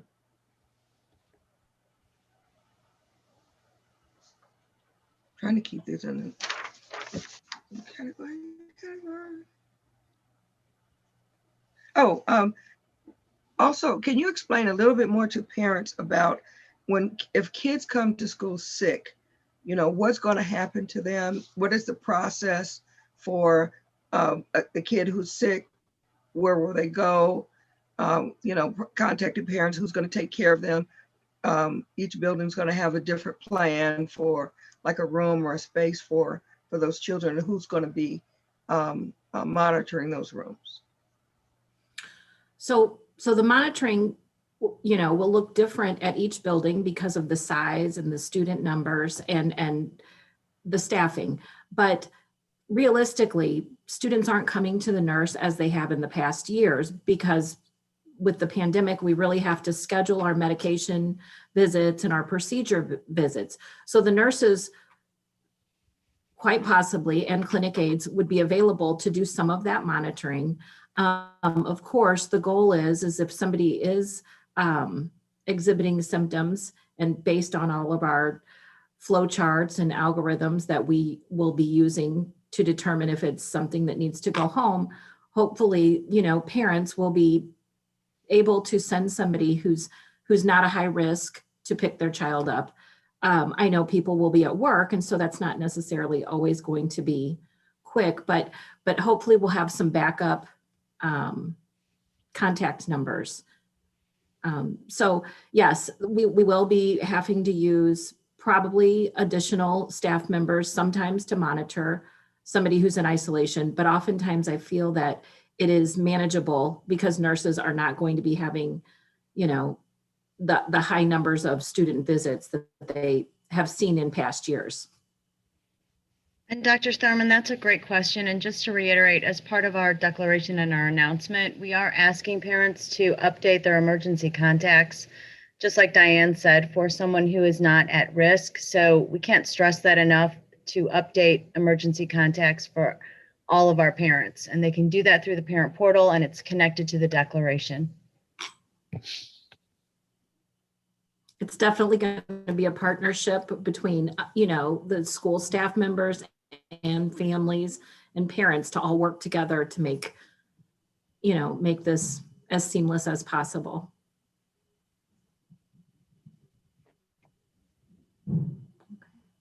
Anyone has any more additional questions? All righty, thank you so much, Ms. Brown. Mr. Boyd? You're welcome. Hello. All righty, we will start with Dr. Martin. Thank you. Good evening, Mr. Boyd. My first question is, teachers who can't medically teach in person, will they teach virtually, and will we hire a long-term sub to supervise their classroom? And where are we at with building subs? I'll take the second question first. In terms of building subs, we are still working with ESS to confirm how many we will be able to bring on board. Right now, the process is, or the hope is, that we will be able to have 3 subs per building for secondary, and then 2 subs per building for elementary. But that's just where a start is right now. We'll be able to have a better idea next week where we are in terms of the recruiting process. In terms of what we're looking at doing in terms of with teachers not being able to teach, that's going to be, I think, a pretty nuanced process, because right now we don't have a lot of medical information that would say that we have teachers, and this is looking at some of our information based upon our insurance company and looking at sort of the history of the kinds of pre-existing conditions that exist. There's not any pre-existing conditions right now that would preclude any of our staff members from being able to teach, given the mitigation factors that we have in place at this point. And that is why if teachers are going to choose not to teach, that they may have to take leave instead if they do not feel that they can come in. But right now, we don't have medical information that would say that current pre-existing conditions that our staff suffer from would preclude them from coming into the classroom, given our mitigation factors. And with that, just to clarify, I can't remember the presentation now, if a teacher is on quarantine from something that we had to quarantine them and they're still able to teach, would they still teach and we put a sub in their room so they could teach both virtual and in person? Yes, a sub or an aide if available. Got it. And my second question, as I'm limited to 2 questions, is what if a teacher's class, particularly at the elementary level, has 100% of their kids choose virtual? Would they be teaching virtually fully? And what is the rationale for them having to come in person if they have 100% virtual? I think I think part of the thinking is that if the students are remaining 100% virtual, it comes down to the question of really trying to create an equitable situation among teachers. And if we're having people come into the classroom, they also have more access to materials in the classroom as well. I think that there would probably have to be some more discussion about that, because that is really not one of the scenarios that we have planned for a class to have 100% virtual choice at this point. So as a follow-up, or do you want me to wait, Dr. Graves, until other people go? I try and follow rules. You can go ahead and finish your last one, Dr. Okay, as a follow-up with that, and I know there's a lot of what if scenarios, but I know we've heard from a lot of teachers and parents as well, just the concern about virtual and in-person. If you have a class that, let's say, 95% of the kids choose virtual, and you have another class that 95% of the class chooses in-person, are we going to be doing some rearranging of schedules, or are we guaranteeing that to parents? Same thing would be true if, let's say, 65% of our parents choose virtual or in-person for a certain classroom. Are we telling parents that there's a possibility that classes will be rearranged based on numbers? Because if I've heard correctly, the magical number is really around 50% is kind of what we're gauging for class size to keep 6 feet. Is that correct? Or can we have more than that? Yeah, so let me chime in some, Dr. Board, and then you can follow up if you want. So this question has come up quite a bit to the scenario you mentioned a minute ago about 100% versus 0%, for example. And in fact, it was an elementary principal who brought this issue up in particular. And would there be some opportunities for moving some people around, students around and teachers around? We haven't guaranteed, what we've guaranteed is that we're going to work hard to find the best scenario. When I mentioned this in the work session, and I'll say it again, especially for high schools, I think it's virtually impossible to bring students back and have a different scenario for secondary schools, high schools in particular. It could be the case at an elementary school, probably to a lesser degree than high schools, where a school needs to have that autonomy depending on those numbers. And we plan for 50% or thereabouts, and certainly we can increase it. But if we have a scenario like you brought up, where you have a teacher who has all kids virtual and then another one who has 80% that's in person, is there an opportunity to do some shifting, which means that students' schedules could change and they could get a different teacher, right? But that will depend on parent declaration. So there's no one size that's going to say, yes, this is what we're going to do, because it could be different at one elementary school versus another one. So there could be an opportunity for that. Depends on what's the best scenario to be able to, like you mentioned, Dr. Martin, not having an overcrowded class and putting everybody at risk, because that really would be the worry. Is if a teacher has 25 children, and then there's no way in some places, depending on size of the class, that you can actually do that safely. So we may have to move some students around in order to keep everybody safe. So I appreciate that honesty of answer, because certainly it makes logical sense. So I guess with that, my last follow-up, Dr. Graves, for that is, would there be, and I know there's 1,000 what if scenarios, but I do think it's important for parents to be able to hear and the board to hear as we make a decision. Would there be any situation where kids would have to have a teacher from a different elementary school altogether? Or are we committing to keeping them at least with the same, like, let's say Parker Elementary. If you go to Parker Elementary, you would only have teachers from Parker Elementary or whatever elementary school you might go to. Or are we saying there's a possibility you may be moved to another, if you're virtual particularly, you may be getting a teacher from a different school altogether? Yeah, we can't commit to that. What we can say is that if you're at, Duchesne, for example, and that's just the first school that came to my mind, versus if you're at Bermuda, or a different school. I mean, we're going to work hard to keep students with the teachers at the school they're at, because that's who the principals supervise. It could make sense that we've had a scenario, for example, where, we have a physics teacher at North who's been teaching students across the district. And so there may be a need, right? We'll work hard to try to keep students where they are with the least impact and confusion, if you will. But it's so I can't commit that they'll be just at their school, especially at the secondary level. Got it. So Mr. Boyd, can you just provide the board an update, if we approve tonight, the update on building subs, just before our board meeting, if we approve tonight? Yes, thank definitely. you. That is all. Are you sure? Mm-hmm. Okay. I have a question about, are teachers going to be required to take the vaccine and will they be required to be tested prior to, I'm sorry. yeah, prior to kids coming back? At this time, we have not discussed that, and that would be a conversation that I believe we would need to have with the board's attorneys before we made any kind of decision like that. Lisa is on. I think she is. I am on. My video is not coming on. Oh, there we go. We have not discussed that, and I do think that at this time, I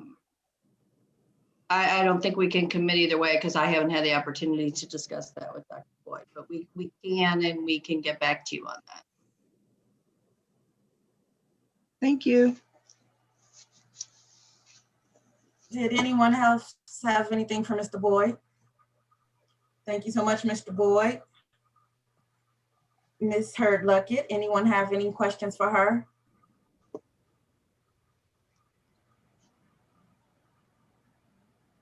All righty, we don't have any questions for you.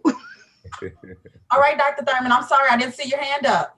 Well, I was trying to get to it and I couldn't get to it fast enough. I just put my hand down. Early childhood, correct? Yes. I'm one of the things that I'm concerned about is with early childhood is, again, the proximity and students who are coming in who are, are babies, early childhood students. I was an early childhood principal for 2 years, opened up an early childhood school. Just being able to keep them where they're not being physical with each other, and then sharing materials, having the space. How do you visualize a classroom? And especially, are we talking about having virtual and, oh, I think you did say that you all were separating virtual and in school. Is that right? Yes. So to answer the last question about virtual and in school, so we are looking to separate the two because what we know is what is best for especially our youngest learners is that those teachers need to be focused, right, on those students for social emotional reasons, for just being with students who are in person. So we want to make sure we honor that. So what we did to sort of help with that was lower our class sizes from the very beginning, right? In anticipation of a possible return. So our class sizes are already smaller to sort of assist with that when students come back in. So speaking about the space in classrooms, right now we have a max of 10 students in a classroom. There are some classrooms that might have maybe 11 students, but those classrooms are a lot smaller. So when we, if the decision is made for students to return to school, looking at, it will depend on the declarations, student declarations, and those numbers once they come in, but there is space in those classrooms to allow for some of that. We did have one teacher volunteer to set up her room to sort of serve as a visual for what that could look like as far as spacing out some of those centers. We have floor markings on the floor to visually represent where students can stand, which gives them space apart. We spent time last Friday with Lindbergh Early Childhood, they've been in school since July. So teachers had a chance to speak with those teachers to kind of learn some of the mitigations that they've put in place to keep students safe. So we have done some work around that. We've had some conversations to kind of discuss how that might look for our preschool students. Thank you. You're welcome. Pastor Tyson, did you have a question?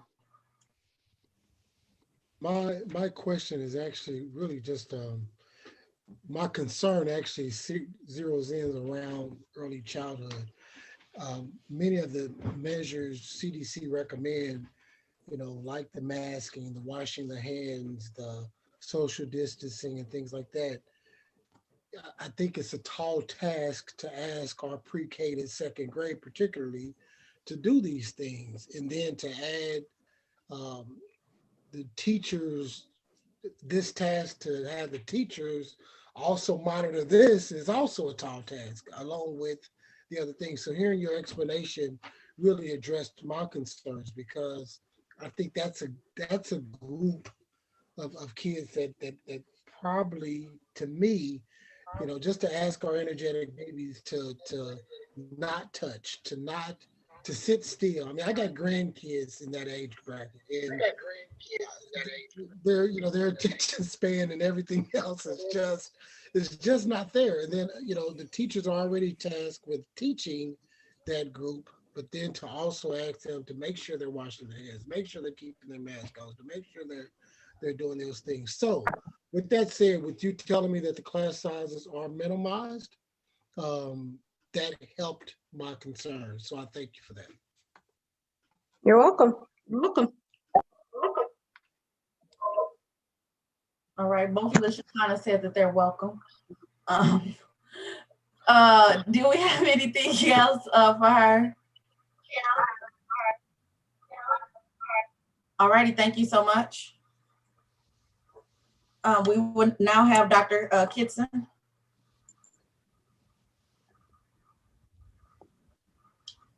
And we'll start with Dr. Martin. Hi, one quick question. I know it's been common practice in other districts, and just curious, on Fridays, can the staff work from home to allow for deep cleaning of schools? Since you mentioned Fridays they'll be in the building, so I'm just curious if we were going to allow them to be at home on Fridays to do deep cleaning of the schools if they wanted to work from home. Well, Dr. Martin, if I could be a genie and grant a wish, I would give my opinion, but I don't think I'm qualified to answer that question. So, Dr. Davis, would you like to answer that? Yeah, and I won't. I mean, we're going to do everything we can to. I can't say yes, Dr. Martin, to be just bluntly honest about it. If there's opportunities for that, then certainly a lot of the deep cleaning will happen after school. So Terry's group, the team in our operations and maintenance department, are going to try to do it as often as possible. Those Fridays, in particular, throughout the rest of the year, beyond the 24th, if the board votes to come back, we still have a lot of training and supports that teachers are going to need to help their way a little bit better. So, I mean, the focus on the cleaning piece would definitely be, throughout the week after school when they leave, because we want them to come into a safe space. Thank you. So I guess my follow-up to that is there a rationale for why we couldn't let them work from home on those Fridays as they've done all throughout the year so far? Well, they'll be transitioning back in, and we've heard concerns already from teachers about getting some. I mean, even the report tonight from FFNEA with teachers needing support around this whole new environment if they do current teaching versus if we have to change some schedules. I mean, there are a lot of opportunities to support teachers. I'm not telling you that we won't maybe give work from home. It's just going to depend on the need that we have in front of us. And just to clarify, I'm talking about after the return, if so be. So I just want to make sure it's not before the return, it'd be for after the return. Absolutely. Just out of curiosity. I'm referring to after the 24th. Okay, just make sure we're on the same page. Thank you. Yes, sir. Dr. Thurman. Will support staff PE, music, art, will they be moving with or going into the classrooms, or will the students be moving to the specialist classrooms? Yeah, that will be up to the individual buildings. There are some schools that are planning to have the specialist in the classrooms, and there are some that are actually going to plan to have the students travel. That is, and the reason is the space. There are some schools that are going to utilize some of their rooms for the isolation rooms, if you will. There are schools that actually want to have the specials in the actual specialist classroom so that they can clean during their specialist time. So it depends on the each building and the space that's provided and the needs in the building. Does that answer? Yeah. Okay. Yeah. And for PE, how will that be managed concurrently? If you have a PE teacher doing concurrent teaching? So I will be honest with you, that is part of the planning process that we have on Fridays. The principals have already said they plan on getting some of the principals together via Zoom, even around the district, to plan for what that looks like. We have a couple videos that we want to show so they can get a mental model, but it really is going to be in collaboration with the, with the PE teachers. We've reached out to Rockwood and a couple other schools that are doing concurrent teaching in PE. So we have some staff members that we can utilize to kind of help plan, but we want the PE teachers to be a part of that process for what that looks like. So I don't have a specific answer, but there's different options. So we want to make the best option. We want to make sure that the teachers are included when we choose the best option for what that looks like.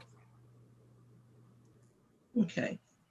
And I guess my comment to that would be that by now I would have thought that that might have already been done so that you could present that to the board and to our, there's different, yeah, definitely. There are different options. So as Dr. Parker mentioned last week, it can be where the PE teachers actually, we use the Zoom and the students at home are doing the same activities that the students in the PE classroom are doing.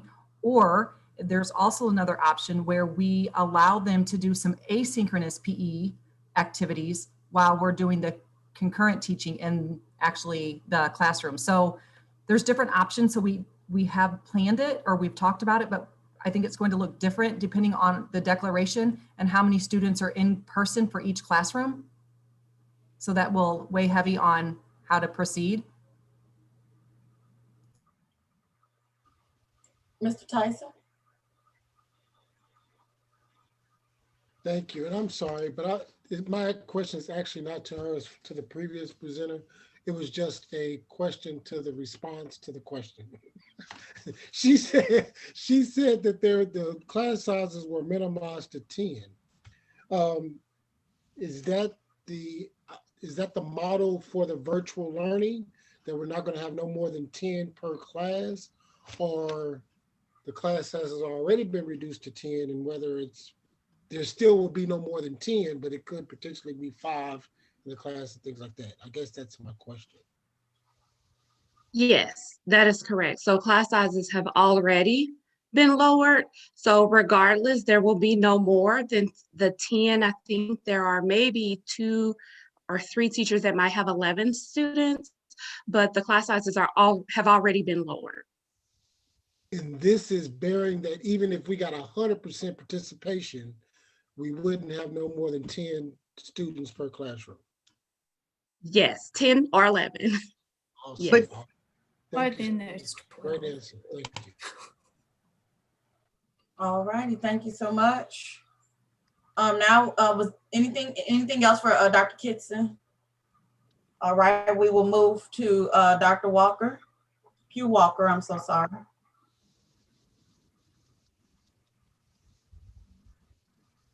All righty, seeing no questions, thank you so much. Dr. Bland? Oh, Dr. Martin. I just have one quick question. I just got concerned when I heard that we'd be holding in-person meetings for parents. And so just wondering, certainly I know that parents need to be able to see the buildings, and I know other districts have allowed to set up tours and things, but having an in-person meeting, just concerned about the gathering of that many people, how many people would be gathered, or is it really more of a small group? You'd sign up as a family to get a tour of the building, or is it what I think of traditional large groups gather in the auditorium for that, or is it more like the individual sign up for tours of the building? It would be. Yeah, I want to address that from a global perspective, because we had that conversation when we met. And what I've asked principals to do is a couple things. One is have a virtual meeting with their families to talk about the handbook, help parents navigate that handbook for that specific school. And then offer opportunities, especially for like kindergartners and students who haven't even been to the buildings before, to be able to do a walkthrough or tour on a schedule, right? So that so that they can, A through C comes at this time, and then they can keep the social distancing rules in place. But in terms of meetings, that those meetings like you're referring to should be virtual, so parents can get that direction, and then they can do tours in the buildings and keep safe. That's what I've asked principals to do. That's what I was hoping to hear. I just heard in-person meetings and I just got alarmed of like, oh Lord, I can just imagine one parent comes positive and next thing you know, you have a whole school. If the board votes for this, because of course we've not voted on anything yet, but okay, thank you for that. Yes, sir. Dr. Thurman? Unmute. Yeah. I want to ask about the girls basketball team at North. I know that they missed one game. Do you know what is left in their schedule for the rest of the year, or rest of the season, I should say? Sure. So I am not sure of how many games are left, but they do have games after the 14-day quarantine. But I'm not sure of the exact number of games that are left, because what's happening is teams are rescheduling. So they're able to reschedule other games that they've missed during the quarantine phase. So I'm not sure how many of those games they won't be able to replace. So for example, I know because it's a domino effect. So McClure North missed a game. So the athletic directors, we meet weekly. And so they scheduled those games for McClure or South Berkeley, and then we'll replace them. So it's just a moving target. So I don't know right now how many games they will actually miss. How many games do they have per season? Well, our season's been cut short a little bit. Yeah, the season has been cut short, and actually, if they advance to the finals, that would be at the end of March, if they advance to finals. And so we're hopeful, and actually McClure North is very confident that they are going to, well, athletic director and coaches feel confident that their team would advance to the finals at the end of March. Thank you. Pastor Tyson? Hi, and maybe this is not your question, but in December, the CDC lowered the quarantine time from 14 to 7 to 10 days. Any particular reason why we're sticking with the 14? Sure. Lisa and Lisa Stump, and also Diane can help you with that too, Adrian. Okay, thank you. So the CDC puts out guidelines, and then the St. Louis County Health Department puts out guidelines, and we have to follow our governing agency, which is the St. Louis County Health Department.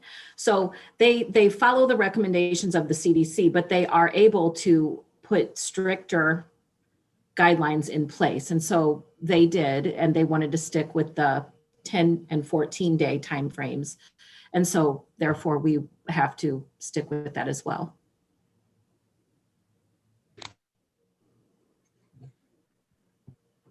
All righty. Any other questions for Dr. Bland? Dr. Thurman? Yes, I have a question, and it may be not just for her, but what are the instructions that are going to be given to students who are walkers in terms of going home and being safe? So of course, we want them to continue to maintain social distancing going home. And, as I presented in the presentation, it's really going to be about increasing behaviors and patterns of behavior. And we talked about practicing and reinforcing. And so we would continue to reinforce during advisory what those expectations are. So we are going to over-encourage students to maintain social distancing when walking home.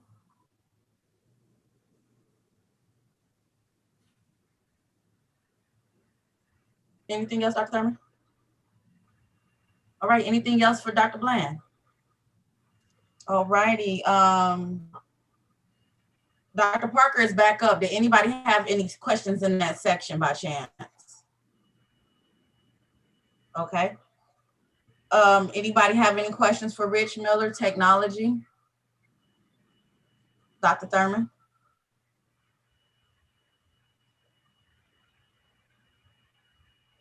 Unmute, please. I don't stop doing that. Okay, do you have any ideas again about when the webcams will be installed, or have we received them? So webcams were part of the board item tonight. So with the approval, we'll order those and they should be in time for the return of students. Yeah, so I'm told those are readily available. Pardon me? I'm sorry, I'm told they're readily available from the vendor. Okay, and how long will it take to have them installed? Well, my suggestion would be to give the teachers the freedom to decide where they want to connect them. So in other words, that the camera can be used with either their desktop computer that they'll have in their classroom, or they could also use it with their laptop computer. And so like in my case, I'm using a desktop machine as my presentation machine here, and then I have a laptop available to me as well. So I think the teachers will have that same freedom to decide what works best for them in their classroom. Thank you. You're welcome. Anyone has anything else for Mr. Miller? I did have one quick question. If we decide to return everyone back, how would we test to make sure that the internet is going to support everyone, all the teachers doing Zoom, and yeah, I guess that's the question. So I do know that's a question from the teaching staff, and a little bit of that is just a numbers game. So I mentioned in my slide that based on the numbers, we should have enough bandwidth, and it all stems from what, in particular, what Zoom says the user who's using Zoom in a group setting with a gallery view. So that's the higher use of Zoom. And so that's a number of 1.5 meg. So if we multiply that times 1,000 teachers, we come up with 1.5 gig. And then what we do is we have a baseline from last school year where we were using about 1.1 gig. So if we just add those two together, it's a usage of 2.6, and it's a little bit fuzzy because there's bandwidth up and down, but within the district, unlike what you have at home, we have the same amount of internet going both directions, different than what you have at your house. So last year we had a total of 5.5 gig available, just to give you that total number. And then we just now, literally the last week, have increased that to 6 gig. So we have a margin of actually over twice as much bandwidth as we should be using with 1,000 teachers on Zoom plus our base bandwidth. We also did some testing in an elementary school at Central, and we took 21 devices, which would be, roughly a teaching staff at an average elementary school, and put them all on Zoom concurrently and had no issues, and actually moved that setup room to room. And then we're going to replicate that at McClure North next week, except that we're going to up the number to 120 is our goal, just to have 120 concurrent Zoom sessions. So again, that should represent all the teachers on Zoom.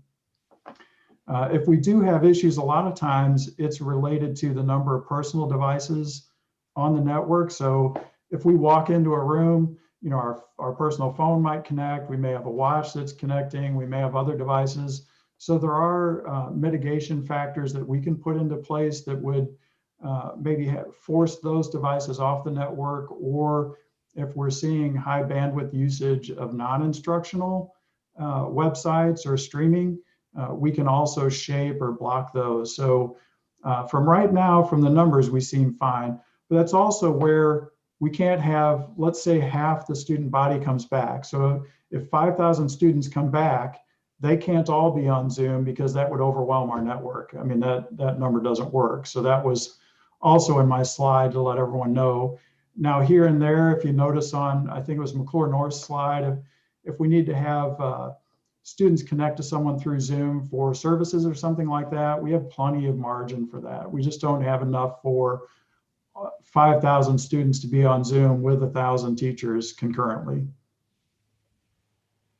Hey, Rich, if you would just clarify also though, that when, if the board votes and students come back and you're in a classroom, the teachers would be connecting to Zoom. The students in the class would not be, but that they would also still be able to surf the internet though with Canvas and all those other things. Right, that's correct. So sometimes terminology gets confusing, and I know it's been a long discussion, but Zoom itself is the highest bandwidth use. It's audio and video that's timing sensitive, just as we're seeing in this meeting.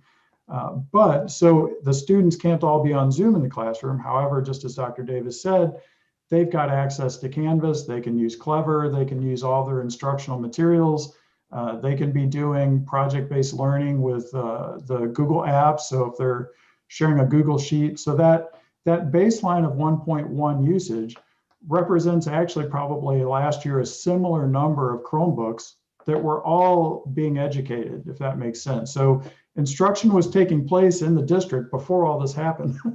So all those Chromebooks and everything were in use for instruction, but that's exactly right. The students will not be hamstrung who are in school. They will be able to get to all their resources that they need.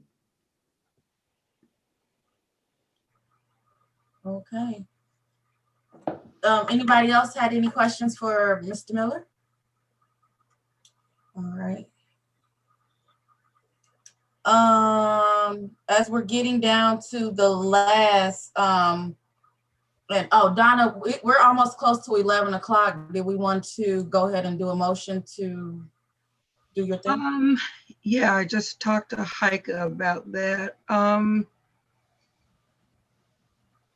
Yeah, I think we better do a motion may I have a motion to continue our meeting past the 11 o'clock hour. So moved. Second.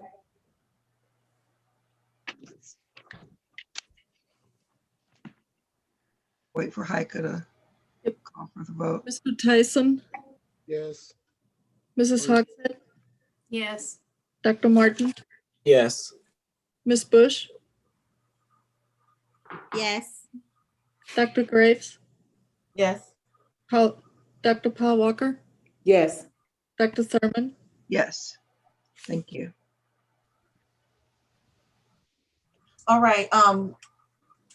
Looking at the list of, I was wondering, did anybody else have any more questions for the rest of the people on the list?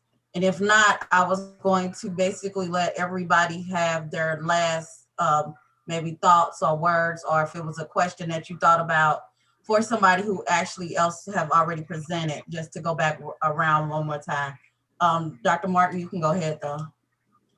I had a question for one of the principals. I think it was an elementary, but it doesn't matter which one responds. So if they want to get ready, the question really is, I know you mapped out quite well the dismissal process. My question is around teacher contractual hours and supervision. How long do you anticipate it going over the school day? And do you anticipate any issues with teacher contractual hours of getting everyone out of the building on time, while not releasing them early based on DESE school days? I think Leo was the one who presented about dismissal particularly. Yeah, hello. So when it comes to that, routines and procedures are where we have to put our work in at the beginning. So in speaking to that, will just really be about cleaning up our routines and procedures for where they're at, knowing the number of students and deciding how we're going to go about that. As far as the contractual time, in policy, I believe it states 15 before and 15 after. And, I just anticipate with lower enrollment and the plan for Walnut Grove that was put in place before, we should be okay. But it's going to come down to practice, routines, and procedures. Obviously, the first day will be longer than the second day, and so on. Got it. Do we have money in the CARES Act or something else if we find that 15 minutes is not enough to pay? I don't know if that's a thing that's in contracts in Florida to pay teachers for extra supervision or something if needed And I can speak to that a little bit, like also, and I can only speak for Walnut Grove, we also have aides, and some of our aides, we've also staggered our schedule at Walnut Grove to make sure that we have, an aide that's also there later past that time. Thank you. All right, Kevin, I will let you open it up with last words, thoughts that you want to say, or any point that you want to say. I'll be short and sweet. And certainly I just want to thank the community, teachers, and students who we've heard from, written videos, whatever the case may be. We appreciate it. This is never an easy decision as you're making decisions. And certainly there's a lot that's gone into the work of the administration. I appreciate all the work that they've done to prepare and answer questions and take the feedback from last week and implemented it this week. And certainly one prime example is just like switching the date even to the end of the third quarter, just hearing from teachers specifically about that. And certainly it seems like Missouri's picking up a little bit with vaccine rollout. If you read the news later tonight while we were meeting, they're rolling out lots of vaccines across the state more. So hopefully we'll see things. So the decision's never easy, and I don't want anyone to think the decision's made before we come into these meetings either. So certainly the questions help guide the work of where we think and kind of answer the questions. And so thank you for everyone's work. And again, we'll make some people happy and we'll make some people mad regardless. There's never the right decision. So I just appreciate the mind of being healthy and safe for everyone and doing what's best, what we believe is best based on the constituents we represent. Thank you, Dr. Martin. Dr. Paul Walker. I don't have a comment. Ms. Hogshead. I want to thank you for the presentation. Everybody did an excellent job. And I want you to, you already know, I already said how I was voting, but I trust you. I trust everything that you have in plan, but I don't trust COVID. And we're still not out of the woods, and we still don't have all of the vaccines in the state. I've had my name in and haven't gotten anything. So, I mean, it's still not, I don't think it's still safe for our community, for our teachers, for our children. And I would like for us to wait till next fall. Thank you. Lisa, I saw you pop up. Did you have something? No, I'm good. Okay. Tiffany, Ms. Bush. No, I don't have much else to add. Just want to say thank you to administration, all the staff, everybody that chimed in this evening. We appreciate all the information. We appreciate your work and your diligence in providing us with as much information as you possibly could so that we can make this decision. I just want to say thank you. Thank you, Ms. Bush. Mr. Tyson. I want to say hello. Thank you for allowing me to voice my final thoughts prior to voting.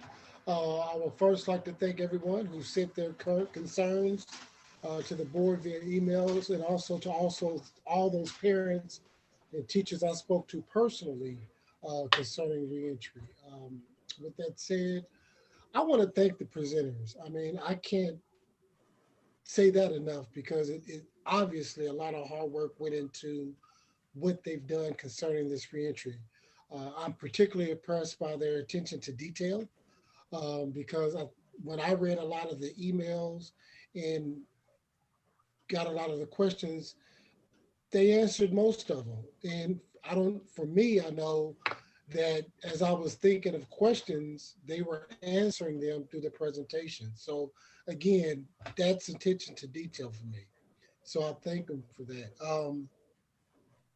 I know that, wait a minute, stop. Dr. Davis said something earlier that the parents and teachers' greatest concern is safety. And I couldn't agree more. I mean, I think that's evident when I saw the presentations, when I hear the questions. That's everyone's greatest concern, is that's the safety of our faculty and students. So again, thank you to all the presenters, and I can't emphasize that enough that it's truly evident that you took a lot of concern and thought into what's best for students. Now, with that said, I'm fully persuaded that safety was their greatest concern. So prior to hearing the plan for the primary students, I must say I was hoping for a third option, and that was that the third primary students remain home because, guys, I got grandbabies, and they need extra attention, and to have teachers try to have them pay attention, wash their hands, and all the things that CDC wants and teach, I think that was a tall task to ask of teachers. So when I was told that immediately the reduced class sizes was implemented, that reduced or that released my concern there because again, it would be so difficult for one teacher to try to manage 20, 25 primary students. So um, that's pretty much all my concerns. What I want to say, and again, I want to just thank everybody for again all the effort and work that you've put into this. Mr. Martin, Dr. Martin had one more last word to say. No question? Oh, I thought you had a question. No, okay, good. Never mind. Sorry. I will go ahead and say my last words, and then I will turn it back over to Madam President.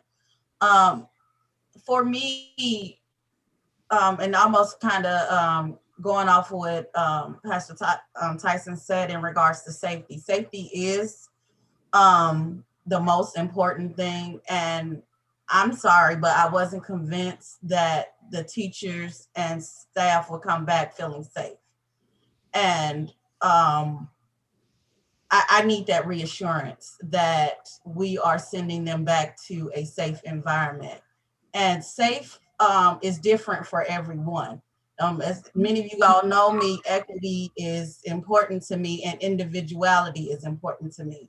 And what's safe for me may not be safe for Dr. Thurman. Safe for me might not be the same thing as safe for Dr. Martin. And for me, I need to know that teachers, staff, support staff are coming back into buildings where they feel safe. So in regards to what we can do, we have placed a lot of money in thought exchange. If it needs to be a thought exchange that needs to go out for people to basically say when they go back that if they feel safe or if they don't feel safe, then my next thing is how do we make a person feel safe in that environment? We have $14 million. I think we can figure out with $14 million how to make an environment safe. That's all I gotta say. Dr. Thurman? Thank you all. And thank you, Madam Secretary, for facilitating this portion of our session. I think pretty much people have summed up some of my concerns. And at the top of my concerns would be the safety of our students and our teachers. I have received numerous letters from teachers, from parents, and there's a high anxiety level there for both. My concern is with the vaccine, the testing. I'm concerned about the disruption to instruction as we make this change and have such a short period of time left at the end of the school year. I'm concerned about reconciling schedules and specialists traveling. I'm concerned about things like, our basketball team being under quarantine. I'm concerned about having enough aides to cover. I'm concerned about guest teachers being available. There's just so many things that I'm still concerned about. And to that extent, I just want to put that out there.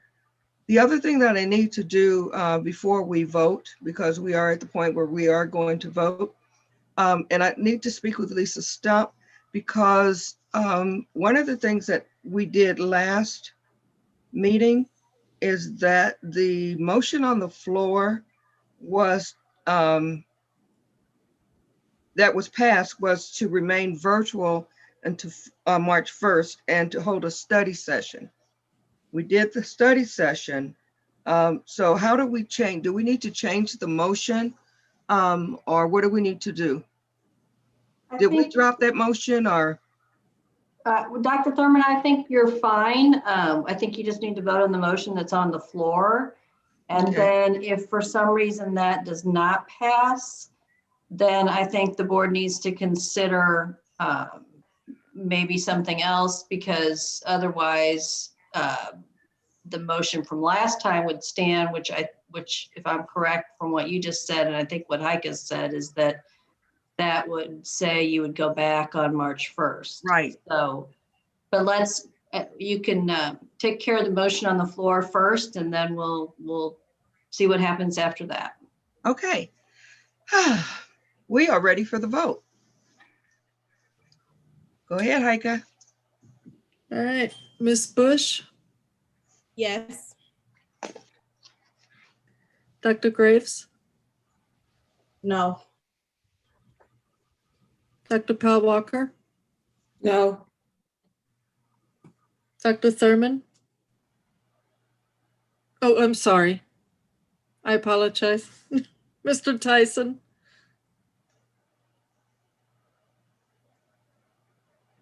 Yes. Mrs. Hogshead, No. Dr. Martin, Yes. Dr. Thurman. No.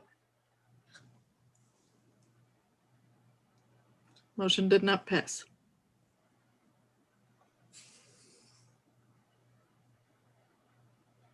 Okay, so at this time we will continue to be as we are, stay as we are.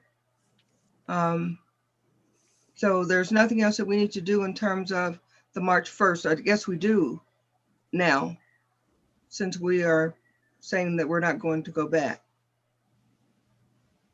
Correct, Heike, and I guess I went, because I don't have the minutes in front of me. What was the motion that they approved last? Was that they would stay virtual through March 1st? It was, a motion was made by Dr. Kevin Martin and seconded by Dr. Courtney Graves to remain virtual until March 1st and to schedule a work study session. Okay, so I would say that based on that and based on the action that the board just took, if it's the board's intention to remain virtual for the rest of the school year, that the board ought to go ahead and make that motion if that's what the board's considering. That's what I was going to ask. Can I make that motion that we stay? I move that we stay virtual through the 2021 school year.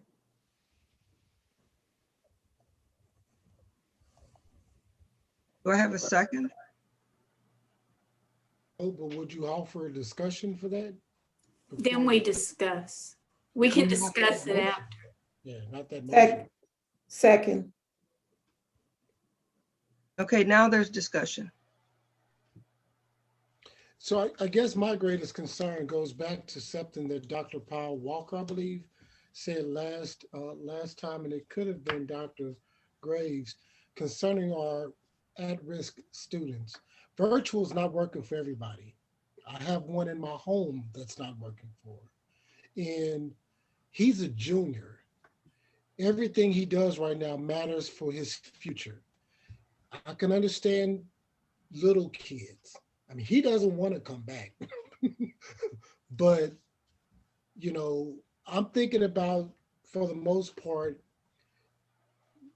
you know, we have seniors that are graduating, just so many students that really need to get back into these classrooms. And I get, again, my greatest concerns were the primary students, the younger kids, and having to get them back. But the reduced class sizes helped me with that. But again, I just can't voice enough, you know, my concern as a parent with the child that's struggling with virtual. I can't teach him. I'm a full-time pastor, I'm a bivocational pastor, and now I sit on the board. Oh, I'm already strapped for time, and I can't monitor him and give him the attention as other kids that I've heard. Our grades are reducing, our grades are going down. I mean, we even have to lower our grade standard just to accommodate the students that are really failing, because virtual is not the best option. And I get the concerns, but again, I think that we should put that, those that have concerns stay home, those that do not, let us get back in schools. So that's Didn't we last time come up with some ideas like, you know, large, well, study halls or different things that where some of them can come back and get extra tutoring or extra help during the day? Didn't we come back with some suggestions of doing things a little different? If I recall that Lisa jumped in and said there could be some discrimination concerns when you start cherry picking kids. Lisa said last time there'd be some legal issues we have to look into about which kids and how do you identify which kids, and right, Lisa, is that?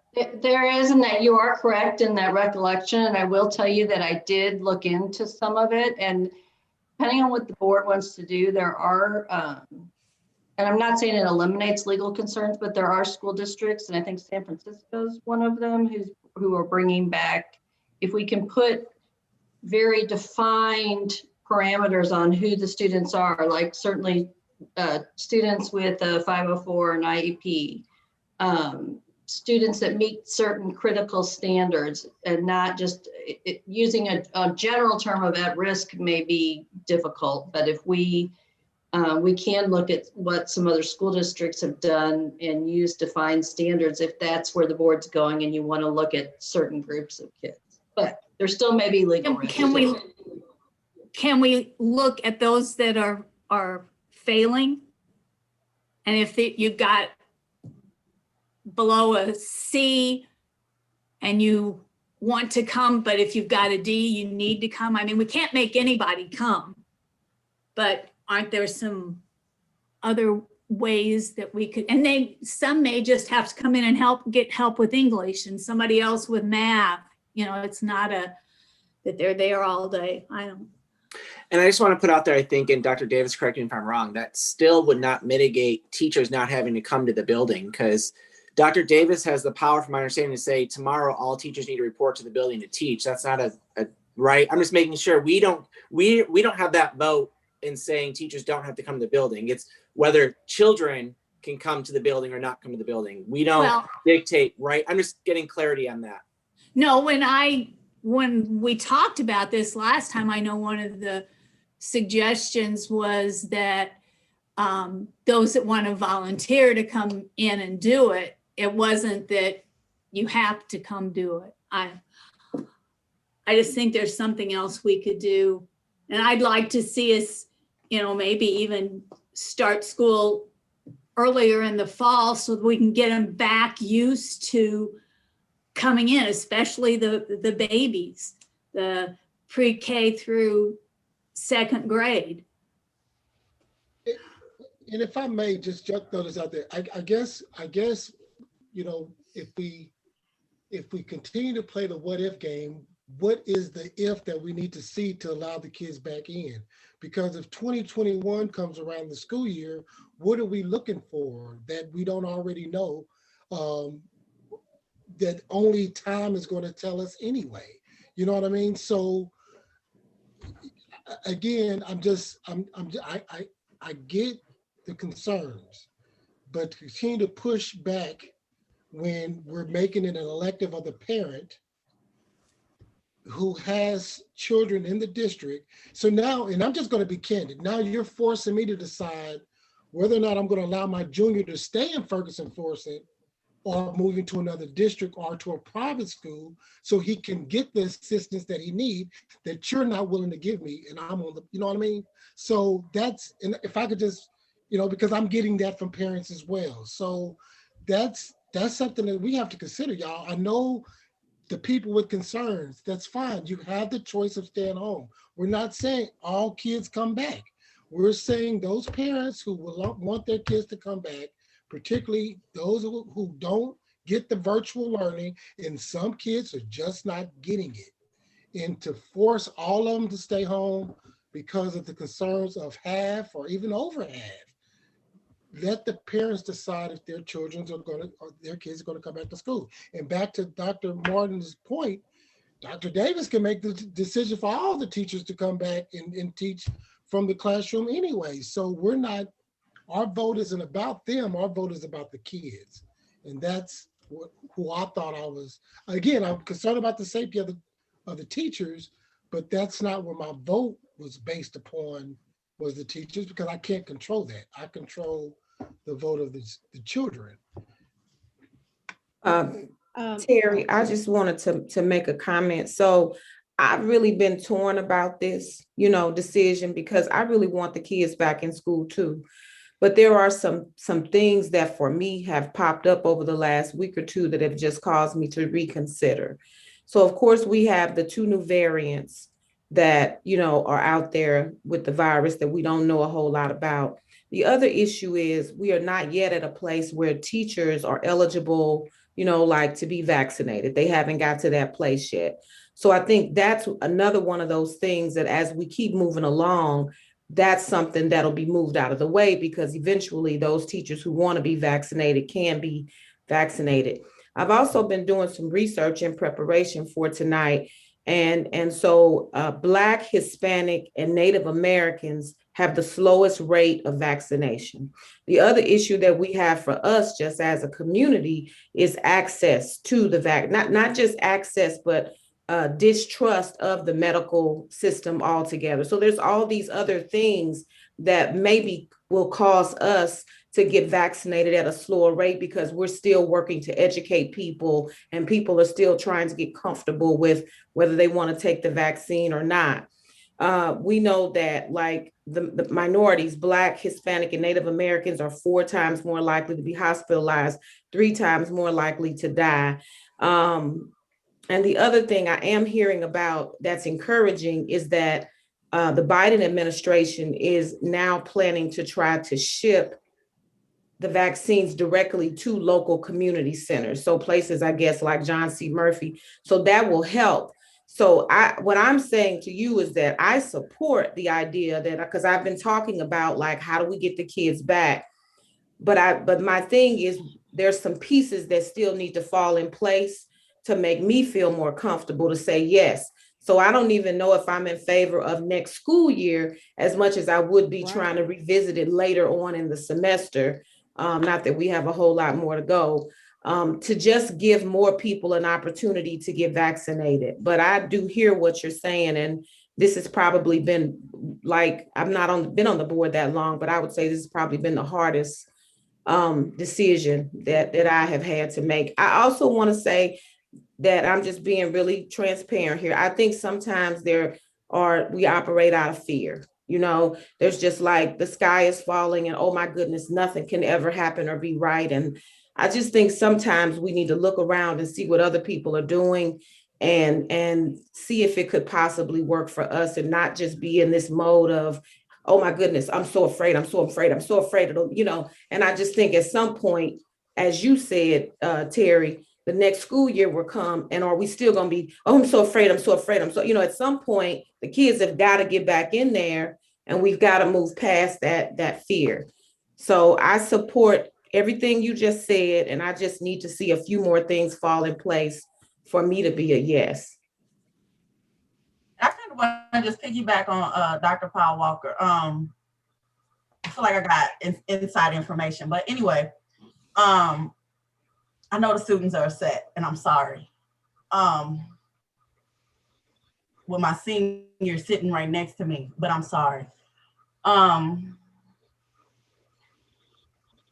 With me coming from a mental health background, I know the anxiety that people can be feeling. And I just don't see if teachers do not feel safe. And I know teachers are not our primary responsibility as board members. However, I have to make sure the person that is sitting in front of our students are ready, are prepared, are feeling like they can do this. And if they're not having that feeling, for me, give me 2 more weeks for our next board meeting. I'll vote differently. I just want people to say that I am ready. I feel prepared. when I step into my classroom, I have the tools that I need to do my job. That's all I want to see. So if I can get that in 2 weeks, my vote will be different. I just want the teachers to feel that they are prepared to sit in front of the classroom and do their jobs. And Dr. Graves, to just kind of add on to that, I want to clarify that I'm not making that statement blanketly. I think there are some people that in 2 weeks, they're not going to be ready. In 4 weeks, they're not going to be ready. And for those people, if your anxiety is that high, then maybe you need to see somebody, talk about that and try to work through that and figure out, how what your next step is going to be. But I do, those are the things I'm thinking about, the people that are never going to be ready, because like you said, the anxiety is so high that I'm just not ever going to get there. But yeah, I'd like to see a few more things fall in place. And I will say too, I'll jump in here too. One of my big concerns is that concurrent teaching. I just don't see that the quality of teaching is going to get better by having a teacher looking at a screen and trying to teach kids in the same class who are sitting in person. I really struggled with that one. I would love to see something like what they're doing in early childhood, where everybody's either virtual or they are in person. And their teacher that is either teaching in person or teaching virtually. And also, for the rest of the semester, we need to be more prepared. Well, I don't know about more prepared, because you all did an outstanding job. But let's put it in action. Let's put it in place. Let's get everything in the buildings. Let's get the buildings set up. Let's do all those things. Let's get teachers a professional development so that we are ready when the kids walk into the building. Let's not waste any time where they got to come in and be acclimated, and teachers have to get their rooms together and get used to concurrent teaching and training and all that. Let's do all that first and then bring them back. Can I make another motion, or do we have to vote on the one that's on? No, we have to vote on this motion. Dr. Thurman, if I may, sorry, are we still discussing this one? Yeah. Okay, so I certainly appreciate, all the comments from the board and colleagues, and certainly as someone who's living in a school every day, I know the fear, and Dr. Paul Walker, you've been back in the building as well, and the fear and anxiety is real. And certainly, as someone, I believe I got COVID from school myself back in October. And so I know there's a possibility of that. And we can never sit here and say everyone will be 100% safe and never get it. We would be not very smart to make that statement. But I will say that I do think we owe it to our community to make a decision today, because we keep moving this target and deadline, which is causing anxiety to not only, I look at what the administration has gone through with all the work of planning this. And if we say, well, we're not going to make a decision today, we're going to do it in 2 weeks. To our teachers who are continuously in endless fear of when is this decision going to be made? They can't even begin to wrap their head around the concept. And then to the kids who keep getting the hopes up that they could return back in person and keep thinking, well, now it's going to be 2 more weeks. And for some of our young children, it is hard for parents to explain that to their child, well, you were going to know tonight, but now they didn't make a decision. So I do think, regardless of whatever decision we make tonight, I do believe personally that we owe it to our community to make a decision for the rest of the year tonight instead of this moving target, because it's not fair to the teachers, to the principals, to our community, to our administrators to continuously try and come back, develop more plans, because they're never going to have every answer to every situation or thing. And so if the majority of the board feels like no matter what, for the rest of this year, we're not going to have enough things safe, then we need to say we're going to stay virtual. If we feel, I personally look at the timeline of maybe April 19th, which isn't a lot of time, but it's a week after spring break. It gives time to maybe get the vaccine. They're talking about the vaccine coming end of March, early April for teachers. I'm just throwing out there, I believe that we need to make whatever decision we as a board need to make it tonight for the rest of the year, because we can't just keep adding this stress to the administration, to teachers, to students, and to parents. Kevin, I totally agree with you. And that's why I put the date. I'll be glad to amend the motion to a different date if we can come up with one before we have to vote on it. But I just thought the end of the school year was a good cutoff. So that's why I that might be a good cutoff. I think we need to see what the majority of the board feels if they want virtual the rest of the year. If not, come back with another motion. But certainly, I'm done talking.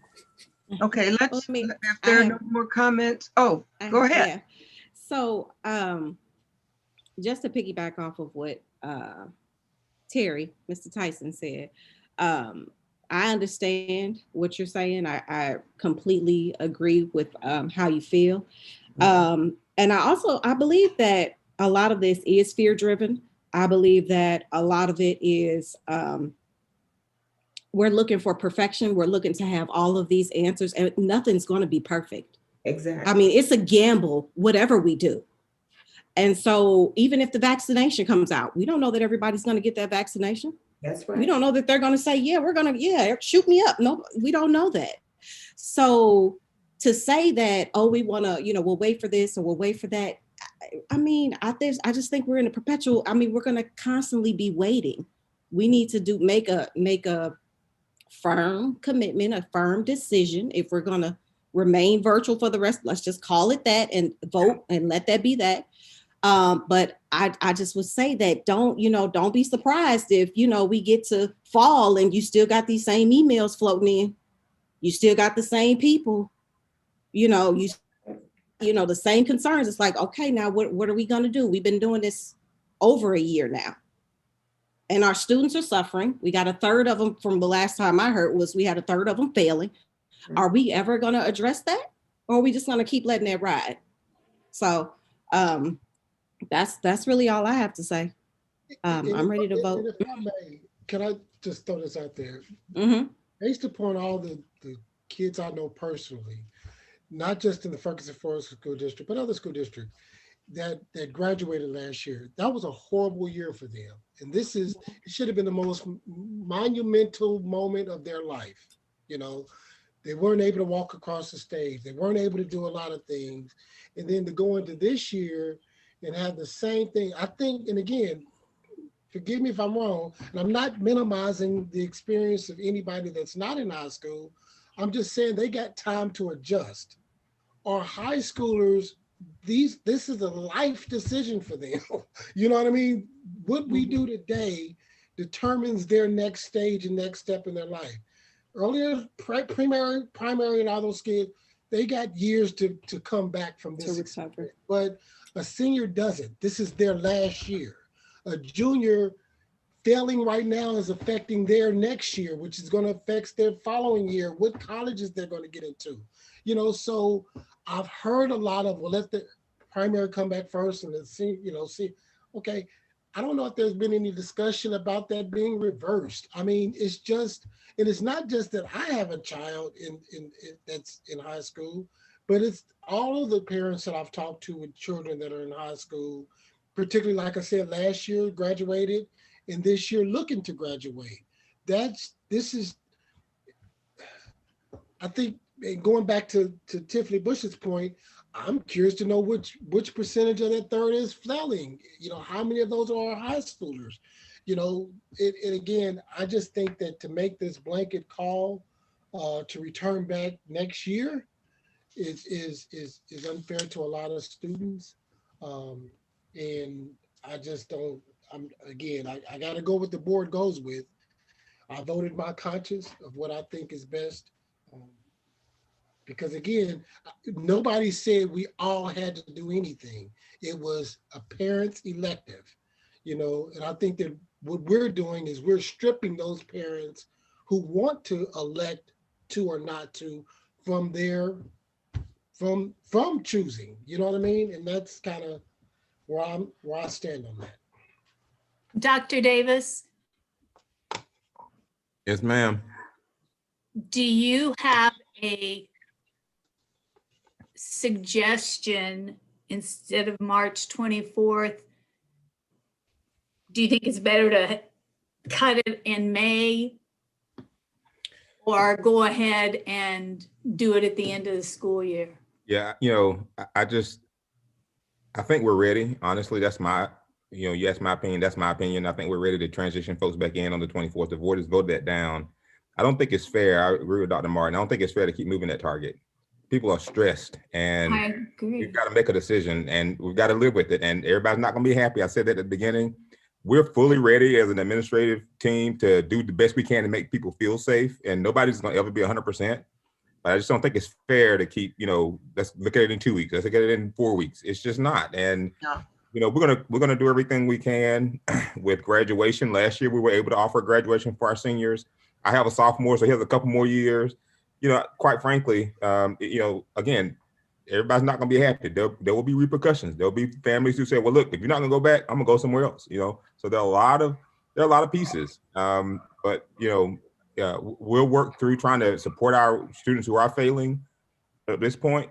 But I don't think it's fair to keep, dragging people along, because I get that feedback. I agree. That's why I was asking, is it better to cut it in the middle of May, let them come back the middle of May for 2 or 3 weeks? Mm-hmm. That's why I said the end of the school year, because it seemed to flow better. Yes, ma'am. So I was asking for a suggestion if you. Can we call this motion to question? Can I make that Robert's rule order? Call the question, the motion. Call the motion to question. I can't remember the exact term. You're calling the question, and I believe he can, Dr. Thurman. How do we want He wants us to vote. He wants you to vote. Oh, yeah. Okay. I thought you meant questioning whether we need to do, okay. I would like to, I was waiting, make sure Dr. Martin, you know what? I'm just making sure, sorry. You want to take over this meeting or what? I'm just saying. No, just following Robert's rule of order. Are there any other questions or comments? If not, let's call for the vote. Dr. Graves. Can you repeat the motion, please? To remain virtual through the 2020-21 school year. No. Dr. Powell Walker. No. Mr. Tyson. No. Mrs. Hawkshead. Yes. Came up yet? Dr. Martin. No. Ms. Bush. No. Dr. Thurman. Yes.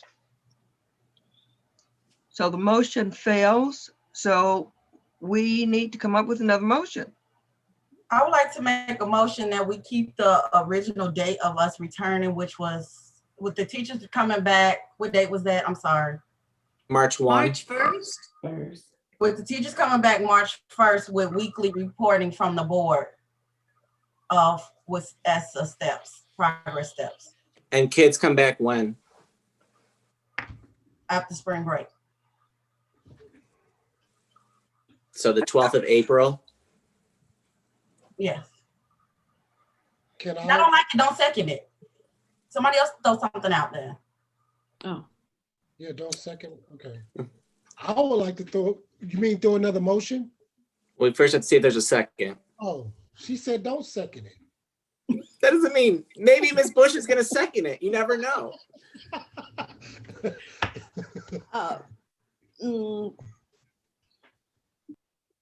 Okay. Well, I like the idea, but I want to add to it. I mean, I don't know what to do here. What do I do? Talk to me, somebody. We have to wait to see if anyone wants to second that motion. Was that a motion, Dr. Graves? So- Or I thought you were just having conversations, but was that a motion that you made? It was, but that's why I said if it wasn't clear enough, then don't nobody vote on as a second. That's basically what I was saying. But Well, my thought process was to go ahead and bring the teachers back first, and then the students come back after spring break. Okay. Which would be the 12th, 12th of April. The 12th. When's the last day of school? According to Heike's email earlier, hold on. Where's school? June something. April 12th and June. We're out in June. Okay. June 3rd. Okay. So, okay, I think I like that. I'll second that motion. So for clarity, just to Question. clarify, Dr. Graves, are you saying essentially the timeline stays the same, except the return date would be Monday, April 12th instead of Wednesday, March 24th? Exactly. And then we give weekly updates on the progress. So if we had questions, as for me, I had questions about getting a report from staff about staff safety. So, you know, we will get reports weekly on the progress of us being prepared for the students to come back. So tell me what that looks like again, Dr. Gray, because I'm still not clear. Students will be there. Oh. So it will be basically teachers come back first, which was the original plan, but the students don't come back until after spring break is over. So will So teachers what I'm hearing, I'm sorry. classroom? So is what I'm hearing by the teachers coming back first, and then giving that extra week or so for with spring break, it gives you the opportunity, the teachers opportunity to kind of gauge whether or not they feel the safety is there for them before allowing the kids come back to answer those concerns. Okay. But then we'll want to report from the teachers some kind of way. I don't know, will they email us or email the board president? And I guess that's what Dr. Davis was asking. How would that look like, the report from the teachers? I guess I don't know. Do we need to go out that far though? Like, do we need that much time between March 1st and April 12th? I mean, the one thing I would just say is, you know, especially with high schools, and I think about that because of graduation, is, you know, so 24th is the beginning of the quarter, and you know, there's a line of demarcation when it comes to grading. That's important when you're talking about high school. And, you know, some of us have high schoolers now, and transitioning back in after spring break, I'm going to do what the board says. I still feel like we're ready to go now, but you know, that the 12th is, you know, in the middle of, we have like 7 or 8 weeks left. Plus that's right at the beginning of testing. Well, probably not the beginning. Testing really starts the end of April, 1st of May.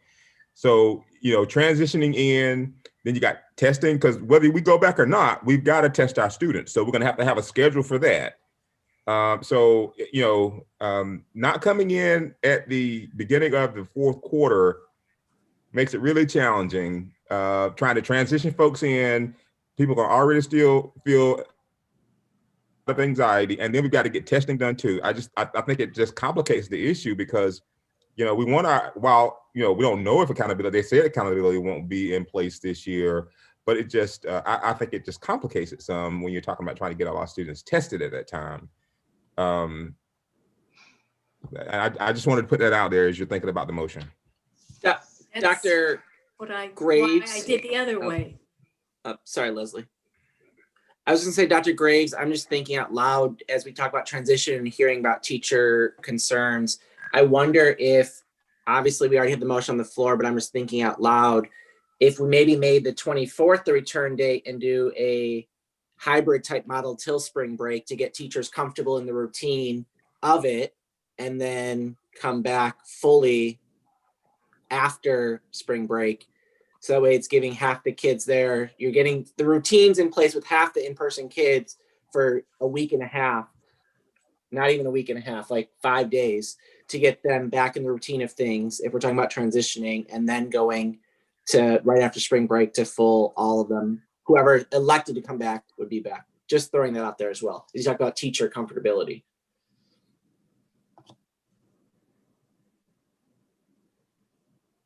And can I throw a thought out there too? And even if that looks like a certain group of the kids, like we originally thought, this group, then this group, or what if we did this group, then that group? I don't know. Particularly to Dr. Gray, to Dr. Davis, because you know, if that delayed comeback affects one demographic more than the other, then we should consider that demographic it negatively affects the most, and perhaps let that 24th day be. And again, I'm just thinking out loud with Dr. Martin to throw that into the motion. I do think we need to listen to Dr. Davis, and I hear a concern about that timeline and how that would affect especially high schoolers, that might not be, that would be a difficult scenario or thing to do right now. So Dr. Davis, was he saying to essentially bring high school back still on the 24th potentially because it's just easier for transition and maybe the other ones later? No, I mean, if you ask me, I want to bring back now. Right. But I guess, you know, if you're not gonna bring, you know, not gonna bring them back, you know, I just worry about that 12th piece or getting beyond spring break. I'm certainly fine if you want to do a variation of the 24th and, you know, bring secondary back in our elementary or vice versa. You know, we also, you know, Leslie's motion was, you know, the rest of the year. And then, you know, summer is going to be coming. Maybe we can change the summer schedule. I may get shot for this one, but maybe we can change the summer schedule and start them back early, like in June. But I just, you know, I don't want to hurt our high school kids. Listen, I know, I mean, I've worked at elementary schools too, so I'm not trying to single out any group, but when kids are getting those credits, you know, we work diligently, and it's not about me or any of us, it's about the children to get those graduation credits so that we've got our graduation rate up past 90%. That's not easy. And we've done that because we're keeping children on track. And I worry about us doing anything different that's going to cause a rift in that. And with testing coming up, while it won't matter, it doesn't matter, it won't count. I don't know what's going to happen, to be quite frankly honest with you. And you know, I say again, because our community is waiting on us to do something, that if we're not going to come back on the 24th, then I don't see a lot of value in coming back, period, to Leslie's motion earlier, because it's going to be just, I think, messy. And I hate to use that word. I don't have a better one right now. Sorry. Well, and Dr. Davis, you know, the kids check out at the beginning of, after testing in the beginning of May. So we're not going to really help them that much. At least if we keep them in virtual, that's where they already know what they're doing. And instead of getting back in the socialization and all of that, I think that waiting till the end of the year is better. And so we have a motion on the floor. I'm sorry, Dr. Davis, go ahead. I was just gonna say, you know, I've been to other school districts. I've done walks with other superintendents. You know, I know people are anxious, but we can do this, honestly. And I'm saying this as the lead teacher in this district. Like, it's going to be hard, period. Even when we get to the fall and it's time for us to go back, you know, we're giving the option for those who still feel some anxieties from families. If they don't want to come back, they can still stay home. And then the ones who want to can. But folks have been doing it. And I can tell you, the governor said this, there are going to be cases. When you return to anything, there are going to be cases because human beings are going to be close together. But we know more. We know how to keep people safe. We've got a lot of issues going on. I just think we're ready to go. And, you know, we'll be as safe as we can. I can't promise anybody anything other than we're going to work hard and do everything we can to keep teachers safe. And I know a lot of the anxieties from teachers and from adults in the building, because I get it. You know, I'm taking care of my mom. She's in another state, but you know, she has pre-existing conditions. And I hear you. But we've got to get our children back in school at some point. And, you know, they're struggling. Can I ask a quick question before we vote, please? Sure. Okay. This is to Lisa. I'm sorry, Lisa. Hi. Would we come across any legal issues if we, to Dr. Davis's point, and again, not my focus, but if we just allow certain kids to come back, for example, demographics, just the high schoolers on the 24th, see how that looks. And if that looks good and the teachers are good with it and everybody's good with it, let that be our gauge. And then bring in other students. Will we come across any legal issues there? If you want to bring them back by age group, you can do that. And there really are not legal issues as long as you have a reason for why you are selecting the high schoolers, for instance, to go back first, which Dr. Davis, I think, has articulated as to why that's important. So I don't think there's a legal issue with bringing back the high schoolers first, if that's what you all choose to do. And to piggyback on Dr. Davis, and I think that we'll find the responsibility level of the student being responsible for the guideline and everything that we're asking greater with the high school level students than we would with earlier childcare. I mean, as far as the mask and the social distancing and things like that, I think that the high schooler will have a greater responsibility to that, or be more responsible to do that than we can expect a second grader. I mean, to just run out in the hallway and pull a mask off and then having a teacher have to run behind that. I don't think that you'll have that issue with the high schooler, but that's kind of, okay. And Terry, I just want to make a point again to your comment. I think whatever we do, we need to make a decision for the entire district for the rest of the year tonight. We can't say, let's look at the measures again after high school comes back. We need, whatever decision we make tonight needs to be the decision, because it's too much stress and anxiety for all parties involved. Yes. So at this point, we need to vote.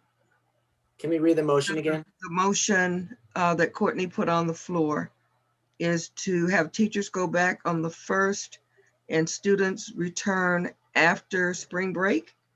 Is that correct? So I have for staff to return March 1st and students return April 12th. Okay. Okay, go ahead. All right, Dr. Powell Walker, No. Mr. Tyson, I was sorry, I had a breakup in my communication. What was the students coming back? I heard the teachers the 1st. But what and was the date? students return April 12th. No. Mrs. Hogshead? You're muted, but I think you said no.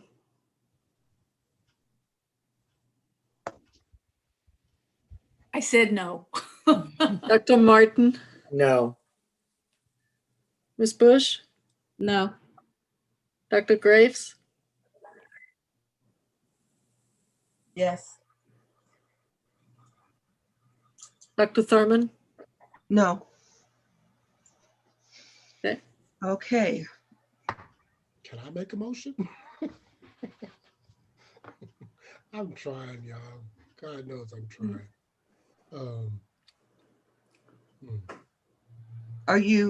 Did you want to make a motion? I didn't realize I was unmuted. I'm sorry. Ooh, I'm glad I didn't say that wrong. Can I make a motion? I motion that teachers return May 1st. March 1st, all teachers. I'd still like Dr. Graves, report back. Again, I don't know what that looks like. But high schoolers to return on the 24th. And the remaining of the kids stay virtual. I know that might pose a problem because some of our high schoolers are probably caring for the younger kids, but I think we would have to address that if that's the case. But again, it's such a critical time for those students to have done all this work from kindergarten to now to not allow them to finish with the bang. Well, they'll still get graduation. If Yeah, that's but what you're concerned about, we'll still have a stage and they'll get to walk. We need a second. I was going to say we need to hear what the motion is fully. So for teachers to return on March 1st and for high schoolers to return on the 24th. Is that what your motion is? That is my motion. May I have a And for all other students to remain virtual. And all other students to remain virtual. Okay. May I have it? Is there a second on that?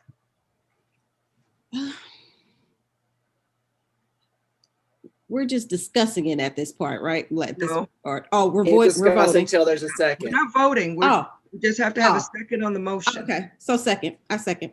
Okay. Now we're having did- discussion. Okay, well, I did want to say one thing to Terry. So even if we do have some of our high schoolers who are caregivers for the younger students, it's still the parents parents still have to decide if they're going to go back. So if that's the case, I'm sure the parents be like, hey, no, I need you to stay home so you can watch, your brother or your sister. I need you to be at home while I'm at work. I think we'll be okay because the parents still need to decide. If they want their student to go back, so I think we're okay. But the motion was to have all the high schoolers come back in person. Oh, so we're not going to do this. It's still the election. The motion is still the election. Yeah. Pardon me? Yeah. It's still the choice. Yeah. Still declare. Oh, okay. I didn't get that. I thought it was for the high schoolers to return, is what you said. Yeah, that's what I thought too. No, that's correct. I mean, what he's saying is, all of you are correct. What his motion is that the high schools come back on the 24th, and everyone else remains virtual the rest of the year. And then we would have to open it up and still give parents the option, like Ms. Bush said, as to whether or not they want to send their child back. So it doesn't mean they would automatically have to come back. It's just that the high school students would come back. Isn't that? I think that's what he was saying, if I'm not mistaken. That's what I interpreted it as. That's not what I got. That's what I got. Let me amend my motion to make sure we're clear. The first parents come back on, teachers come back on the first and open up the school for the high schoolers, but the parents will still need to declare whether or not their student will come back. That's a high schooler.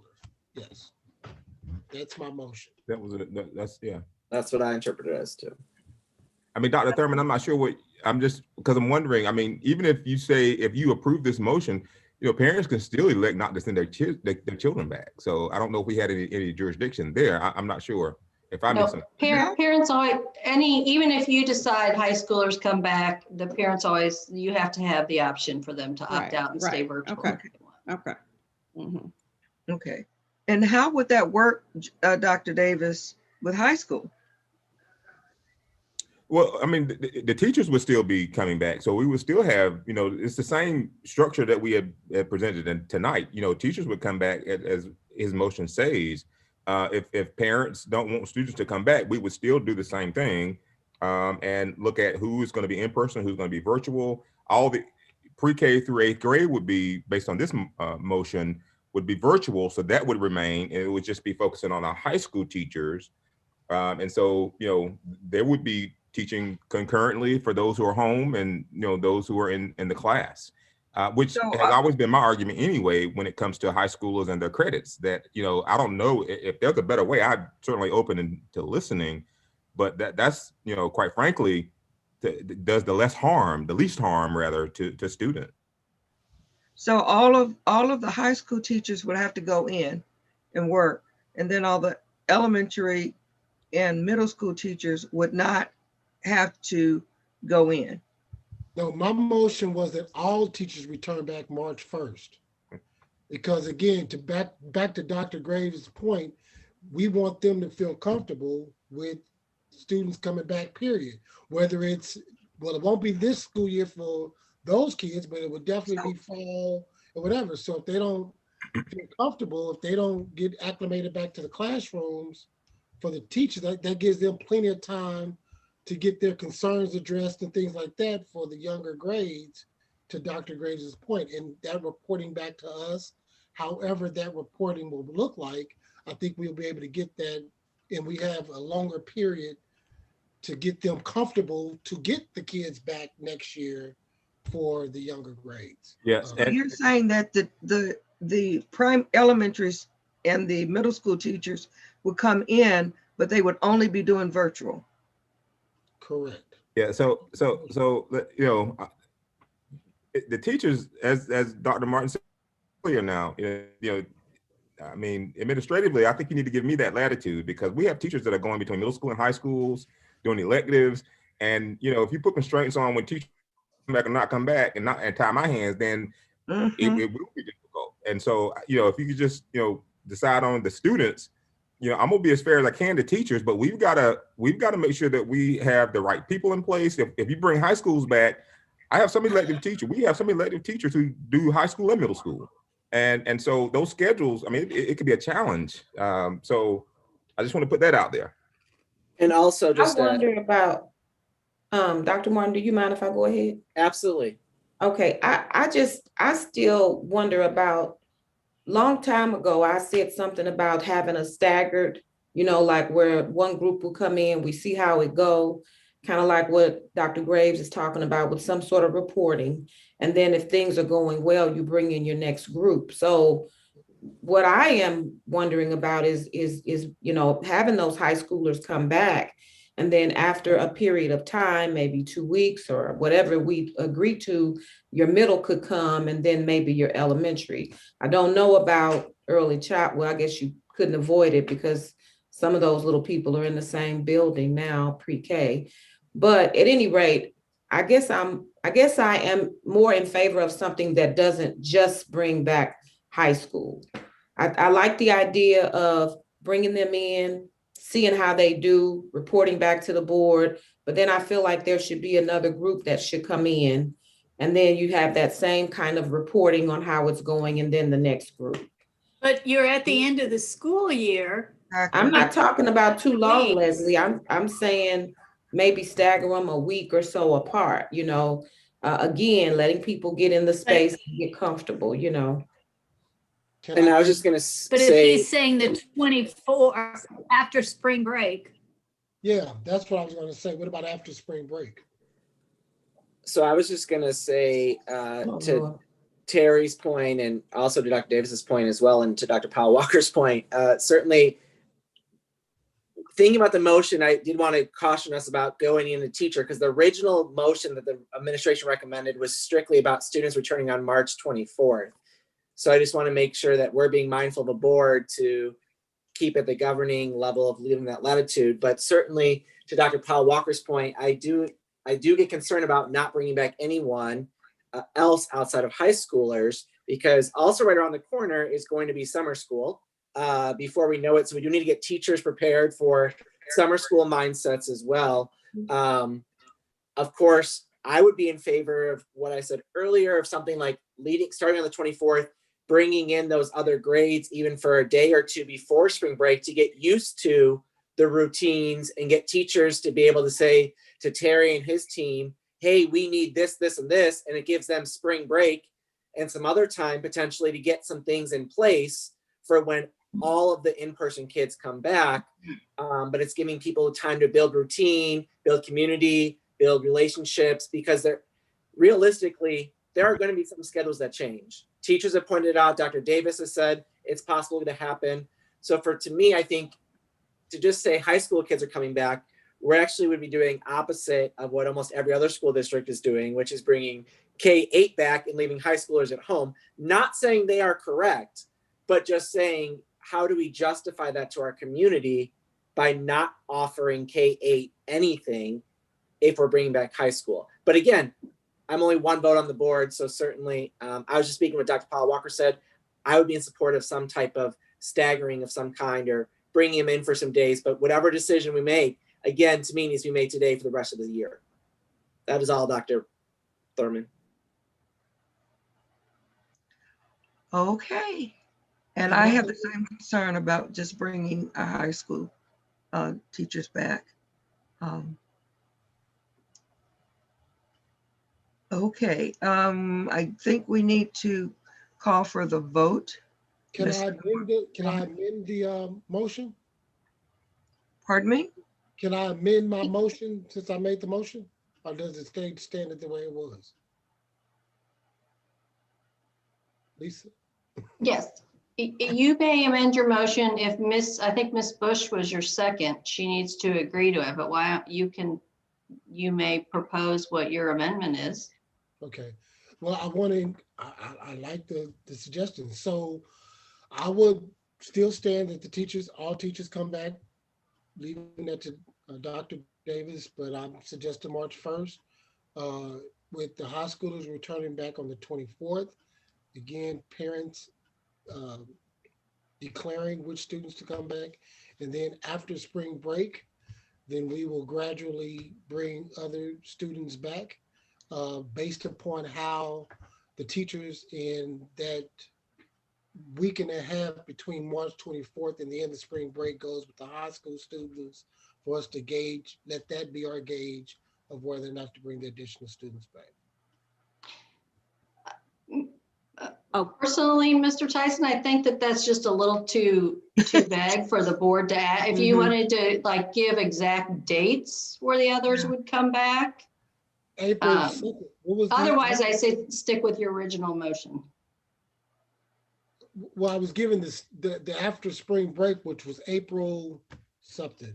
April 12th is the Monday after spring break. Because based upon Dr. Davis's earlier statement is that that date, which was originally proposed, would negatively affect the high schoolers, but it may not have that type of effect on the earlier grades. So it's not a bad idea for the earlier grades to come back after spring break, after the teachers have got acclimated to their classrooms, this, that, or the other.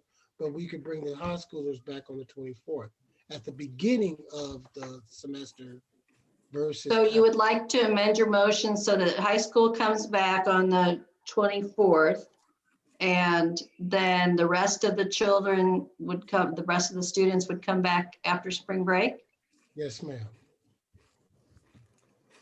And Dr.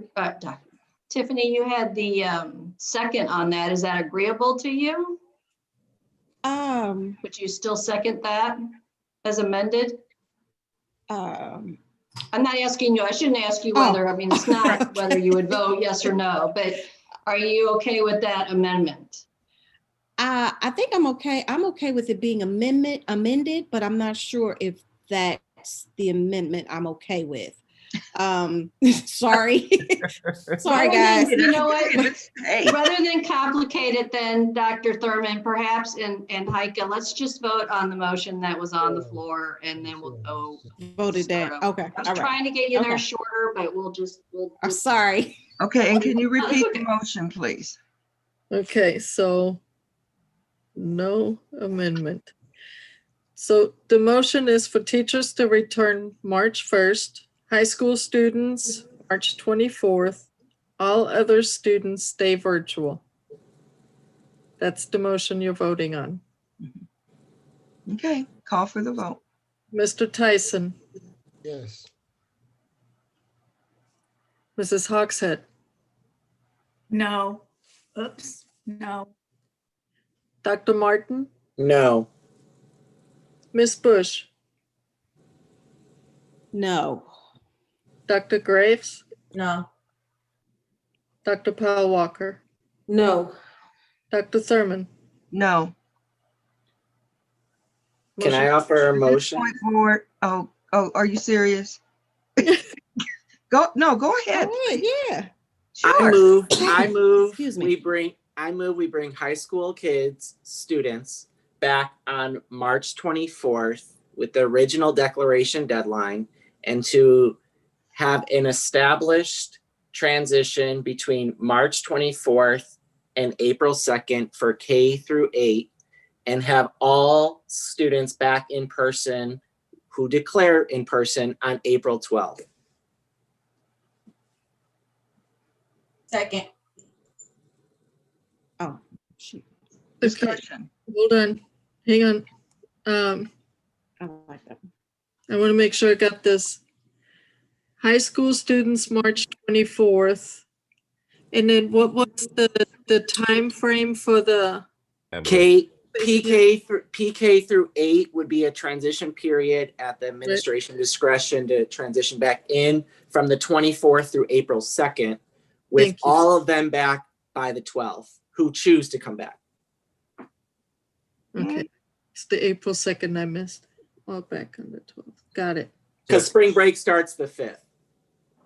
So you're saying the second have a plan in place, or the second have them transitioning in? No, you would start transitioning back the 24th, but you would have the latitude based on how many declare. Maybe they'll come in 2 days in person to go through, get teachers comfortable. Maybe it'd be 4 days, but you would have the latitude once you get the numbers to see how many days of transition of in-person do you need to get them comfortable, build community, go through routines, anything over spring break that needs to be fixed or repaired, would give you that time, but not restricting, say, kids are going to come in for 5 days out of those 7. It would give you latitude to say how many are going to transition based on how many declare in person. So that would give him like 2 weeks to transfer. I mean, to phase grade levels in. Correct. A week and a half plus spring break to fix any teacher concerns of ordering additional things that may be needed or whatever. A week and a half?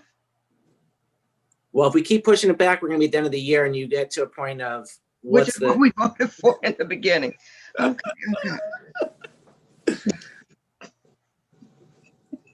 Leslie, you're muted, by the way. That's 3 weeks though together, right? All together, that's 3 weeks. You're muted, Leslie. It is. Yeah. So I'm unmuted now, lucky people.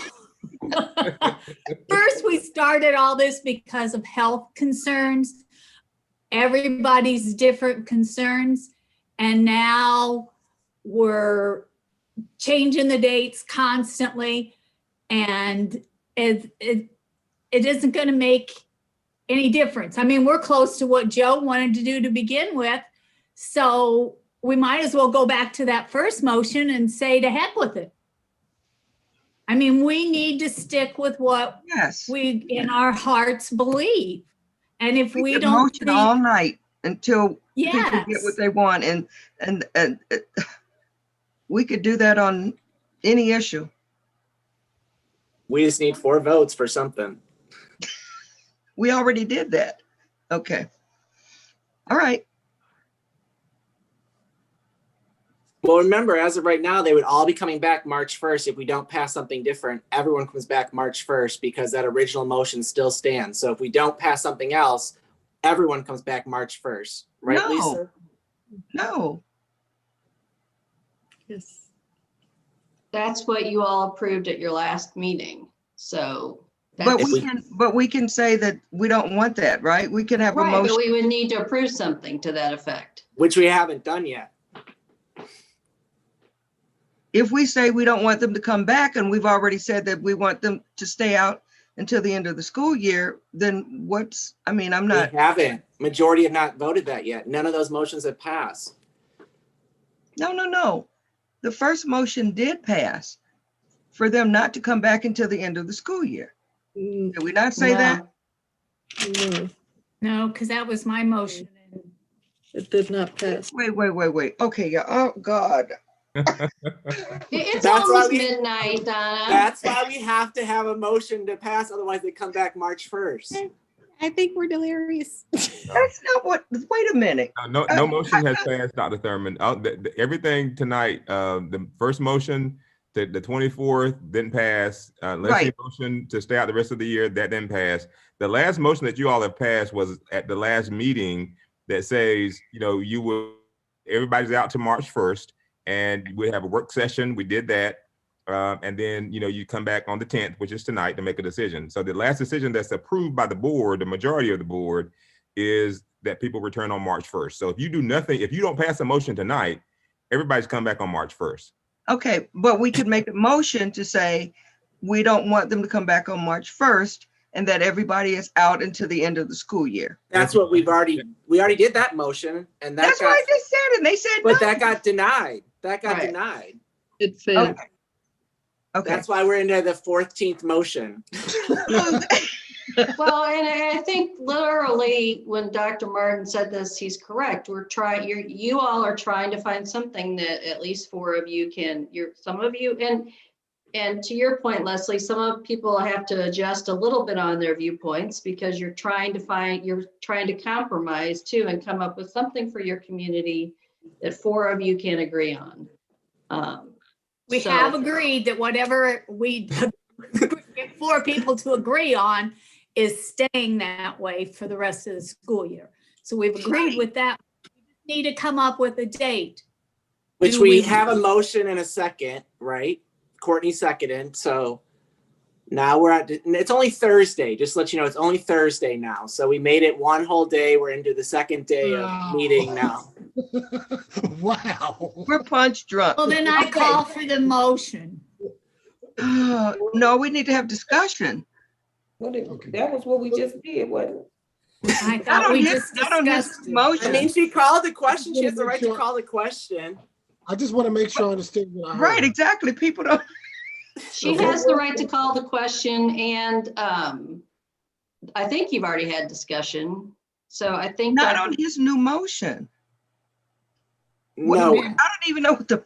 the discussion was about whether or not kids come back March 1st unless we keep going through motions. And that's where we had to get to clarity of if we Right. don't come up with something tonight, we are going to have it. So I will repeat the motion again because Thank it you. is now a new day. So as it is Thursday and I'm preparing for kids to come back in person tomorrow morning at my school, I would like to get done sometime like all of us. But the motion on the floor was high school kids return March 24th. There's a transition period that the administration will set for PK through 8 from March 24th through April 2nd. PK through 12 students will all return who declare in person on April 12th. And see, That was that's what- all right around testing time, and we try to keep everything calm during testing. Plus, we kept saying, you know, we don't have the vaccines. We still have high productivity that we got again tonight. So maybe we need to come up with what our priorities are. Are we concerned about the COVID?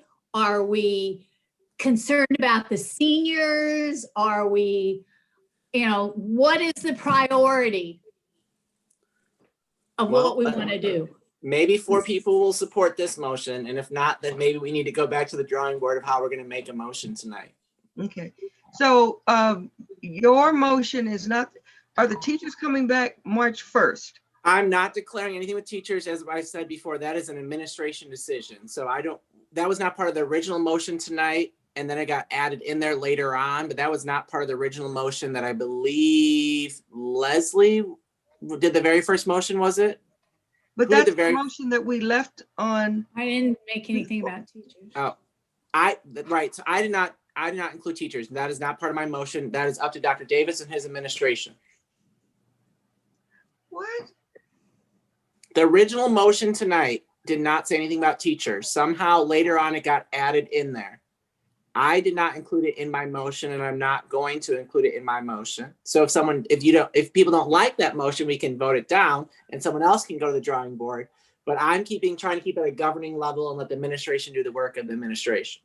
Okay, let me just make sure that this is clear as mud for me. When we left before, it was that March 1st. If we do nothing, the teachers will come back on March 1st. And students. And students? Everyone. Well, we don't want that. Okay, go on, Kevin. Go on. So this is discussion, right? Yes, about my motion, yes. I called for the question 5 people ago. Yeah, but, okay. Under Robert's rule, when somebody calls the question, then you do need to do a roll call vote. Okay, that's new to me. So that means if we start off with a motion and one person asks a question, somebody said call for the motion, or that means it cuts our discussion down? Yep. Yes, and I will look at that, right? But in this case, it's used, the call to question can be used when there's been a lot of discussion and it's midnight and You want to go home? You are home. Okay, you want to read the motion one more time and then let's call for the vote. This motion is for high school students to return March 24th. For pre-K through 8th grade to transition between March 24th and April 2nd. All students will return on April 12th. And again, to clarify, that's who declared to return. Yes. Okay, let's call for the vote. Mrs. Hogshead, No. Dr. Martin, Yes. Ms. Bush, Yes. Dr. Graves, Yes. Dr. Powell Walker, Yes. Mr. Tyson, Yes. Dr. Thurman. No. Motion passes. Motion passed. Okay. Okay, Dr. Davis, you know what you're doing? I do. I never thought I would spend a night with any of you guys. We're a fun group. We're a fun group. Oh my gosh. With y'all. Well, I just want to say I appreciate the board and our principals and all the administration and the community who have stayed with us throughout this process. Not an easy thing to do. I just wish the best and that we will have success at us going back and whatever we do. Dr. Davis, we have, trust in you that this is going to go well. So go forth, upward and onward. We're gonna do our level And best all to that make- good stuff. get a good return. We'll do the absolute best. We got Dr. Davis, I know it wasn't part of the original, the motion, but we'll still get some sort of feedback about how it's going. Yes, ma'am. So, okay. Can we somehow at this point make a motion to adjourn? Can you do that, Donna? Everybody knows that we appreciate them and we thank them and we love you and all. I think we all know that. It's been said 50 times. Call for. Second your motion. Would No. someone make a motion for us to? Can you all just before don't you have move. She did make the motion. I seconded it. Okay. I'm Call sorry. for the vote, please. Thank you, Sheila. Thank you, Leslie. Dr. Martin. He's asleep. Yes. Ms. Bush, Yes. Dr. Graves, Yes. Dr. Powell Walker, Yes. Mr. Tyson. No, there's a little bit more I need to talk about. No. Oh, no, sir. No, sir. Okay, Pastor.